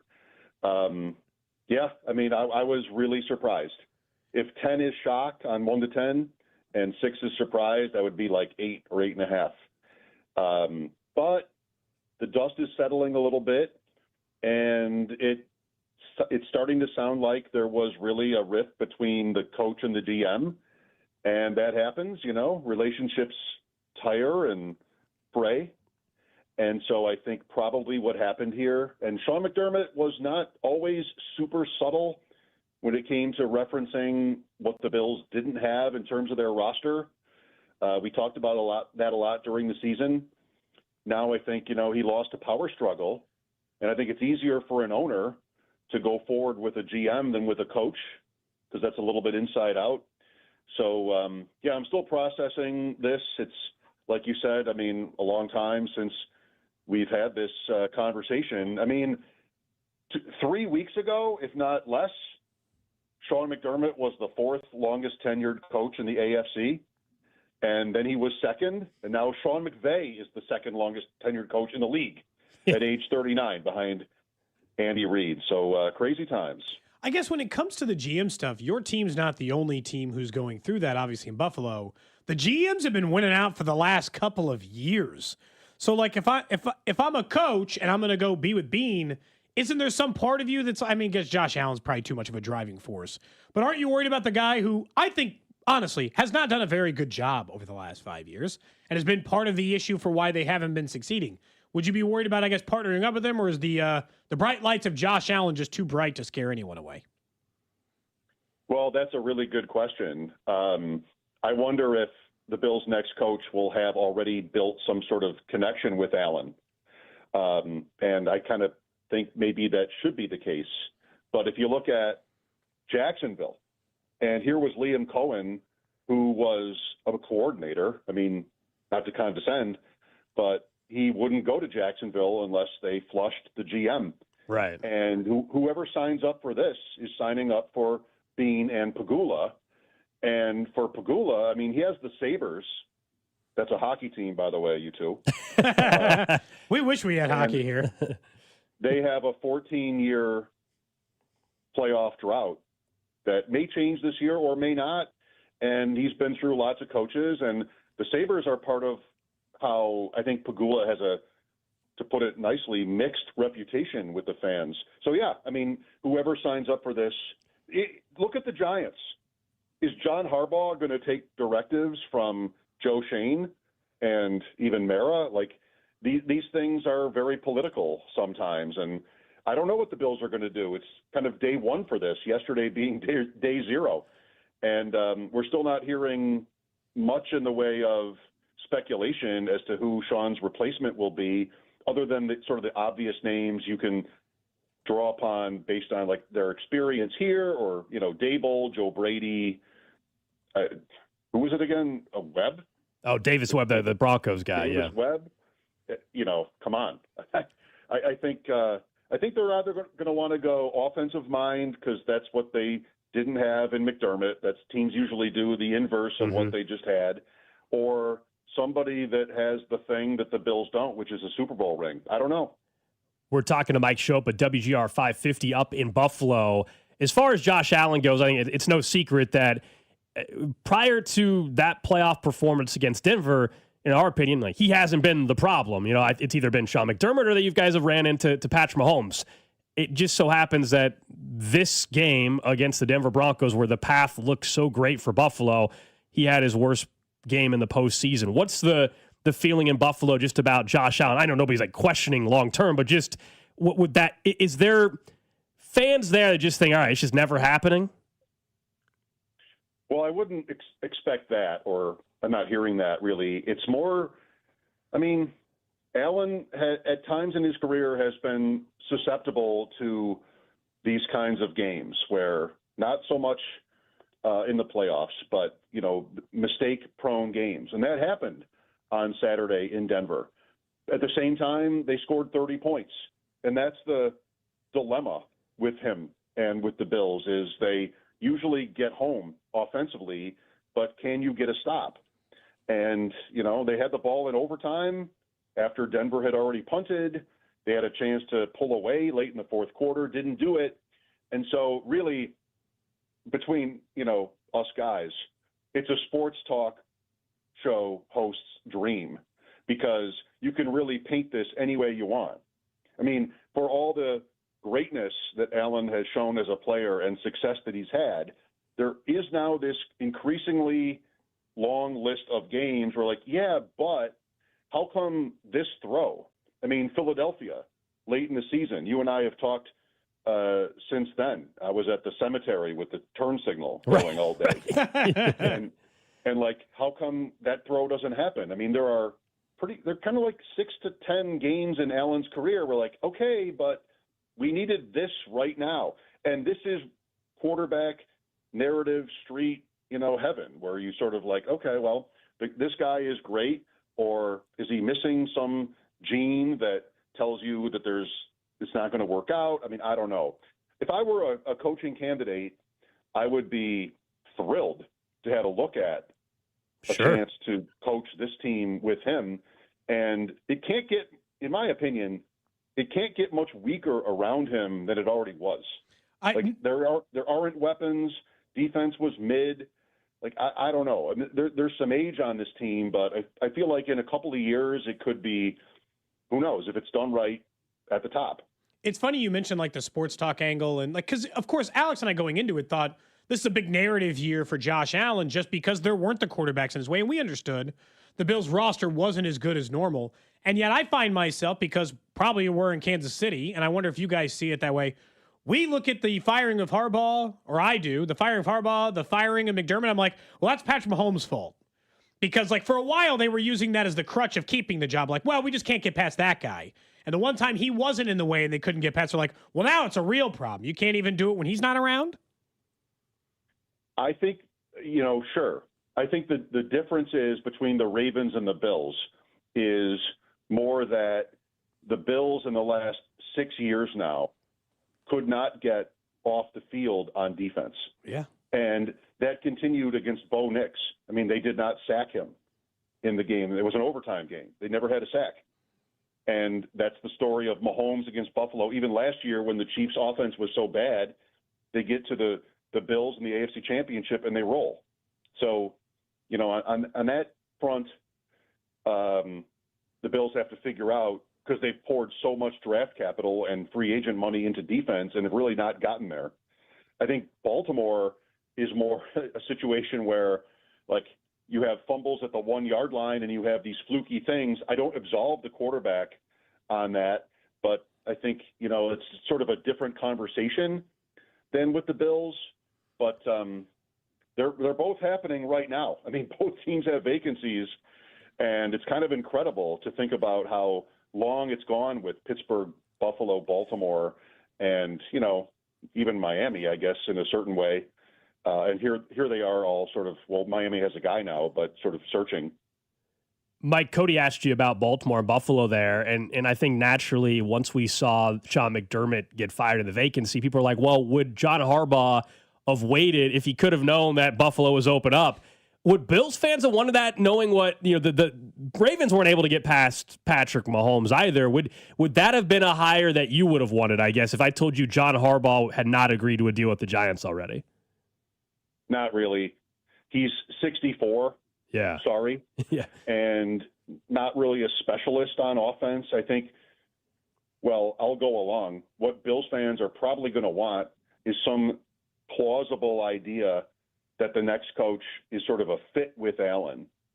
And I don't know, John Harbaugh is 34 years older than he is. Like, I hate to do it like that, but I think Harbaugh is perfect for the Giants, which is a franchise that really is lacking in credibility. Mm-hmm. I think what the Bills should want right now is fire. Somebody with, whether that's Clint Kubiak in Seattle. I mean, I don't know about a guy with the name Clint with a capital K at the front, but that's what that family did. But he's accomplished a lot and done a lot for his reputation as a 30s, right? He's in his 30s with Seattle. Like, they've had a great season. Something like that is cool. And if it really gets interesting here is if it's somebody more from the, if you will, legends bracket. McCarthy, yikes. I can't even talk about what that would feel like. But Tomlin, I mean, I don't know. You have to, when teams make these changes, it's been a long time for the Chiefs, but it's always somebody different in really sort of obvious ways than the previous guy. Sean McDermott went 98-50 for a team that had not been in the playoffs in 17 years and got them to the playoffs every year but 1 out of 9. It's not easy to come up with a name that's, clearly better, or fans, this is actually an upgrade. That's going to be a big challenge for them. Mike Shope, WGR 550 in Buffalo. Appreciate it as always. And I don't know, we might check in once we find out the path there for Buffalo. And do you think this is something that wraps up in a week, or do you think this could drag on for a while? It probably should move pretty fast. I mean, coaches are being hired now, and the Bills were late to the game. So I'm always available for you guys. I'm not sending pizza anymore, but I'm happy to be on. Yeah, well, at some point we'll have to send you barbecue just because. Just for coming on, That's okay. Yeah. I've had, most foods are better, but that's fine if you want. So that was earlier How today. dare Mike Shook take a He shot had at to get that barbecue shot in there. That's all right. We did make many bets over the years with Mike. And we stopped after we started feeling bad. And we Chiefs kept winning all of those. True. He kept sending us pasta and wings and stuff, and we never had to send him barbecue once. I kind of feel bad.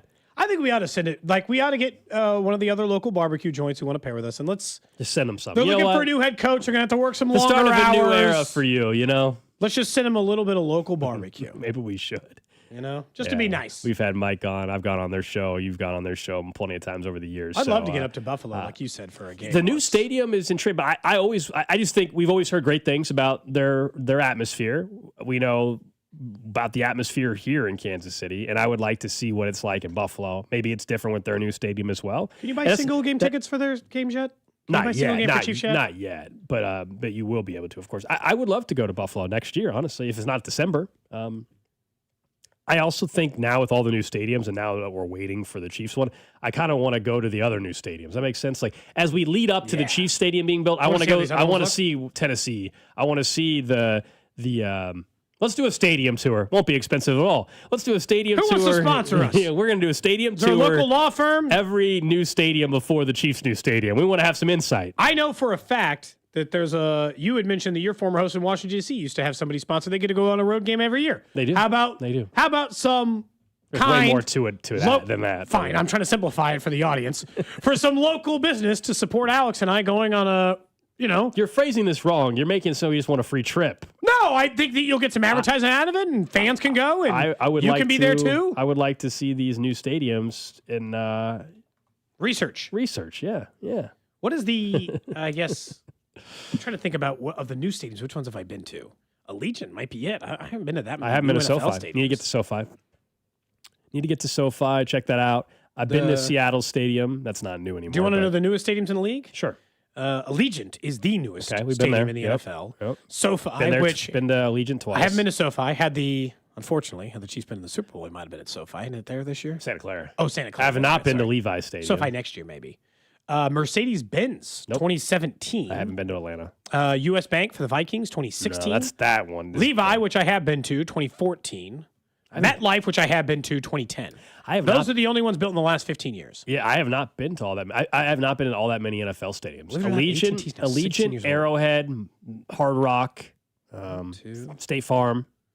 I've actually been to half of the newer ones. Have you So, really? like, our stadium tour, really, if we could just get to SoFi, Atlanta for Mercedes-Benz, and U.S. Oh, I've Bank been in to- Minnesota. Yeah. We can cover a little ground here. I've never been to AT&T, but you have, right? I have. I've been to Lambeau. It's Not new ones, but I'm just talking. Now I'm just thinking stadiums. Yeah.